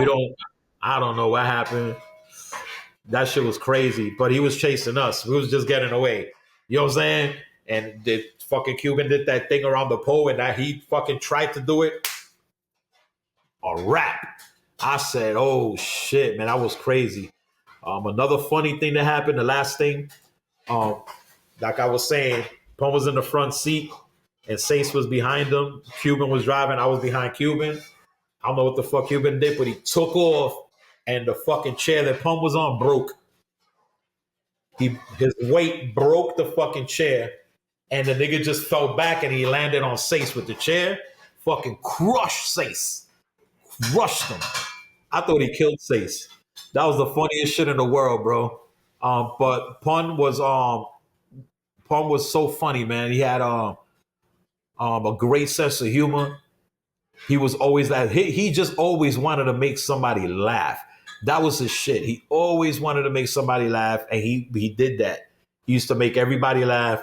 He used to take somehow you couldn't eat around him because he used to end up with your sandwich. I don't know how that shit used to happen all the time. He used to tell people, yo, let me get a bite. And they'll give him a fucking bite of the sandwich. He takes the sandwich and he don't give the shit back. Wow. Yo, he used to just do, it was so many funny things, man. A lot of funny things, man. This guy used to fucking do. Real hilarious, bro. And I don't know. We just had great times. It was great memories with him, man. Great memories. You know what I'm saying? You just can't change, you can't take away or anything like that. He was a great guy. He was a great dude. Real good dude. Real good fucking dude. What is your favorite memory with Cuban? Oh my God. Looking at my son because, dude, you don't even know the half with this motherfucker. Cuban is another joker, another funny ass motherfucker. I've had a lot of great times with Cuban. I can't even like pinpoint the best one. I'm talking about over 30 years. And I don't even know. The dude he does a lot of crazy shit, but funny. But as memory wise, I really can't remember the best thing because he's just a good dude. And if everybody really knew the heart that he has and the passion that he has, they would understand why he does what he does.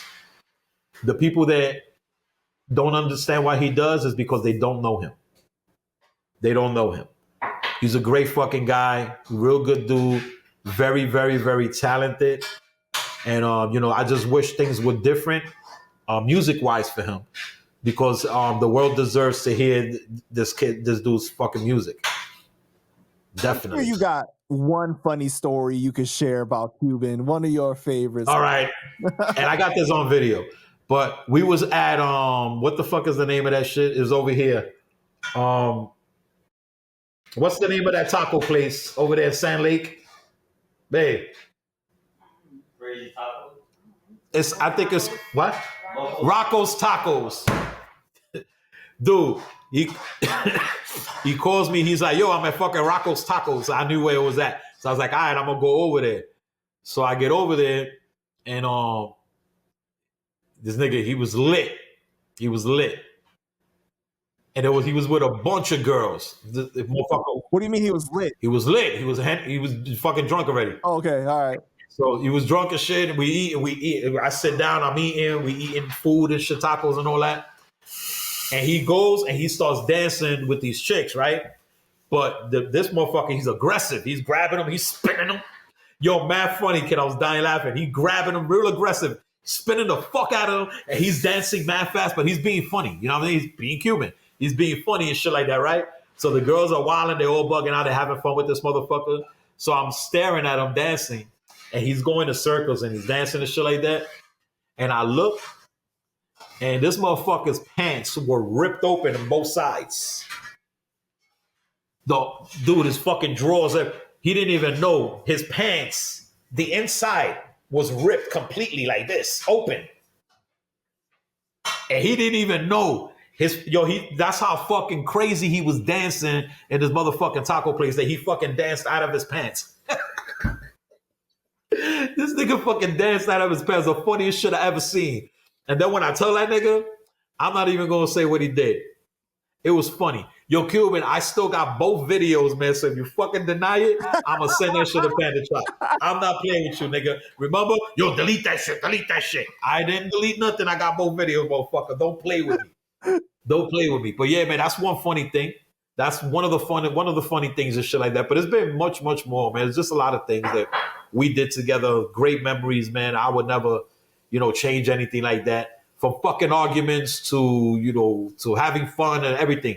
He's just a great guy, man. I just wish people was able to know him more and listen to his fucking music, because the dude's music is fucking fire. Can't deny that shit. Yeah, man. All right. This is the one that people really want to know, okay? Your favorite memory of Fat Joe.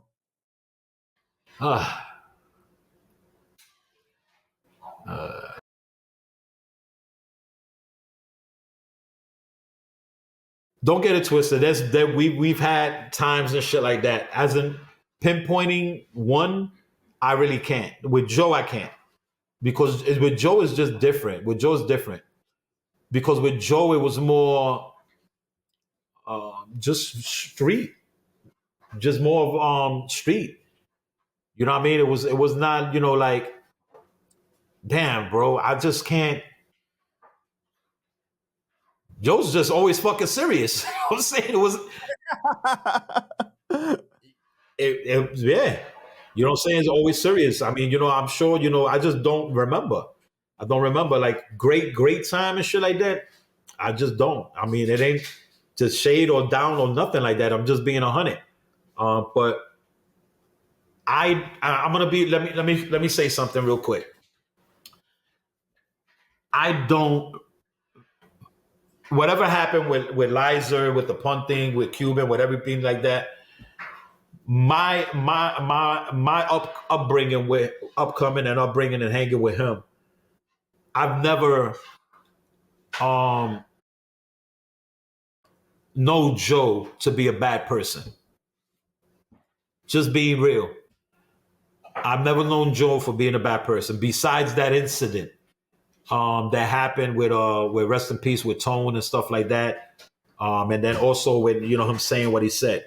But besides that, before that and everything with us upcoming and everything that we did, I've never, known Joe to be a bad person. I never known him to be the one to start the beef. I mostly did that. Other guys on my team mostly did that. But I just never, I can't take away what I know. You feel what I'm saying? I can't take that away or change it or sugarcoat it. I can't. But as me coming up, like I said, besides the incident that happened, I known Joe for being a good dude. You know what I'm saying? At that time, for being a good dude. Was he an asshole sometimes? Absolutely. Absolutely. So was I. You know what I'm saying? But I just can't take that away from that. But everything else further from the other parts and stuff like that, and the beef and that, and the arguments with me and him, and him calling the studio and doing all that's different. That's real different. That made me feel very different with the situation with him. and just, not, like I said, not hate, but just dislike the fuck out of somebody. And that's what made me dislike the fuck out of the nigga. You know what I'm saying? And then the stuff that he would say, that only negative thing I've ever heard him say and shit was the shit about that I was garbage and shit like that. Dude, come on, man, nigga, stop playing. You ain't gonna pass the mic to the motherfucking garbage nigga all the time when we was doing our thing. But it's okay. You know what I'm saying? I take that in stride. But just speaking directly about him, I don't know him for when I was growing, coming up with him for being a bad guy. He was, good dude. The loyalty was there. Everybody knows what I'm talking about.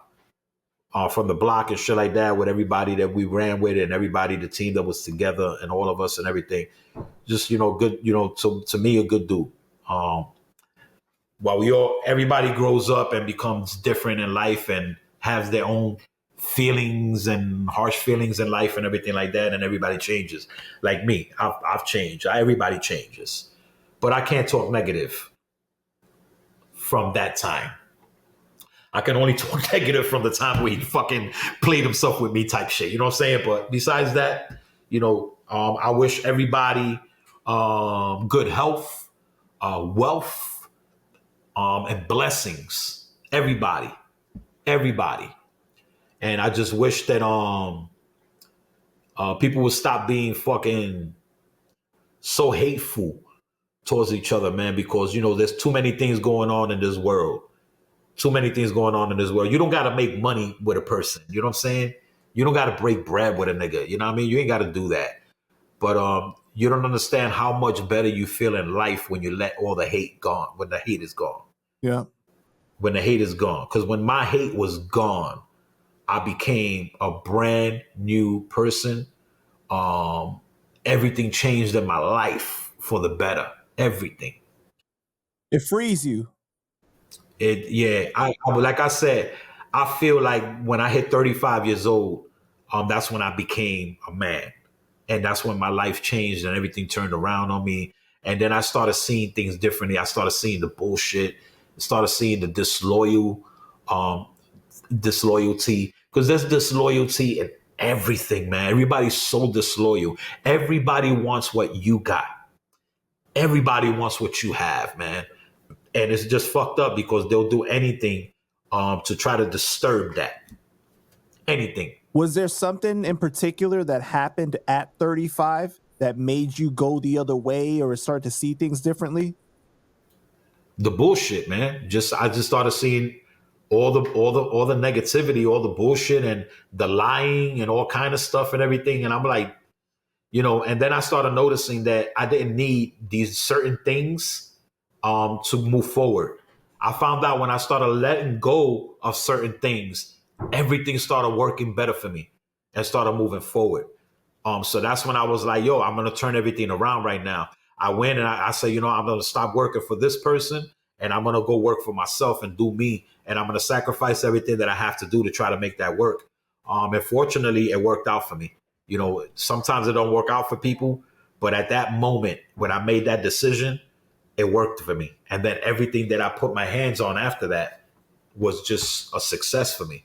And, I was able to give my kids a great life. They don't need nothing. They're not for need. Even though they're their own people, they work hard. They do their own thing. My son, Joel, my oldest son, he has a fucking incredible family that he's raised as a man. He became a grown man. When he was a dude that was just whatever he wanted to do, he'd do. But, the people change their lives, man. So I'm proud of the person that I turned out to be. And it's crazy because a lot of the people that would message here that knows me, that knew me from back then, they can tell you, they can vouch that there was only two things for me. If I did not leave New York, it would have been prison or I definitely would have got bodied. Definitely. So I'm blessed, man. I'm blessed that I'm here. I'm blessed that I made a foundation for myself, a home for myself. There's no hate in my heart for nobody. There's no hate in my heart for nobody, whether I had beef with people before in the past or whatever. or anything, I just don't have no hate for nobody. You can dislike whoever you want to dislike, but you shouldn't hate people. That's what I can say. So what are you doing today? Like, what is the Sick One about today? Like, like what are you in different type of businesses? Like, what's going on? Yeah, you know what I'm saying? We're in the food industry right now. We got the food trucks and all that. We got my food truck. It's called Munchie Sabor Boricua. It's pretty much our life right now. Is what we do. It's a great business. We started it from scratch, and it blew up. It blew up. We the only ones out here in Florida with the chopped cheese. You know what I'm saying? You can't get that shit nowhere but New York, but you could come to our shit. We got a lockdown with the chopped cheese sandwiches and all that, everything. So the truck blew up. We're doing well. We got blessed. I'm doing that with my partner in life, my wife. You know what I'm saying? Well, my fiance. We get married next year. I think in August is the date we're gonna be doing. But yeah, so that's another one that knows me from the block. You know what I'm saying? Knowing since she was 15 years old. You feel me? I'm 50 fucking 3 years old, bro. You feel me? I'm not a baby. I'm not a little kid no more. I'm a grown ass fucking man. I'm a grandfather, man. You know what I'm saying? So that I've been blessed with all of that. But yeah, that's the business. Before that, had a very successful pest control company for 13 years, and I sold the company. And from that, I took a break and then went back into the pest control industry again. And then we went and I bought a truck, and then I bought another, and then we just started doing the whole food truck thing, man. And it's blew up. And y'all can see what's behind me. This is not even 10% of my collection. I became a collector of statues and figures and all kind of things like that. I've been doing this for over 3 years. I got a fucking massive collection that's all over the place in my house. Personal collection or for sale? No, this is personal. I do sell some stuff too as well. I also got companies that I work with, and I'm able to get people anything that they want through those companies. And I bless the companies with my people that are followers of my channel. I also got a YouTube channel, and they all go and they buy this stuff because they're all collectors. We all collectors. This is something that I got into, like I said, 3 years ago, and it's been a big, big passion of mine. I think that this right here is pretty much like a lifesaver for me. Besides my cousin Earl, my cousin Big Earl, that motherfucker saved my life. I love you, Earl. But this is a big passion of mine, man. What's the name of the channel? The name of the channel is Sick Mansion, one word. So Sick Mansion Collectibles, another word. So Sick Mansion Collectibles on YouTube. I do unboxing of high-end statues, also reviews, and we also do a live show there too. We do it every Thursday night and every Saturday, once a month on Saturdays. But every Thursday night, I have like special guests on there, sculptors and everything, and all kind of stuff like that. We kind of switching it up in the next few months because I'm going to start bringing in recording artists that collect and different things like that, different people that collect. So all y'all watching this on the low, y'all artists out there on the low that be like, I don't watch Panda.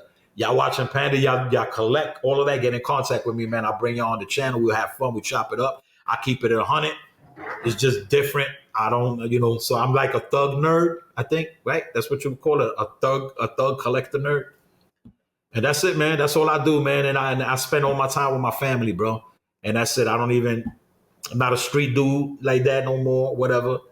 Don't get us twisted. I will wash your ass real quick. But yeah. All right, man. Big Tomb, the Sick One. Yo, this is probably like the longest interview I've ever done, bro. So dude, we had fucking 4 hours and 17 minutes. This shit is cuckoo for Cocoa Puffs. Yo, you gonna be on Panda Chop News for like 2 months straight.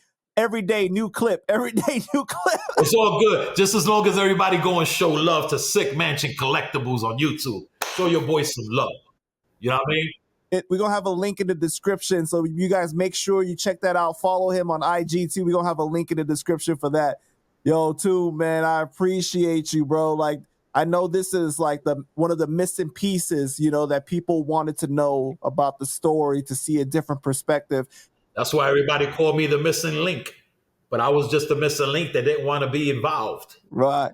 And I appreciate the stance you took on a lot of things. It showed maturity and unbiasedness, and you just really kept it real, you know. So I appreciate that, bro. No doubt. All right, man. Until next time, respect. Salud.